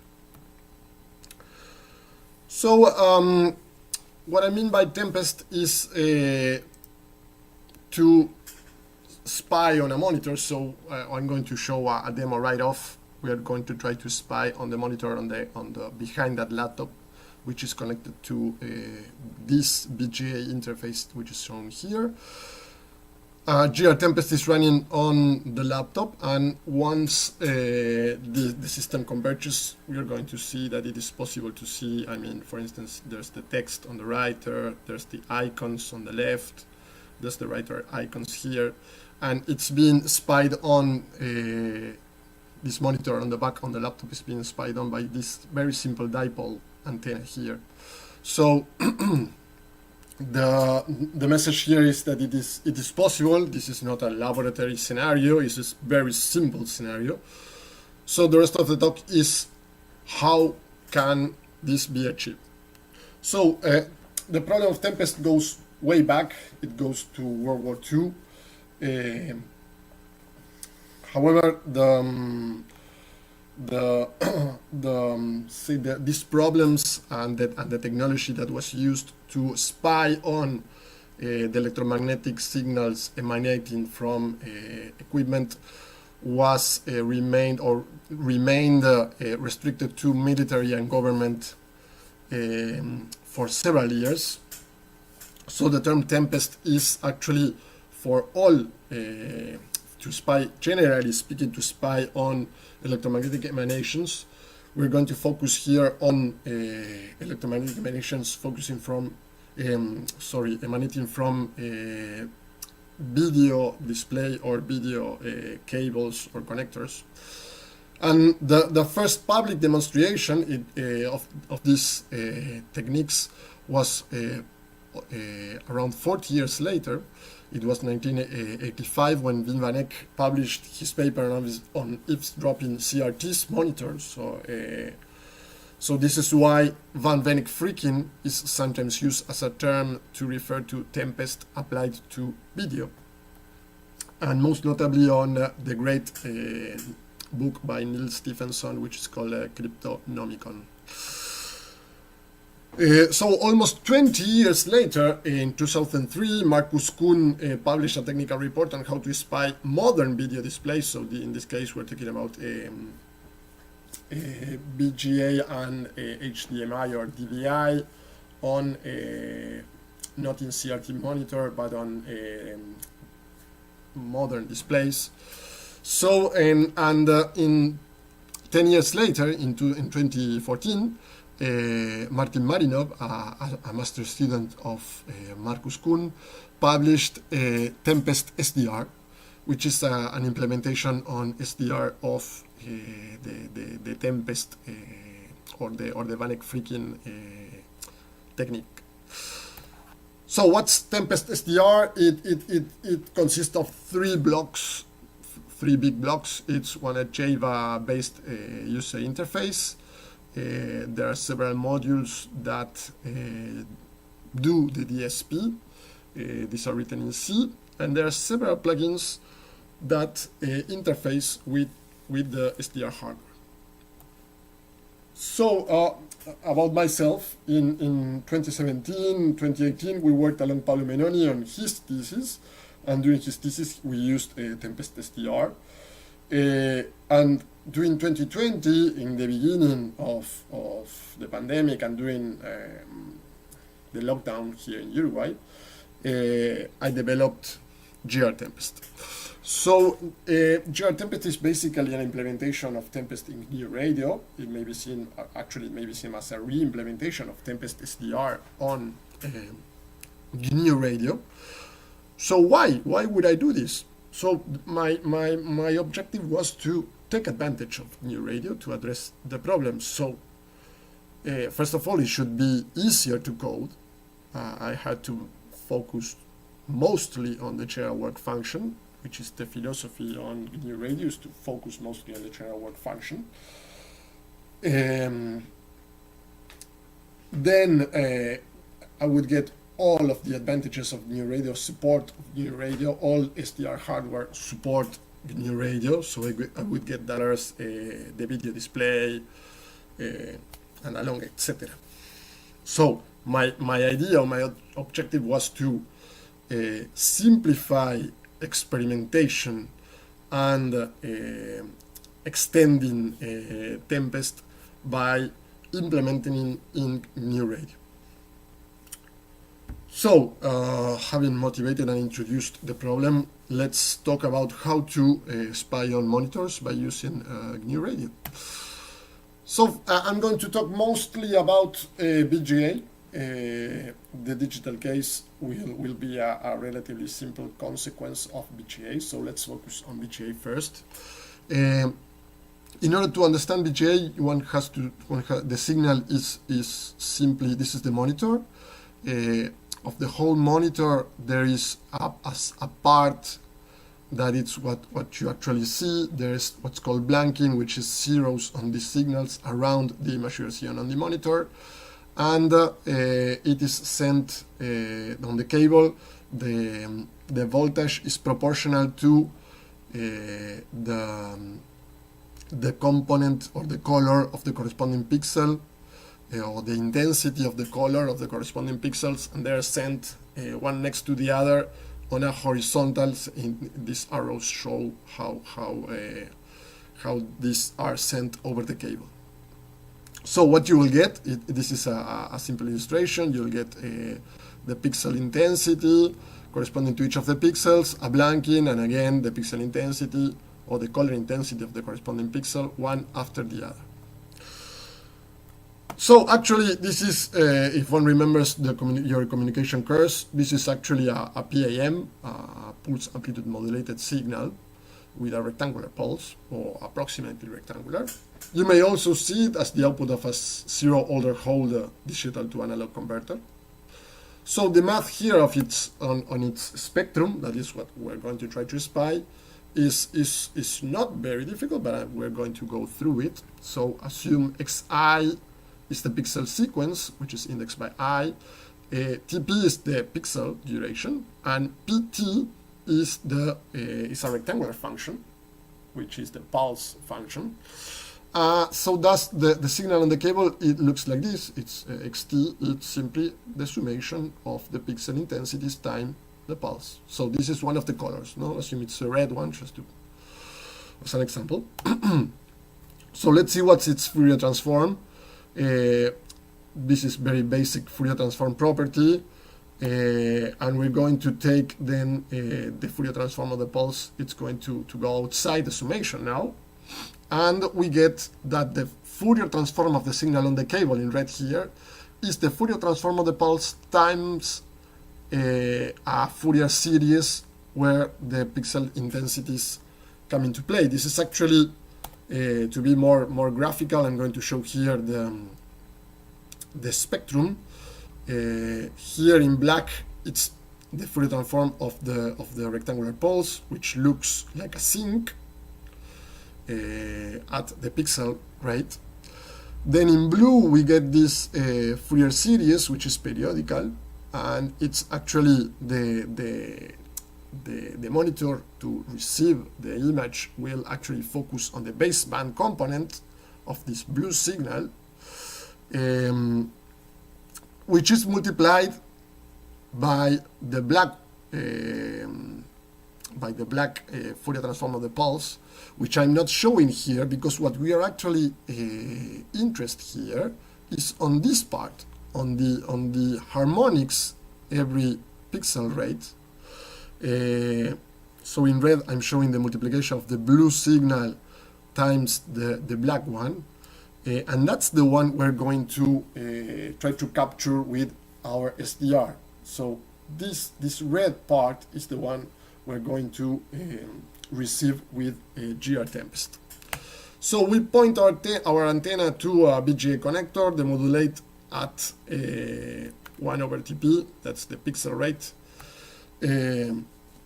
and consider its magnitude so as to avoid frequency synchronization issues. This will be discussed with more detail later. What do I get? Well, I get this. which is not very useful. We can see there's something there, but we don't see any image. So the most difficult part is time synchronization. That's the problem. We have to generate signals and we have to feed them to our video display so that we get the vertical resolution number of lines per frame. So once we do that, we get images like this, where I'm going to play with the sampling correction parameter, so as to show you that when the sampling correction is not correct, you get skewed and moving images, and when you find the right sampling rate, you get a steady image, and that's what we try to do. We try to resample the image so that you will get a steady and a framed, to say it in a way, image. So let's see how this is achieved. This is the simplest flow graph on our examples folder, and we're going to go through it very quickly. First, you may use either a USRP or a previously recorded signal. This is very CPU intensive processing, and so offline operation is more than foreseeable. So the other thing, or the important aspect here, is that the total resolution of, that is the horizontal and vertical resolution, and it should include blanking too, that's important, and refresh rate have to be manually set. So that's one of our future work features, but you have to manually set it. But once you have chosen your horizontal and vertical and refresh rate, that results in a certain pixel rate, which is simply the number of pixels per second, and that means that your USRP should point at pixel rate times certain harmonic. Sometimes the first harmonic works best, sometimes the second. That depends. You have to play a little bit. That depends on the video card. So this third block here, the fine sampling synchronization block, is the one that takes care of resampling the signal, so that you will get the number of lines you want, so that it may be seen or may be displayed by the video SDL sync right here. So what we input here is, the parameters here are the interpolated horizontal size, that is how many samples roughly correspond to a line, but what actually has to be, you have to choose precisely, is the number of lines you have. If you miss the number of lines, you will get, again, as I showed before, a skewed image that moves. If you don't precisely input the horizontal resolution, you'll get a more or less a line with more or less pixels, but the image will be steady. Because how does this fine sampling synchronization work? It looks for correlation on the signal on a lag that is around a frame's worth of samples. This is obtained from the two parameters you input here. It looks for peaks on this autocorrelation, and it will interpolate the signal so as to generate horizontal times vertical samples between each of the peaks. So the important thing here is to, once you have these H times B samples between peaks, and these peaks should correspond to frames. So once the video SDL sync shows the resulting image, the important thing is that each lines actually correspond to a line.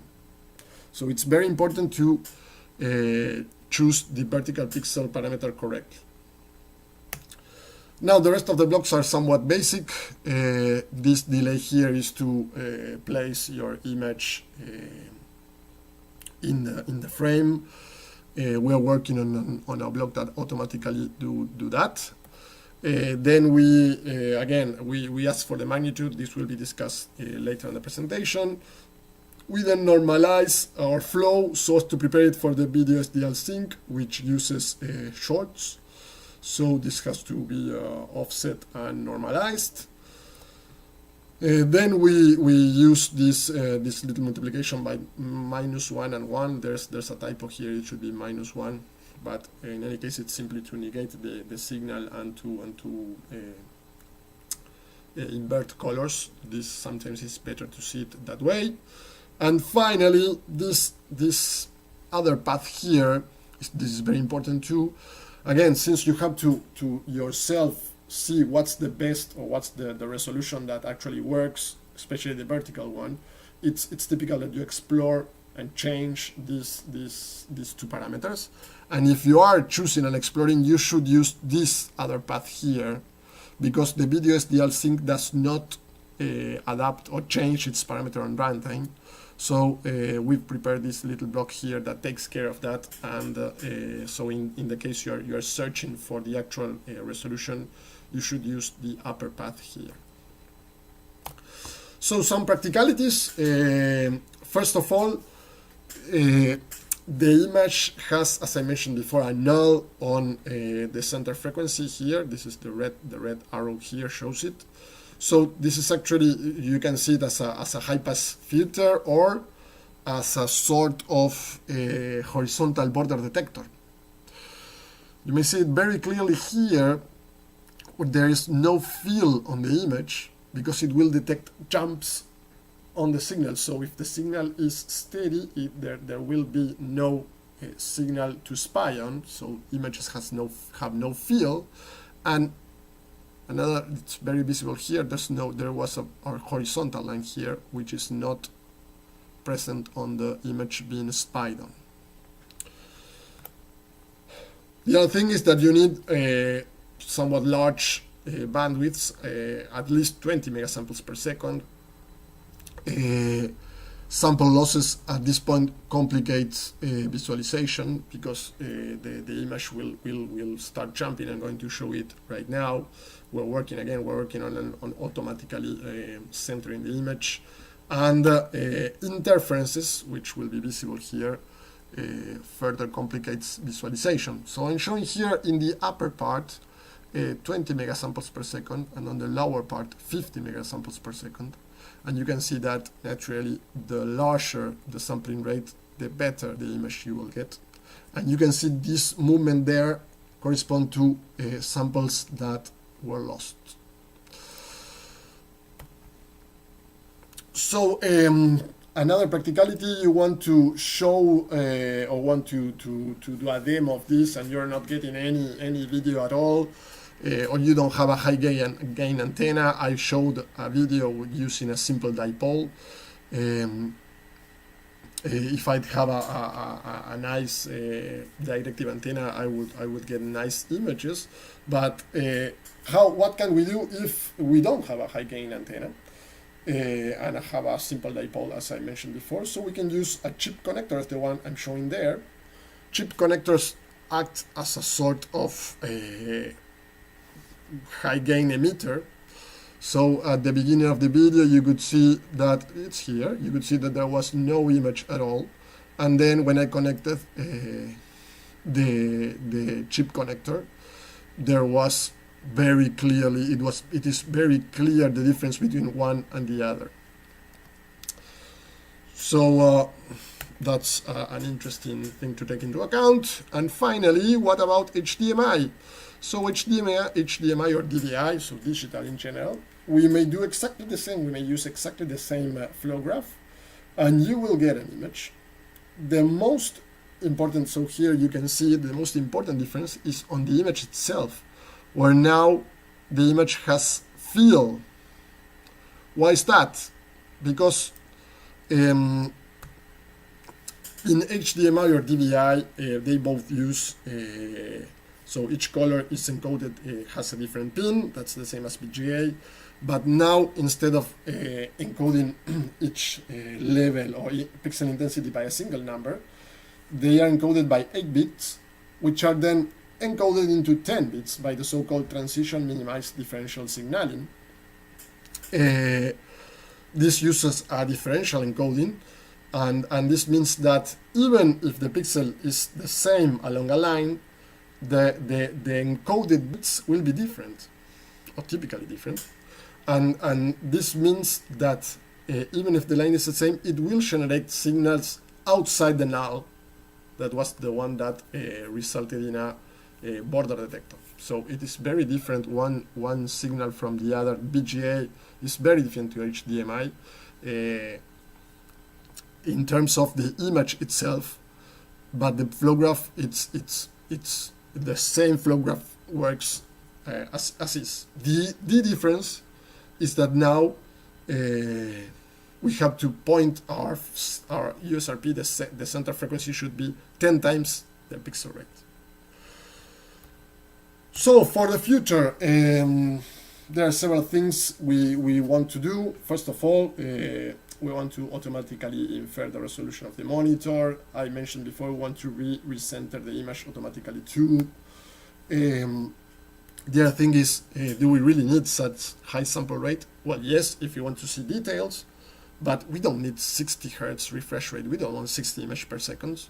So we're working on a method to drop frames instead of lowering the sample rate, because you have to have like a very powerful PC to process at such sampling rate.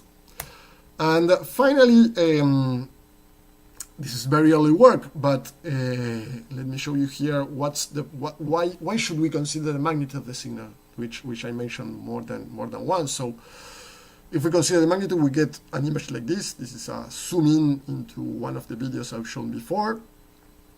We see, for instance, here you may see that it says YouTube, but it's not very clear.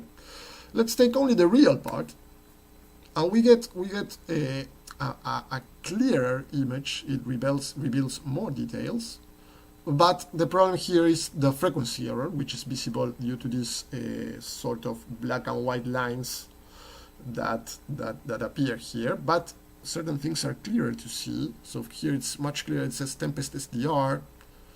Now that you know it, you probably read it. But here it says Tempest SDR remotely eavesdropping. It's easier to see. The problem is frequency error, and we may even try to equalize the signal to reveal further details. And here I'm equalizing by simply the inverse of the sync. There was the sync with the null. I'm very naively equalizing with the inverse. But anyway, and this is a real recording. This is not a simulation. This is a real recording. You may see that text is they're somewhat clearer. So we see here Tempest SDR remotely, it's much clearer. This part here, you may see that before it was not possible to read it. There is a little bit clearer, but now remotely it's YouTube, the symbol. Again, here we have two problems, not one. You have the frequency error problem plus how to equalize, blind equalization. Oh, that's an open problem. Now, regarding the digital case, where equalization is clearly not possible because we're talking about bits there, so equalizing is not really a sensible path. There are some works that use deep learning to reconstruct the image or to recognize characters. We're starting to work on that. But the message here is you should not throw away one of the channels. So you should not consider for your deep learning framework the magnitude of the complex. You should consider like the whole complex to reconstruct the image. We provide a signal simulator that if you for ourselves, we're going to use it to ease the construction of the training set, but it's available there if anyone wants to address the problem in this fashion. It may prove useful. And well, that's all. Thank you very much. There you have my mail, my Twitter. This is the GitHub of gr-tempest. We also share several recordings if you want to test the system and don't have a USRP. And I would like to thank especially Pablo Menoni, with whom I worked on his master thesis and with whom I understood Tempest. So I'm going to be around for questions. Thank you. All right, thank you, Federico.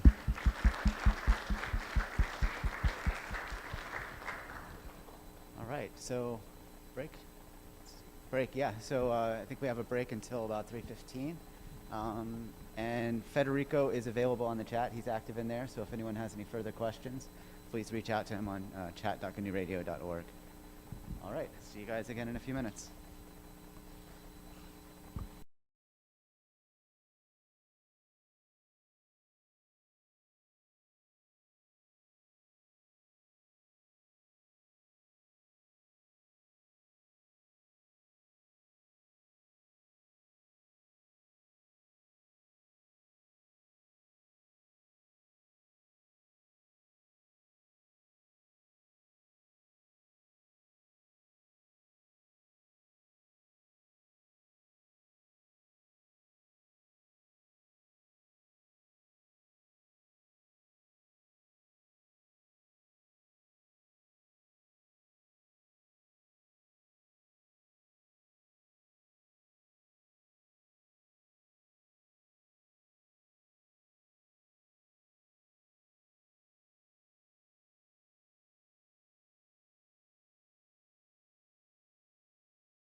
we're going to get started again with the team from Microsoft, Craig Pomeroy and Rishi Salar with Microsoft's RF Sim and GNU Radio in the cloud. So I know we've spent some time visiting with Microsoft. They've been a generous sponsor this year and excited to hear about their solutions.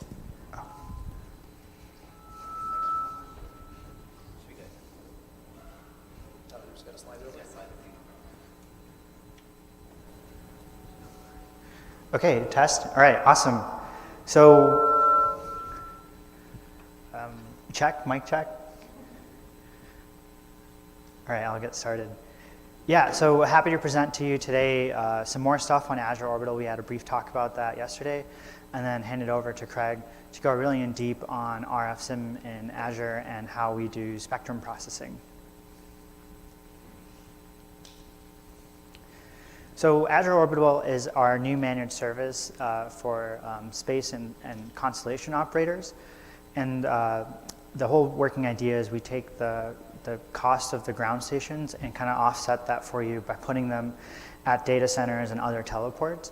And the going in philosophy for Orbital is to be very closely tied in with the industry and partners.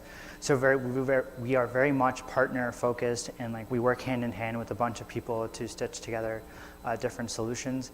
And there's two scenarios. We have one for global comms, which is for like mega internet constellation providers, and there's one for Earth observation, which is kind of like more applicable here and for those kind of LEO constellations that want to do a lot of stuff in Earth observation.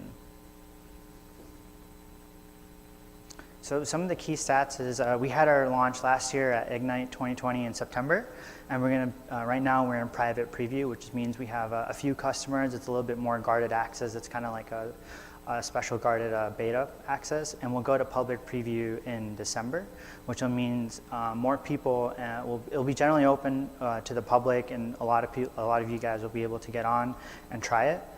We have our Washington and Sweden sites up, and we'll have the next 4 you can see on the screen there end of next year.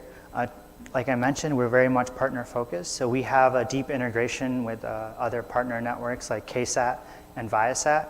And the working idea is you can go in through Microsoft to schedule on our sites and their sites, and it's a bi-directional relationship where they can schedule on our sites as well. And I think yesterday I mentioned like we have a huge virtual RF focus.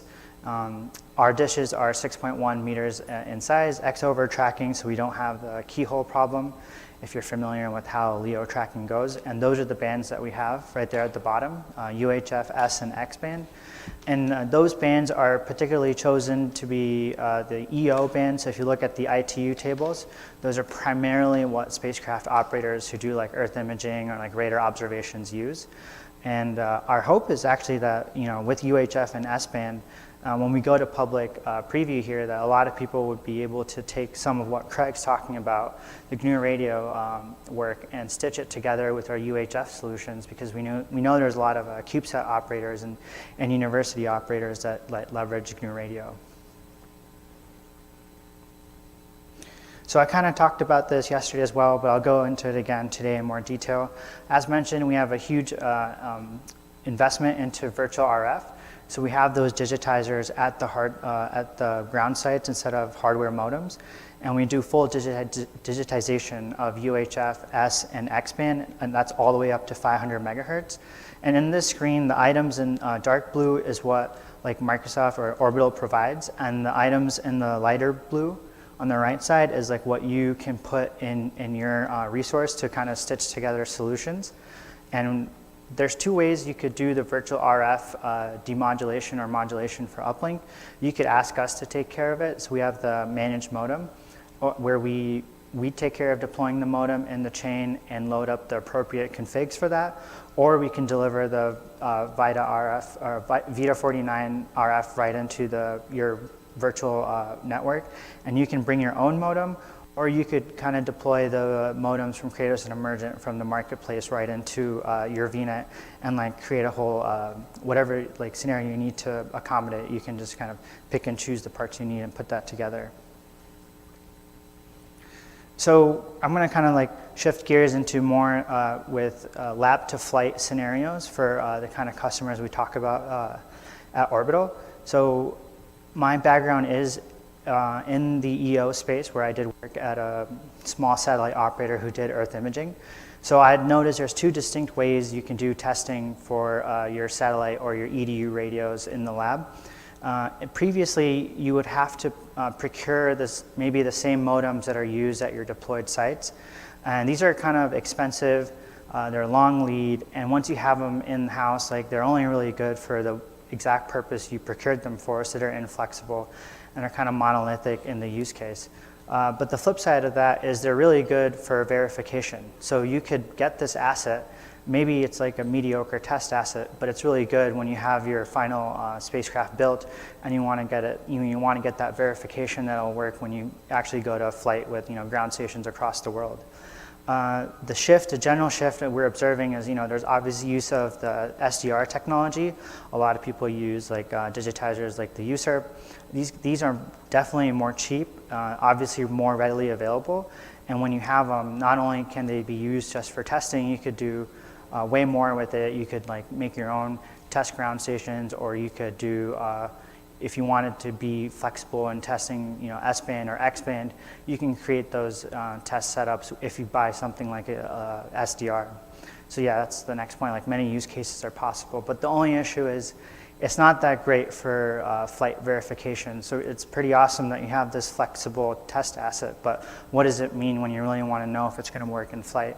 So that's where Orbital kind of comes in here and helps bridge the gap, fully leveraging virtual RF. But since we also do the same, you can kind of use the same test methodology to verify that whatever you've built in the lab can also work in flight. And I'll show you how that works in the next slide. So over here is kind of a high-level diagram of the different types of scenarios. So over at the top, I have an example of a USRP that's used, and then you can get something. The ASE stands for an Azure Stack Edge, which is kind of a hybrid cloud device that you can get on a rental basis for less than $1,000 a month. And using the tools that Craig will talk about, you can do stuff with GNU Radio, build up your modems. You can obviously do recording and replays, and you can do stuff for like channel sim. If you wanted to simulate some Doppler effects or add noise and see how your spacecraft radios perform. So on the left side, I have the spacecraft, which represents the same entity you have in the lab, and the same entity on the right side of the operators. So these exact same entities will carry forward into the flight model, where the sites that you see below the USRP are like the Microsoft sites or the KSAT sites. And on the right side is the Azure cloud environment where Orbital resides. And since it's fully leveraging virtual RF, the exact same scenarios you were building with GNU Radio and doing all your channel sim testing, you can just literally lift and like shift them into Orbital and go like seamlessly from lab to flight. And I think it's really powerful. I actually use this a lot for my own stuff. And one of the neat things with the ASE is it's more than just compute. It can do stuff like synchronize storage with the cloud automatically. So you could do a bunch of back-to-back testing in the lab and then later like use it for additional processing in the cloud. So that's just like one of many ways you could use what we're developing here. And my last slide is another touch on the topic of Diffie, where our goal is to create this open interoperable standard that everyone agrees to conform to. And this is the first standard approved by the board is down there. And so far we have all these companies part of the ecosystem. And I'll hand it off to Craig to talk about exactly how we accommodate RF in the cloud. Cool, thanks Rishi. Can you guys hear me? Good? No? No?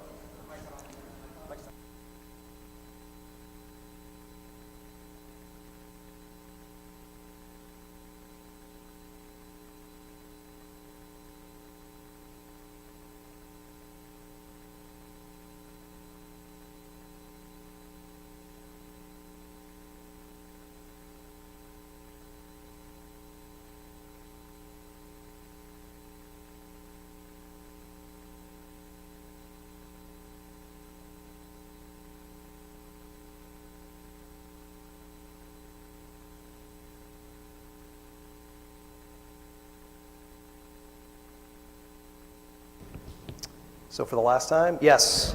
All right. More interesting than it should have been.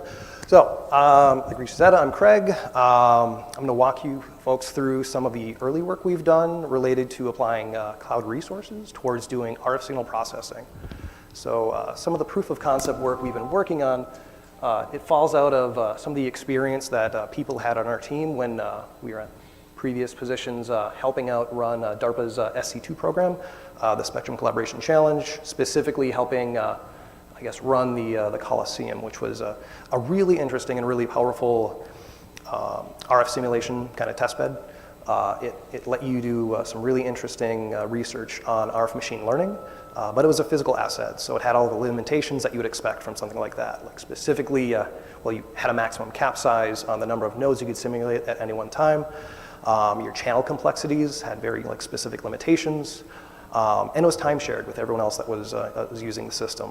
So, I mean, it had some caveats. So we wanted to show what could you do if you actually applied cloud scale processing towards this sort of problem.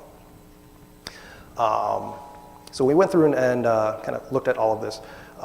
One of the other main issues with Coliseum is it also has a very specific workflow in that your data is generated on a very specific time scale, and if that doesn't really fit with, like, say, doing very tight loop continuous integration, continuous deployment, you're just kind of out of luck because the resource is built, you can't really change it. So our proof of concept work so far shows that it's absolutely possible to build a cloud resource that's fully configurable and could meet the needs of your development workflow. So this is very high level kind of architecture view of the system. So every block here is a pod or container running in a Kubernetes cluster. So you have a number of transmitters going through some channel models, aggregating all that data, and then going to a receiver. We actually took some of the concepts from GNU Radio in terms of defining the topologies on here. So if you actually look at how one of these is deployed, it looks a whole heck of a lot like a Python flow graph. You just say block A, output 1, talks to block B, input 2, works out very nice. So the workflow with using one of these systems, generally you start by generating the channel models by simulating a physical environment, and then you apply those channel models to some RF signals. And just one note on this, like we show all of this unidirectional, that's just because this diagram looks really scary if you draw all of the arrows for fully bidirectional, so we just left it here, but there's nothing to say that you can't just do bidirectional. So we worked with some of the folks at ANSYS to simulate a small chunk of Seattle. I'm going to go ahead and play the video. We have a mix of static nodes, some nodes on the side of buildings, some nodes moving around kind of on the ground, and then we've got some airborne nodes, some kind of medium flyers, and then some very high flyers, and this is zoomed out inset. So we went through, simulated like the physics, actually said, okay, there are a few different material types, and came up with channel models that for each, like a full mesh connection between each transmitter and each receiver. So we boiled that down into a bunch of channel models. In this case, it was 100 by 10, so we had about 1,000 channel models of time-varying complex taps. And then stored those off so they could use those in the next stage. So for the next stage, we wanted to come up with a fairly intuitive way to relate, like, what is this effect of the channel? Like, how do you relate, I guess, the quality of a channel to someone who's not really a software-defined radio or DSP expert? So we came up with the idea of running an NTSC analog TV signal through one of our channels. You can see up here, we show you kind of the bird's eye view of the topology. We've got a transmitter on the side of a building, and if you can see it, we've got a little car down here. Will have the receiver in it, and this car is going to drive down an urban canyon, and then it's going to turn this corner, so you're going to get some nice shadowing effects from those buildings. Over here, you can see kind of the first-person view from the car, just to see where it is along its route. This quadrant down here will show you what the original TV signal would have looked like. And this final quadrant is what the car is actually going to see, the receiver in the car. So I'm going to go ahead and run this. And the neat thing about NTSC is since it's an analog spec, you get all these fun little effects of, like, when you have low signal quality, you get like the static in the background, or if you have multipath bounces, you'll see some ghosting effects. Like a good one's going to come up soon. Like you can see right along this side, you get some really nice ghosting. And then when you go around a corner and get into a shadow, you just see the signal completely just drop out. So you get a little bit more than that like digital cliff type effect with some of the more modern TV comm signals. So yeah, this definitely shows that this is a thing that it's totally feasible. But this isn't the product that we're going to try and release right now. We built a bunch of IP along the way that we thought actually might be useful to this community in general. So we're going to walk through some of those pieces and tools. Before I get there, though, I'm sure a lot of folks are asking, well, why would I do SDR on the cloud? What's the point? One good use case is just for access. You can work with your data from literally anywhere. All of your data is available, all of your processing infrastructure. You can be working from a beach, whatever, doesn't matter. It's all available to you, just access remotely as long as you've got, well, a good network connection. Once you're in the cloud, you can also easily leverage other resources, such as some of our other services, like the Azure Cognitive Services. You can very tightly integrate with cloud-based CI/CD pipelines, or you can talk to services that directly inject RF in the cloud, like what Rishi's working on. Another good use case for moving processing to the cloud is for reliability. Specifically, if you're talking about like storing your data and you want it to be redundant in case of a disaster, you can turn on geo-replication, which makes sure that there's a copy of data stored in a completely different data center, often on a different continent. So you're generally going to be okay in terms of redundancy. And then the last thing to just cover on that is scalability. Basically, can I scale up the use of resources as I need them? And this can be in terms of compute. Like for us, we had this very large-scale signal processing problem. But it could be as simple as saying, well, I saw that really interesting talk on RF machine learning. I would like to try and do some GPU-accelerated machine learning, but the GPU market's a little bit rough these days. I don't want to go out and buy that physical asset. Instead, you can go ahead and grab some time on one of our GPU-enabled VMs and just kind of run it. And then when you're done using it, you turn it back off. And we're also starting to turn on some FPGA instances to let you do some accelerated machine learning with those too. And the last bit is in terms of scalable storage. You get access to massive storage in terms of you can use like Azure disks or Azure files, which are basically like direct attached disks to VMs, or Azure files, which act basically like Samba servers. And then there's Azure blobs. I'll go more into detail on those in a little bit. So one issue that people commonly stumble with in terms of doing cloud processing for the first time is dealing with authentication. Now you have all of these distributed resources. It's not just as simple as logging into a single system and using local resources. You need to actually manage that authentication. So that's something that with the next set of tools that I'll go through, we've actually tried to design those with that in mind. So we call this project Azure Software Radio. Basically, we're trying to allow GNU Radio tools to leverage cloud resources in a much more natural way.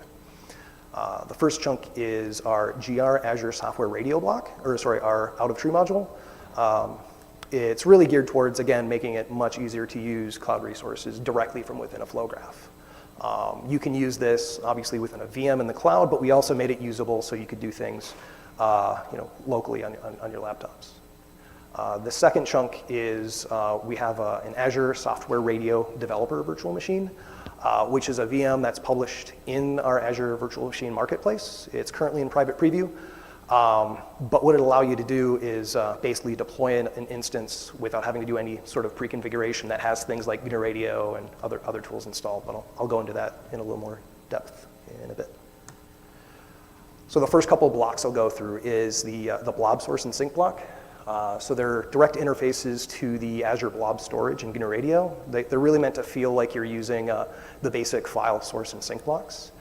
So like a local use case for this would be if you've got, say, your local laptop, maybe you've got a 256 gigabyte hard drive, you probably have about 100 gigs free, and you're trying to do a signal capture. If you're streaming Complex 64 at 10 megahertz, you're going to burn through your disk in about 20 minutes. Well, 21. If instead you used the Azure sync block, you could just store directly into Azure Blob and store up to 190 terabytes at a time. So previously, if you wanted to clear out your hard drive, you'd say, well, I get my 100 gigabytes, I store it off, I do whatever processing, and then I either have to back it up someplace else or I have to delete it. This just lets you punch it straight into blob storage, and you don't have to worry about it. A cloud kind of use case might be, say you've got a really massive machine learning data set. and you'd like to run it through, say, some of our GPUs for doing GPU accelerated machine learning. If you have like many, many terabytes of data, previously you would have to stand up some storage attached to your VM, copy that data down, and then do your analysis. This lets you just stream massive files to or through your analysis pipeline without having to set anything up ahead of time. So I've been talking about blobs a lot, and I didn't really define them ahead of time. So if you're not familiar with them, basically they're binary large object storage that are durable, scalable, and cheap. If you turn on things like geo-replication, you get something like 16 nines of durability. They're scalable in terms of you can write out to 190 terabytes per a single file, and then if you need more, you just change the file name and keep on going. And in terms of being cheap, tiered pricing, it's basically by how frequently you want to access your data. If you need to access it all the time, we're talking maybe 15 cents per gigabyte per month for what we call our hot storage. But say if you've got a data set and you know as soon as you delete it, you're going to need it again, you can just go ahead and put it into archive, and that's something more along the lines of just under $1 per terabyte per month. So you can sock away a lot of data for pretty cheap. And in terms of performance, it'll support the blob service backing all of this will support up to 12.5 gigabytes per second, which is 100 gigabit. These blocks won't hit that speed out of the box. We're still going to have to do an optimization step, but we're going to shoot for at least being able to handle all of the network throughput that like your local system or a VM will be able to support. The next block connects back up to our Azure Key Vault service. It's basically like an online password manager. So what it allows you to do is do things like assign an identity to a virtual machine and then say, hey, this virtual machine has access to this Key Vault store, and then pull down things like database credentials. Or if you're doing encrypted communications, you can store up your crypto keys there. So all you end up having to do is put in the name of the key, and it'll spit out the secret, and it never ends up in your Git repo or in your flow graph, which is handy since now all of this stuff is using cloud resources. If someone else were to pull your Git repo and get your authentication credentials, now they can start tinkering with your data and costing you money, which we don't want that. The last set of blocks I'll talk about go back to some of the stuff that Rishi was talking about in terms of the Diffie spec. So we went ahead and ensured that Diffie spec was open sourced. It's now an IEEE spec. I've got the link to it right here. It is based on Vita 49.2, but now you can go ahead, if you give them your contact information, you can go ahead and just like download the spec for free. So you have access to the spec. We're also providing implementations in terms of a source and sync block. So now you have code that implements that spec where you can talk directly to our antennas in Azure Orbital and other instruments from the various people in the consortium and pull IQ directly from those things right into GNU Radio. So yeah, we're excited for that. So the last tool we'll go into is what we're calling our developer VM.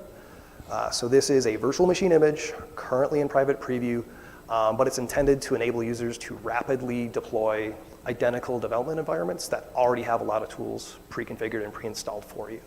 So right now we have GNU Radio on there, working instance of Phosphor, XRDP, or VNC, so you can connect to it with just RDP or VNC, whatever you choose, and the NVIDIA grid drivers to let you do remote visualization.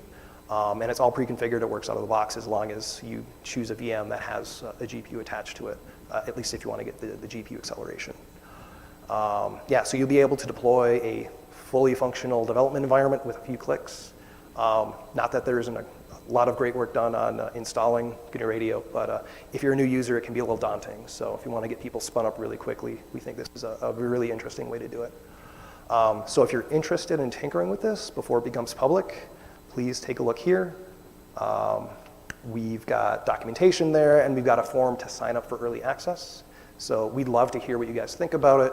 What works well, what doesn't, what is it missing, what other tools do you want on there? So a thing that we'll be adding as soon as we get our out-of-tree module through public or open source release is we'll add those things to it as well. So it's all be ready to go. So when can we have this stuff? So the out-of-tree module blocks, we're going through making sure documentation is good, finalizing all of our unit tests, making sure we're hitting all the important cases, and in parallel going through our open source approval process. So I can't give a definite date, but soon. It's on final approach. The developer VM, that's already in private preview, so if you're interested, again, go to our link, take a look, sign up, and yeah, we'd love to hear what you have to say about it. So the last thing I'll go through goes back to the lab to flight topic that Rishi was talking about in terms of helping you develop and integrate your satellite with the Azure Orbital service. So for this demo, we're going to show something representative of an Azure Orbital ground station. It'll be sending samples directly into our diffuse source block. We'll apply some physical effects like Doppler shift and path loss, and then we'll store those off to a blob sync.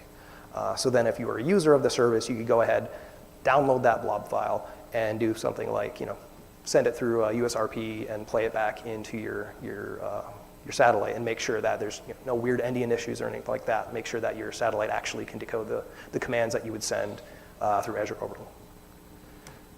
So go ahead and run that. And I sped this way up because like a typical Leo pass would be somewhere on the order of 15 minutes, and the GNU Radio conference didn't give us this long to talk, so we're going a little bit faster. So you can see this kind of whip across as the satellite goes overhead, and then as it starts to get further away, you can see kind of the amplitude go down, and then when it goes over the horizon, you'll see it cut right off. And there it goes. And then just to keep ourselves honest, we'll switch to a different flow graph and play out that blob source block through Phosphor, and you can see the same file. And just make sure that we can round trip it through the service without any degradation. So we'll see that pass go again.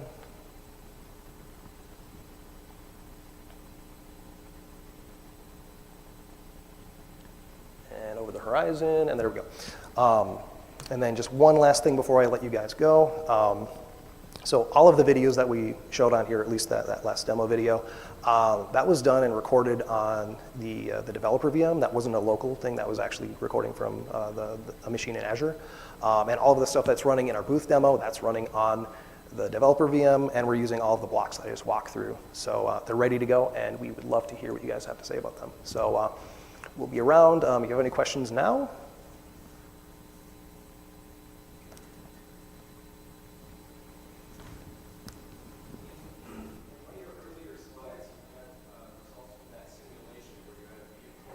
One sort of antenna. I was curious if you've done similar tests with many UEs, like what's the most UEs you've ever tried simulating at one time? So we did not boil the ocean on the simulation problem. We kind of stopped at proof of concept, and then we said, well, this is definitely doable. All super interesting things to look at. We just haven't gotten there. Thanks. Do we have any other questions for the Microsoft team? All right. Well, if not, like we'll also be here for the rest of the day and off in the booth in the corner. So just come find us. So, thanks, folks. Okay, actually, there's a couple online. Okay, cool. So. Question for the Microsoft team: 12.5 gigabytes per second streaming to the cloud is pretty cool. You can stream wideband raw IQ and do all your host processing in the cloud. Is that correct? Have you experimented with round-trip latency? I'm curious if you can emulate protocol stacks. We've not experimented with round-trip latencies. And in terms of streaming the full 100 gigabit, that is subject to like your internet connection and all of that. So like we can't promise that like your ISP at home is going to hit 100 gigabit. That's kind of between you and your ISP. So then what are the conditions that you were able to get 12.5 gigabyte? I can perhaps answer that. Well, you need this. Yeah, it'd be pretty hard to do that over public IP. I think for that kind of application, you'd probably want to get like a direct cross connect somewhere, or run your own dark fiber to a meet me point, and that's like a very standard process where you can directly connect whatever lab environment you want to the edge, and that would enable such wideband transfers. But as so long as you're going over a public ISP or a public internet connection, I'd kind of maybe imagine you're at the limits of the throttling of your ISP. But yeah, that specific spec, the 12.5 gigabytes, that's from VMs in Azure to the blob storage service. Yeah. Cool, thank you. Any other questions online, Ben? All right. Cool, thank you, Craig and Rishi. All right.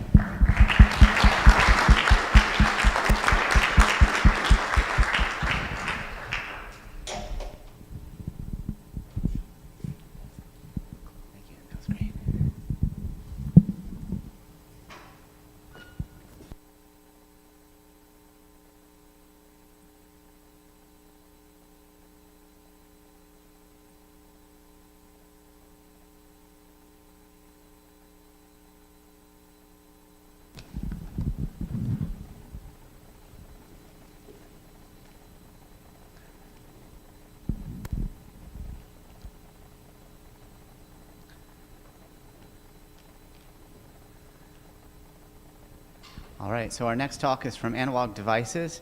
It's a pyadi-jif, tools for mere mortals. Travis Collins. So it's going to be great to hear from Travis here. All right, here we go. Hi everyone, my name is Travis Collins and I'm an engineer with Analog Devices. In this presentation, I'll be discussing some new open source tooling we have developed for GESD-based devices, like SDRs or high-speed data converters, to make them easier to use and to optimize their configuration. This will include a basic background on GESD 204, what it is, how it works, how you do configuration of devices that utilize GESD.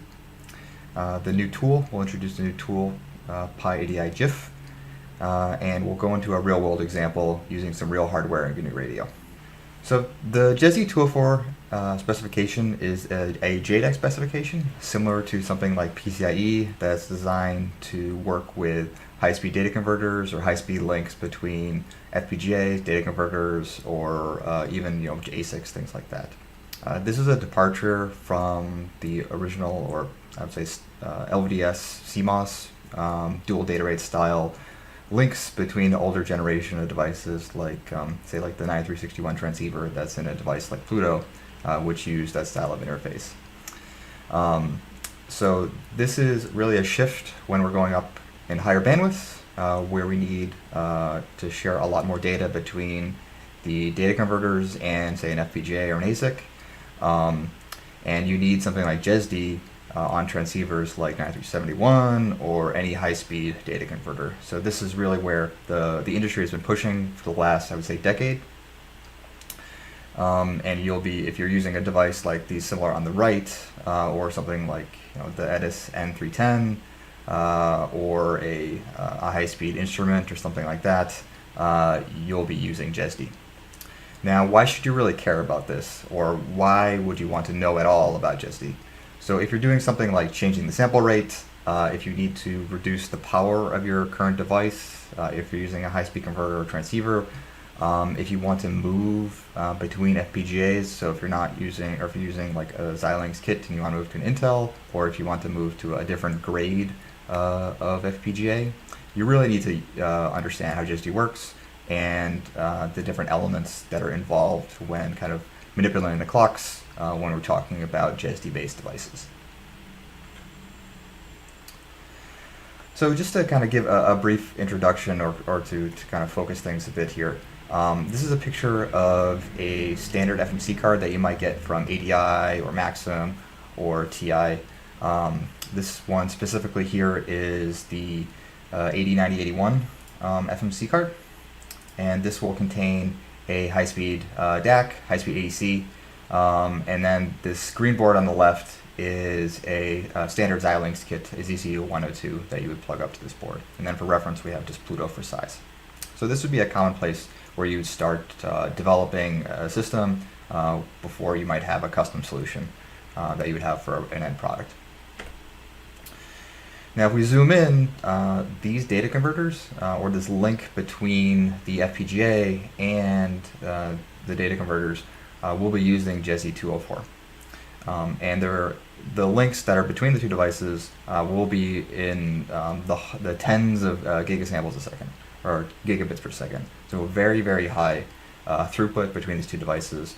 And GESD is really designed for this, where we have where data can range from, say, like 325 megabit per second all the way up to 32 gigabit per second. So very, very fast links, similar to something like PCI Express. Now, conceptually, looking at this in a bit more detail, GESD will have what we call links, which will be the connections between the data converter and the FPGA. A link will have a number of lanes, so these are like the physical connections that go between the converter and the ASIC. And then if you have multiple converters, each one will have their own independent link. Technically, you can have multiple links on a converter, but that is kind of an uncommon use case. And then the secondary aspect here is that each link will have some system reference or some reference clock, or sysref as we call it, that's providing synchronization between those two devices. And this is usually provided by a parent clock device. Now architecturally, this can be really useful because we can separate out the converter itself from the FPGA. or ASIC. We don't have to have them tightly coupled together or tightly placed on a PCB. You could have something like the ADCs and DACs located up in your tower, and then run, say, like fiber down directly from the converter to a processing closet or something similar, where you would have banks of FPGAs or banks of GPUs.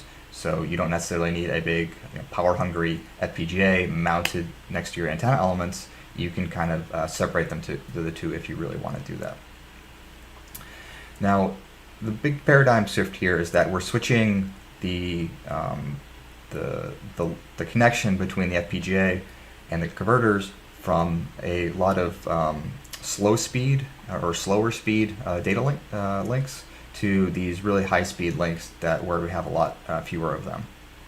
So you can think about this at the board level, where we have just an example of, I would say, more traditional LVDS style interface, where on the left here, where you have a lot of differential pairs that need to be connected from the data converter to your processing component like an FPGA. And here you can see that we have roughly like 15 pairs. So that's a lot of things that need to be laid out. They need to be matched in length, which is why you see this like tromboning effect or layout being done on the board. And that's to make sure that the lengths between all of the connections between the converter and the ASIC or FPGA, what's on the other side, are the same. Now with GESD on the right, we have a lot less pairs because we can run them at higher speeds, and they don't necessarily have to be matched in length. This is because we can do things in the digital domain that allows us to compensate for that, and we can deterministically know what the latencies are between the converter and our FPGA or processing unit. However, this complexity of running the links at tens of gigabits per second shifts really the paradigm or the complexity from the layout into the FPGA or into the protocol that we're using. So this is really where the GESD protocol comes into play and the standard comes into play, similar to PCIe. Similar to like any comm standard, you would have a number of layers that are associated with it that would take care of things like scrambling or error correction or link management to make sure that things are coming up in a certain order, things we're having like metadata inserted in the correct way, you're correctly recovering clocks, and you're managing all those things. So you have these different layers that kind of handle those different aspects of a protocol, of a frame or a header or metadata, and manage that system. So we're shifting that complexity from the layout all the way into the FPGA, into the ASICs themselves. So fortunately, if you're using a ADI device, like an ADI converter or ADI clock chip, we have a number of resources that really help you here. So we offer what we call the GESD interface framework. That includes full reference designs with different converters, clock chips, and FPGA families. So we have them for Intel and Xilinx FPGAs, depending on what you're using. These include drivers, HDL, tools that help you debug and kind of do manipulation or changes of the GESD links, really to help you, make sure out of the box things are functioning for you and you have a complete system to start from. And then you can kind of transition over or customize it as you wish. So switching gears a bit, let's actually talk about how you do configuration with GESD, because this is really the heart of what we want to talk about with the tooling around pyadi-jif. Before we kind of dig down deep, I just want to talk a little bit about what clock chips are and how fundamentally PLLs work, because that's really what clock chips are. I would say they're fancy PLLs. And this will make the discussion make a lot more sense when we kind of dig into JIF and what it's really doing. So this diagram here is of a clock chip, the 9528 that we make, but similar across the industry, they'll have a similar structure. There are 5 main components in this clock chip. On the left is PLL1. In the green here is the sysref generation. We're just going to ignore these for just the discussion. They're really not that important for this context. But in red are the pieces that we really care about. So how this clock chip works is that we have some reference, which is in this case a VCXO, just a crystal that's hooked up to the clock chip, and that will be at some reference frequency that we pick based on the device. And that frequency will go through a PLL2 here, be divided down, and then fed back and divided up, and we can generate a number of different frequencies based off of this equation that we have here. And then we take that frequency, which we call VCO, the VCO frequency, and then we divide it down based on some divider selection that we choose. So we can get essentially multiples of this VCO out, and these would feed a ADC and FPGA. And you would use this to define things like the sample rate that you want to run at, or the reference that you want to use to the device, and that would reflect the eventual configuration of your system.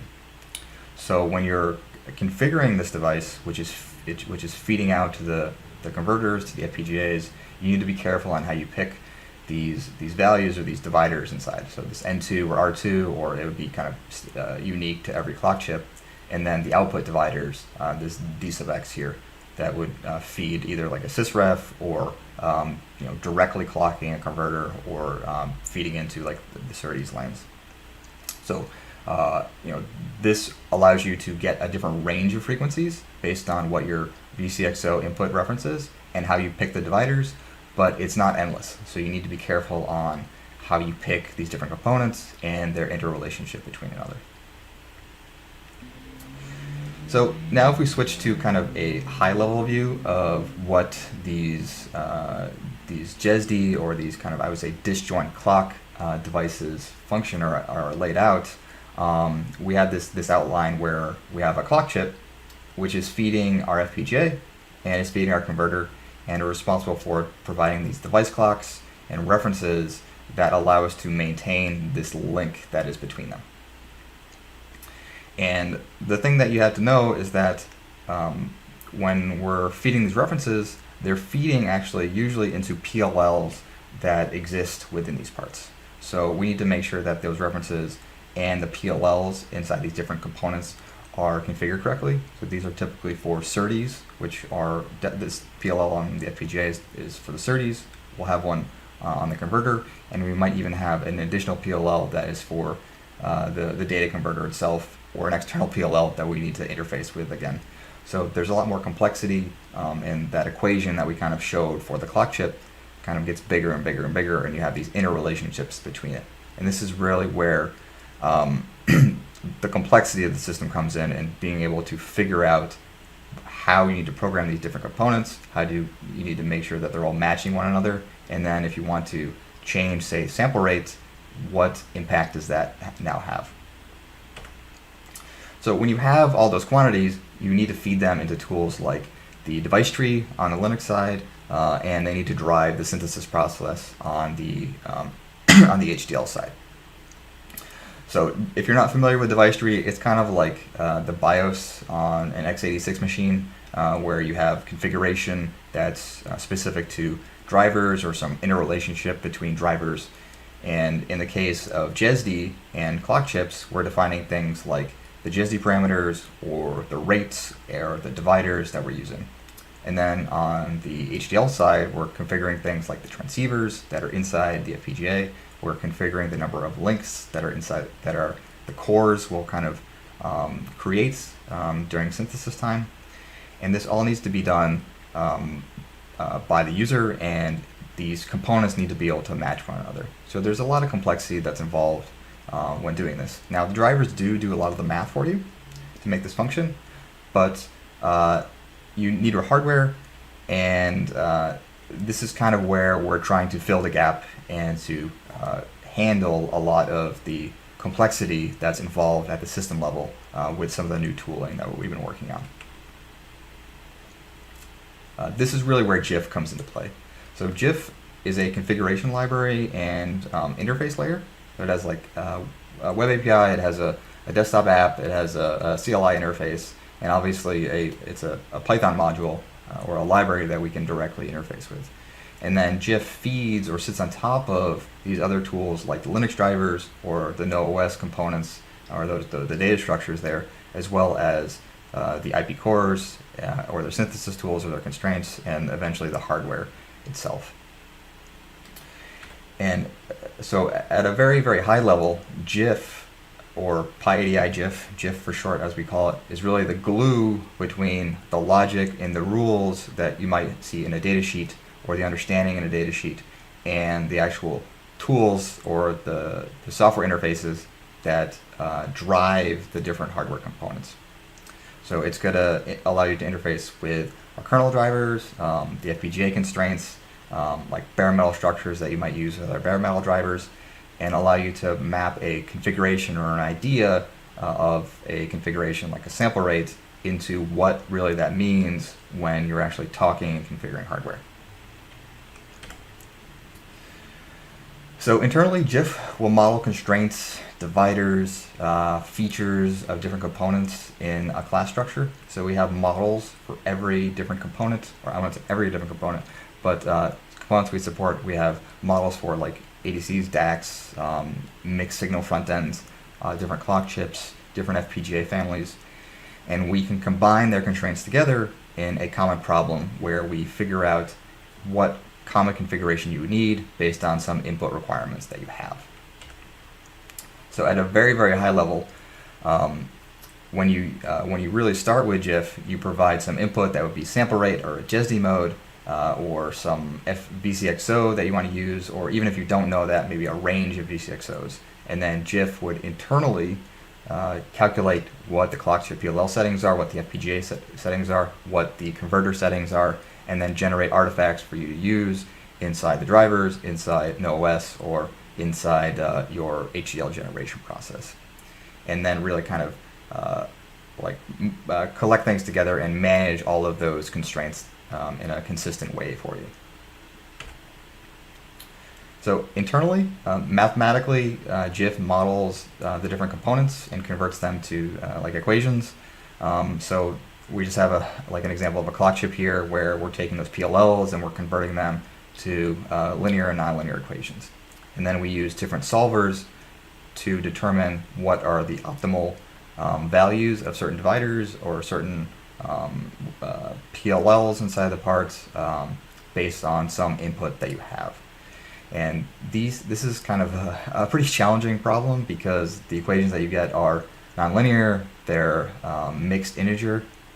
We call them min LP problems, but we can use off-the-shelf solvers to solve these. The two that we're primarily using now are called Cplex and Gecko, and they can be directly installed through pip today.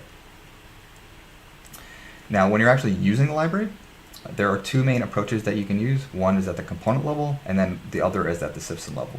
They're both documented, but I'll just kind of go through them one by one.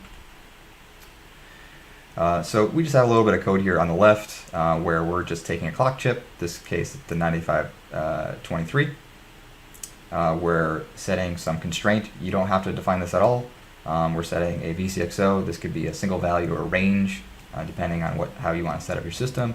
And then we're requesting some output clocks. And then when we ask the solver to determine what they are, we get this structure on the output, which will give us the input dividers that we want to use, the output dividers, the VCXO, and all the rates. And it will tell us even if something is not feasible to do. Then the second perspective is from the system level, where on the left here, we use this system class, and we're providing it the converter name, which in this case is the 9680. We're providing the clock chip name, same as before, the 9523, and then some FPGA family. And then we can further kind of expand upon the specification, where we're inputting all these like letters M, L, M, N prime, K, F, are all related to the GESD parameters. And then we're adding a FPGA kit. We have there are a number that we can just directly support, and it will provide the FPGA constraints there. And then we're outputting the configuration once we solve for that kind of sample rate that we want to run at. And you can see here it's similar to what we saw in the last piece, where we're getting all the dividers that are associated with that clock and the FPGA, and we're seeing this is the system reference, this is the FPGA reference, this is the ADC clock reference that we want to use. The converter is directly clocked, so that's why there's really no configuration here. And then we get the different components related to the FPGA. So for example, in this case, we're using the QPLL. And if you're familiar with Xilinx FPGAs, you'll have like the QPLL, the CPLL, and internally you can actually force it to do either one. So I know that was quick, but just a kind of a recap at a high level, what GIF really does is it takes in the definition of the hardware that you have, the converter name, some constraints that you might want to apply, some rate that you want to run at, certain optimizations you can provide as well, and then it internally determines how to generate configurations for all the components from the converter to the clock chip and to the FPGA. Okay.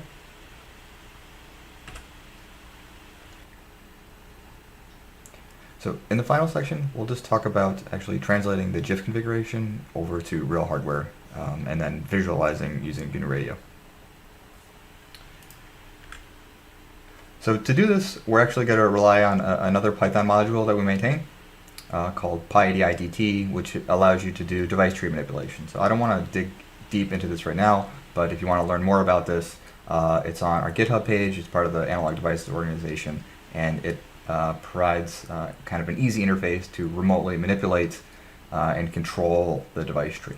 And we'll be using this to translate that configuration to a device tree update that we'll use. Now in this case, or in this example, we'll be using this FMC card called the FMC DAC2. This is kind of the simplest example that I could find, where we have a gigasample ADC, the 9680, a gigasample DAC, the 9144, and then a clock chip on board, which is the device in blue on the right, kind of on the underside of the FMC card, which is responsible for providing clocks to both the DAC and ADC.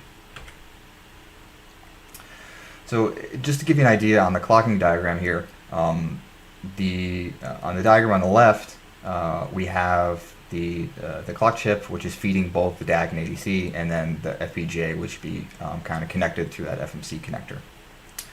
Now what we need to do is take the VCXO, which is at 125 megahertz, feed that into PLL2, determine the PLL2 configuration, then feed that to the output dividers, and then that gets fed as the ADC clock, as the ADC reference, as the FPGA clock, and the FPGA sysref as well.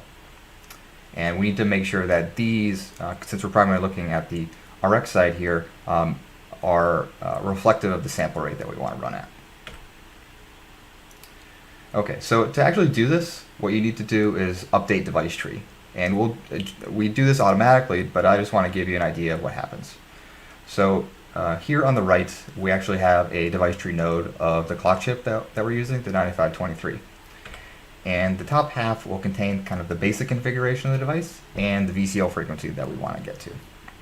And then the lower half are the nodes that are specific to the different outputs that we want to configure. So this will be the clock to the FPGA, called the FMC clock, the sysref for the ADC, the sysref for the FMC card, as well as the ADC clock, which is kind of directly clocking the converter in this case.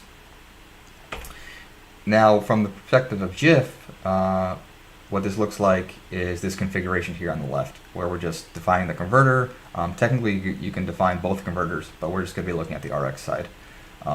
We're setting our FPGA kit, which is an ultra-scale kit, as you see 102. We're telling it to use the CPLL, which is what the FPGA reference design is doing. We're going to use direct clocking, so feeding the ADC directly.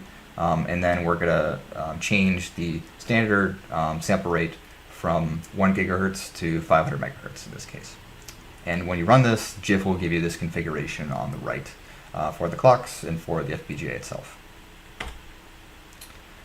So to load this, we actually have two options. One is that you can use just add a few snippets of code to the bottom of that kind of GIF code, where we're just calling ADI-DT directly, or alternatively on the right, you can actually convert the output to a JSON file, and then we can load that in through the command line, which might be a little bit easier to do for some. Okay, now, so moving over to GNU Radio, here we just have a little flow graph set up here with using the gr-IO blocks. We can see that we're using just the 9680 driver, the same part that we showed in GIF, and we're just pulling out one of the channels, so just voltage 0, which is the first channel. And then on the bottom, we're using the attribute source to actually read out the sampling frequency, so we can directly determine that we're running at that 1 gigasample a second rate. So we'll hit run here, and I'll auto scale. So we just see some data coming in, and we can see that we're running at that 1 gigasample a second rate. And since there's actually a DAC on this board that's being looped back, we see that at roughly 40 megahertz here. And we can use this as a reference when we update the frequency. So we'll stop this. And then we'll go over to our VS Code instance here.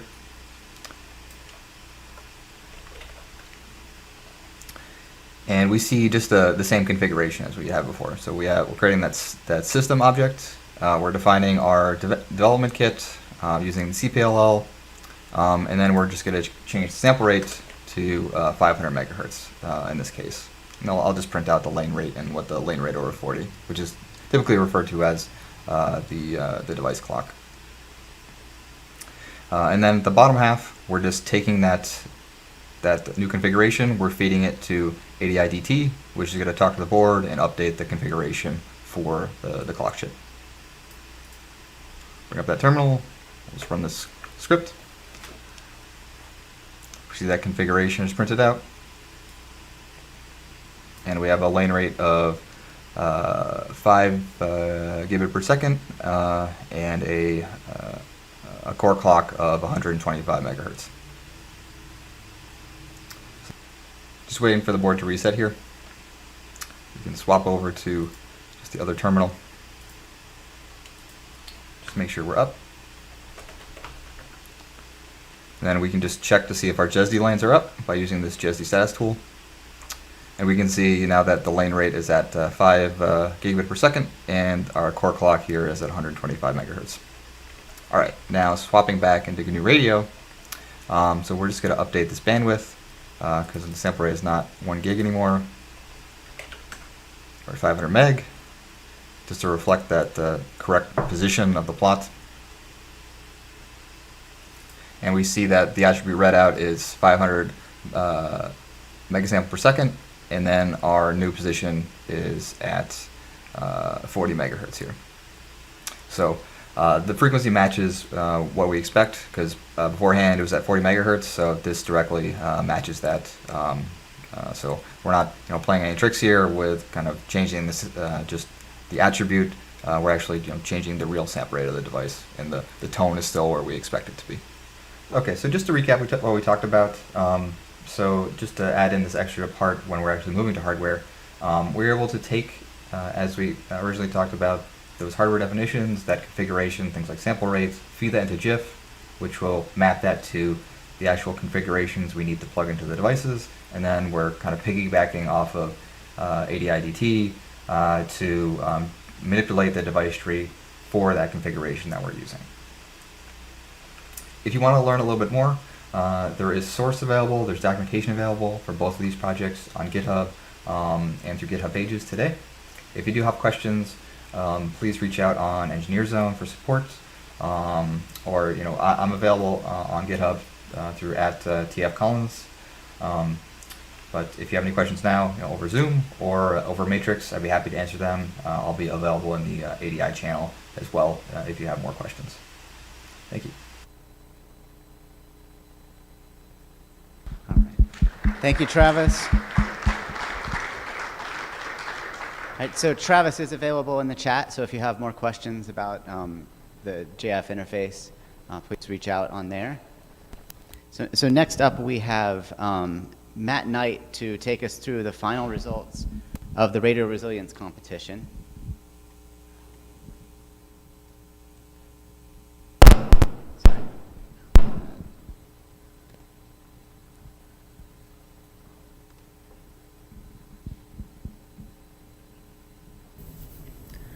Good afternoon, GNU Radio Conference. I'm Matt, here with your Radio Resilience Competition final results. It's been an exciting week. We had 8 teams submit images to compete in our virtual RF testbed called the Simulator. The Simulator uses Docker microservices and GNU Radio to create a variety of challenging RF environments to test radio designs in. Our competitors were able to take our stock radio design and either modify it or replace it with a design of their own to build the most performant and resilient radio possible to prevail on our channel. So, how did they do? Here are your top 3 finishers. Coming in third, we have Team JLS with 3,000 points. Great job, JLS. In second, we have Team Wolf with 4,947 points. Congratulations. And coming in first in our 2021 Radio Resilience Competition with a score of 5,752 points, we have Team Post-Talon. Congratulations, Team Post-Talon. Post-Talon will be taking home our great prizes, a B205 Mini and a MacBook Pro. On behalf of SID, I'd like to say thank you to all of our competitors for competing, for cloning the simulator, for hacking around on it, for building and submitting your radio designs to the competition. Grateful to have had your involvement. We also want to thank the GNU Radio Conference organizers and everybody behind GNU Radio for organizing this great event and for having us. We had a lot of fun being here. Hope you enjoyed having the RRC as part of the event, and we hope to be back with you for more soon. Take care.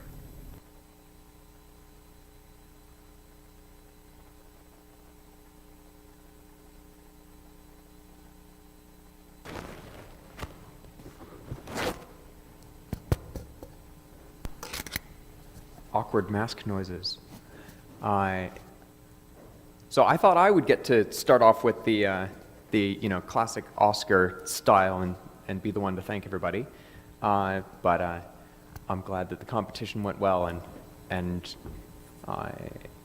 it is great to it's great to see how much involvement there was in that. Every single time I'd go by the Capture the Flag room, the RRC room, there would be people working on both of those, and I have updates on the final scores of the CTS coming up in just a moment here.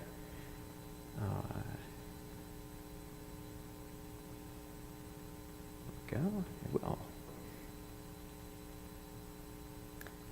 Also, I'd like to say the HDMI matrix splitter up here, if you haven't seen it, you might want to take a look. It's the snazziest piece of equipment I've seen in a while. So, we are at the end of the main track. This is the end of the set discussions and presentations for the week. We're so grateful to all of the people who have been involved, and now I get to list them out one by one. But first, the Capture the Flag. The Radio Resilience, they just presented, and we do want to thank them for coming and being part of the event. That was definitely something fun, and I believe that that is something that they plan on continuing in the future. So keep an eye out and see if there's future developments from them. Capture the Signal, though. So this is the plot of how the scores have progressed throughout the week. Looking at it, you can see that there's a few early contenders who started out quite quickly, and then it really leveled out for a while. But towards the end, just over the last day or so, there's been a couple of teams which have really shot up ahead. I have some notes that I can't see from here, so I might have to just pull those up in a second. These are the final places, though. The mysterious E comes in quite high. Is E here in the room? Is E willing to fess up to being in the room? Wow. Congratulations to whoever E is.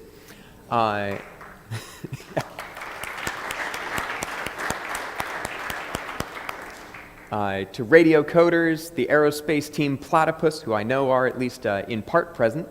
Did you have anyone remote? Yeah, we had 2 guys remote. Okay. So it is fair to bring in outside team members. This was a hybrid event, so all good. And everyone else who participated, there were some statistics, and I'll just break out of my slides so that I can try and read those. There we are.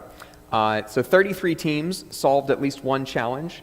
The top team solved all but one of the 14 challenges.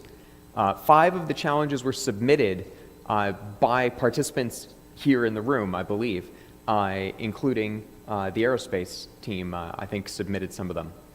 Did you complete your own? Does that count?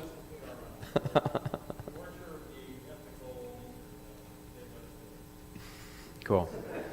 There were 156 correct submissions, outweighed 10 to 1 by the 1,520 incorrect submissions. So it turns out you can try and brute force some of these. In the last few minutes, there were a few very amusing submissions, and these are the top ones. So there was "Give me points," which, if that's not a flag in a future GRCon, I'd be very surprised. The classic Konami code, up, up, down, down, left, right, A, B, or BA, oops, I would have failed. And then a SQL injection attack. So, you know, well tried. Pretty sure that a CTF platform is not going to be quite that susceptible. And what was the answer? And the trick there was you had to have 6 question marks. 5 just wasn't quite the right code.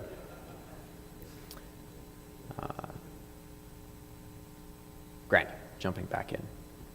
Cool. So the Capture the Signal event was arranged fairly last minute. This was something where we had some hopes of who would be able to contribute an event this year, and that wasn't possible, like so many things.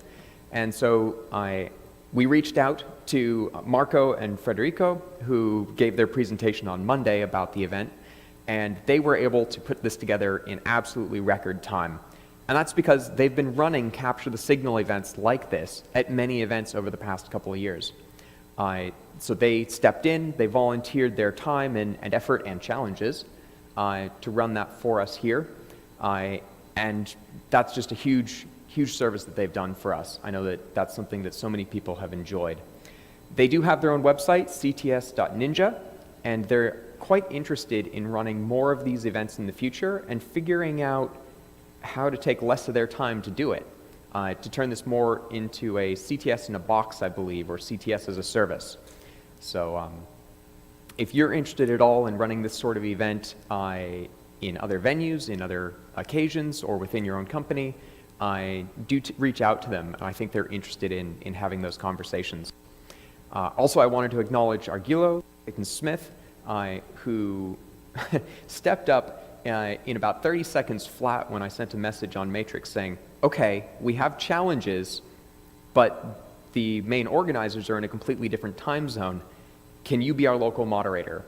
And yes, absolutely. And that room's been super busy. I haven't been following it, but I think he's been doing a great job. So thank you to all 3 of them. Tomorrow, yes, no, this is not the end of the convention. This is not the end of the conference. We do have one more day. We have a set of breakout sessions ranging from GNU Radio companion developments, so where will we be going with that in the future. I think there's going to be a demonstration of a port of it to Qt, which hopefully will be one of the future directions of the code base, but also what features would you like to see, how can we get there, other features like that. Women at GRCon, this is one of those occasions where if you look around the room, you can tell why we need this session so much. We as a community, we as an industry, need to recognize the fact that there are a lot of historically excluded folks, and anything that we can do to improve that, we should be doing. GNU Radio documentation, Matt Edis brought up how useful Julia is, and so wants to jump into a room and talk with anyone who's interested in seeing Julia as a DSP language, and even potentially how that could be linked into GNU Radio in real time. Barry Duggan will be facilitating the amateur radio discussion, and we have a GPU acceleration session led by Josh later on in the afternoon. These sessions don't fall under the workshop pass, so if you're following along online, all of the ones labeled hybrid here have big blue button links, and those will be posted into chat quite possibly as I'm speaking, but certainly very soon. So please do find those, and they'll be linked from the main event website as well. Tomorrow we do have an in-person amateur radio exam. If you pre-registered for that, please bring along all the documents that you need to bring along. And that starts at 9 o'clock tomorrow morning. And thank you to the examiners. I mean, all of the examiners for this as well are volunteers. Some of them even showed up today to make sure that they were all prepared for the space. So a huge thank you to the W4CQ Club for stepping in and volunteering to run this. And this is where it starts turning on and off into an Oscars presentation. This community has come together and run this event, and it does take a half dozen slides to get through everyone who is involved with this. So the main organizers are listed here. These are the people who have stepped forward on an ongoing and regular basis throughout the year. There will no doubt be people who also deserve recognition, and we have a few of those in the next slide. But between Sam, myself, Josh Mormon, Barry Duggan, Andre Rode, Steve Croft, Nathan West, and Marcus Mueller, they've all stepped forward and done a huge amount of work for this. So I want to particularly thank them.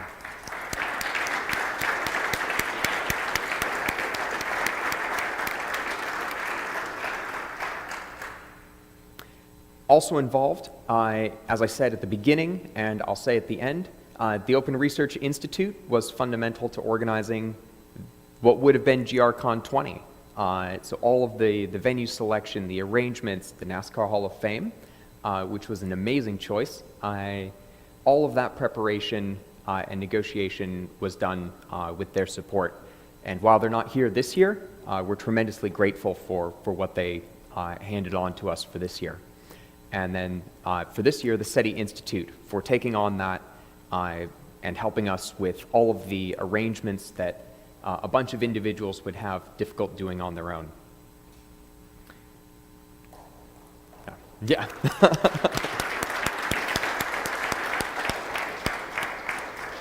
Our hands might get a little bit tired, but I'd love to try and find out whether that's true. Confreaks at the back of the room, returning for the third year, supporting GNU Radio Conference with live streaming for the second time. This is our first hybrid event, and they've been absolute champs for coming along with us on the journey of figuring out how to do that. They gave us a lot of their experience and knowledge of what works, and we tried a bunch of things that didn't. So all of those are on us. Everything that worked is on them. And we definitely hope that this won't be the last time you see this logo up on the front. So thank you, Confreaks.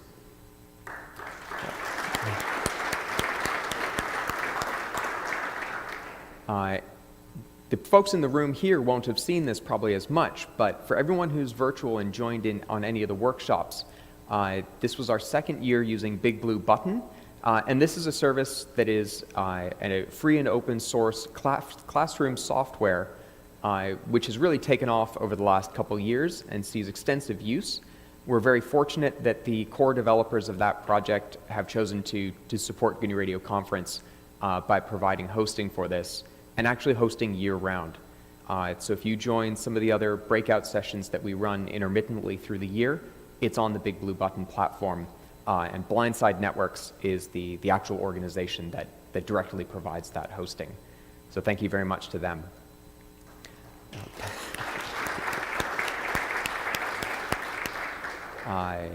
Additionally, there were a few people who stepped up on site. Some of these were recruited, some of these were voluntold, some of them were volunteers who we did not fully let know ahead of time that we would be asking them to step up again. But thank you very much to Michael West, Michael Dickens, and Jeff Long for helping us so much on site. And also to everyone who has done something here and there. There's been a lot of people who've said, just let us know what you need. And every now and then we've pointed at somebody and said, we need this. And it's just happened. And that's definitely some of the grease that makes GNU Radio run so smoothly. This hotel venue was something that certainly, we planned this event for 400 people. And they have worked with us to figure out how to make it work for quite a few fewer. They've been great to work with, very communicative, and it's a great building. We've certainly enjoyed as much of the facilities as we can get access to, and they've really led us into just every nook and cranny of the conference center. So thank you very much to them, particularly Jamie Asrin, who's been our main contact here.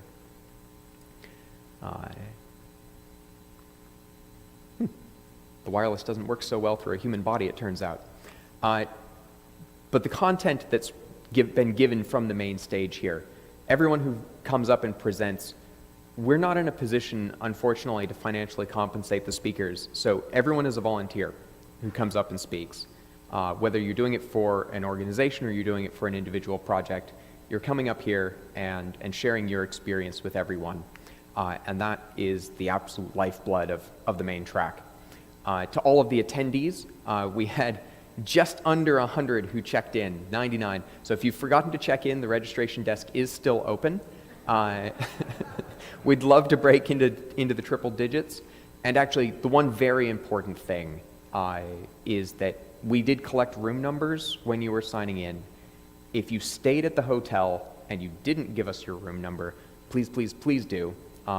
That helps us get credit for your stay here at the hotel. And so it is functionally directly a financial support for the project. Virtually, we had 400 people register online. We had over 100 people register for the workshops.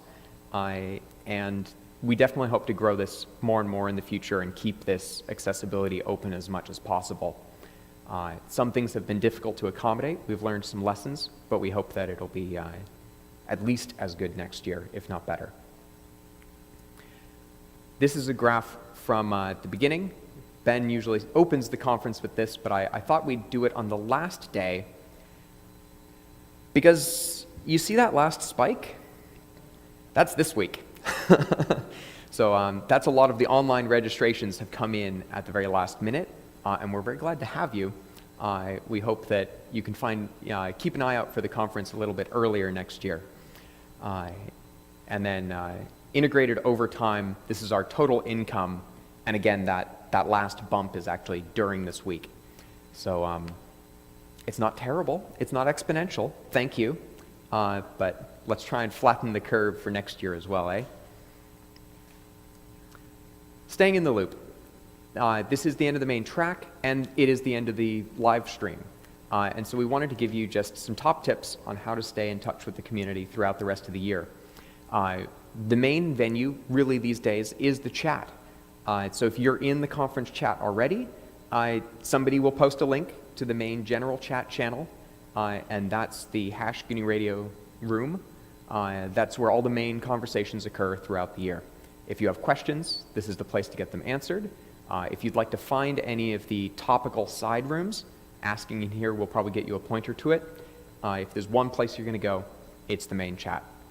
We do have our Discuss GNU Radio mailing list and other ways of getting in touch.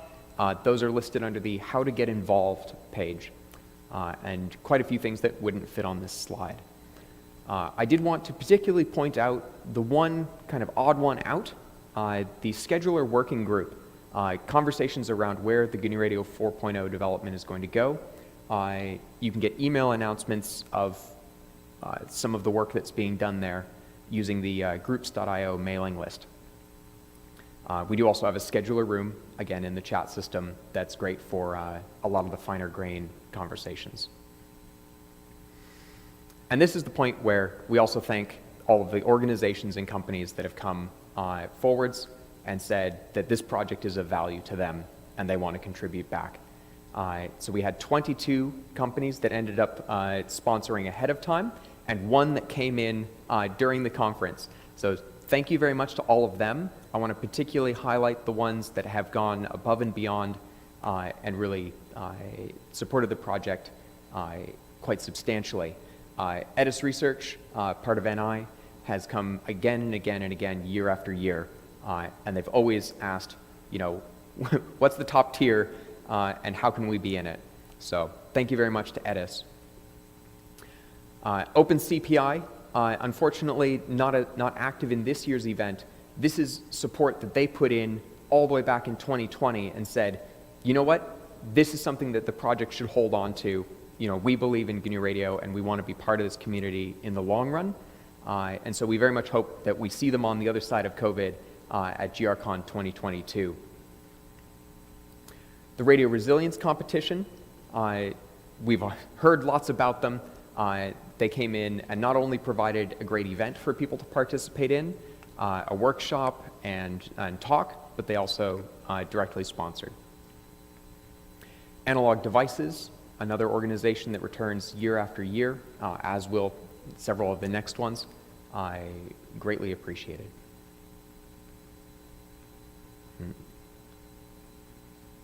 This slide may return again and again. Epic Solutions, again, a mainstay of the conference, and it's great to hear from them year after year. Rampart Communications, a baby wearing a mustache, but we hope that as you grow up, you remember us, and we're very grateful to have you here right from the beginning, and look forward to seeing where it goes.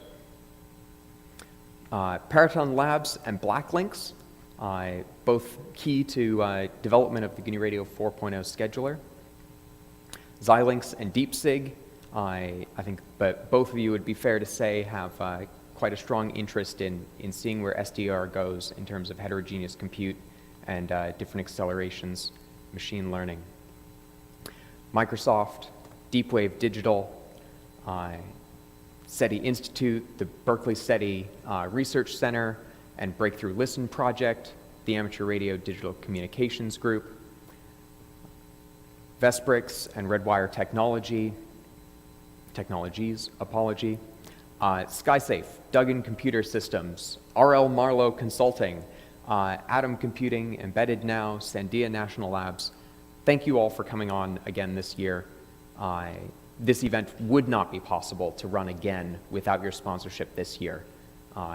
This is definitely an effort that goes from year to year, and coming out of this one healthy is in large part to the sponsorship that we get. So where will we be next year? We don't know. And a big part of that is we don't know whether to plan for 150 people or for 600 people. 600 is probably a little bit ambitious, but depending on where we went, it's not impossible.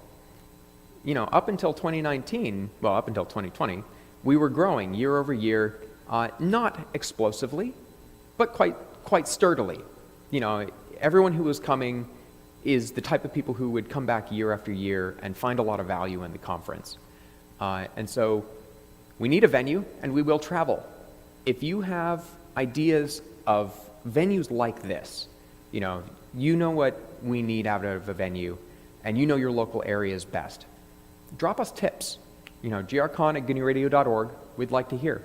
We have a few ideas, but they're really too early to share, and we wouldn't want to make promises when we have no idea what next September will look like. We will run in the same time, almost certainly, so pencil us into your calendar, and hopefully we'll have updates for you either later this year or more likely very early spring. We need volunteers. We will train you. If you're interested in seeing some of the work that goes on behind this conference, also send us an email. We have jobs small to large. We do want to hear what you thought about this year's event. You can go onto our main Indico website and just scroll down to survey and take our survey. There's a few short questions there, and just drop us what you think. You know, there's lessons that we've already written down as learned, and hopefully you'll have a few that we haven't thought of yet. So we'll see you online. We'll see you next year, and that's the end of the main track. So thank you very much for coming, and have a good rest of your afternoon. I suppose I have a few ad hoc announcements to go there. One of them is, I know that there are a bunch of people here who have come as individuals or small groups for the first time. The Thursday evening has no organized activities. However, it is a time when usually people go out and they socialize over dinner. And one of the joyous things is that that's often not as core teams. Usually teams go out together on Tuesday. I'm sure that there will be groups that go out, but if you don't have plans for this evening and you'd like to continue socializing with people here, find other people, meet in the entryway, and there'll be people going out to dinner or staying in. Sam, do you have anything? Yep, see GRCon discuss for the location that sounds like people are heading to. Yes. Destinations, tips, call for groups. The GRCon discussion channel will, of course, stay open for the next day or so. So thanks very much, and see you all tomorrow.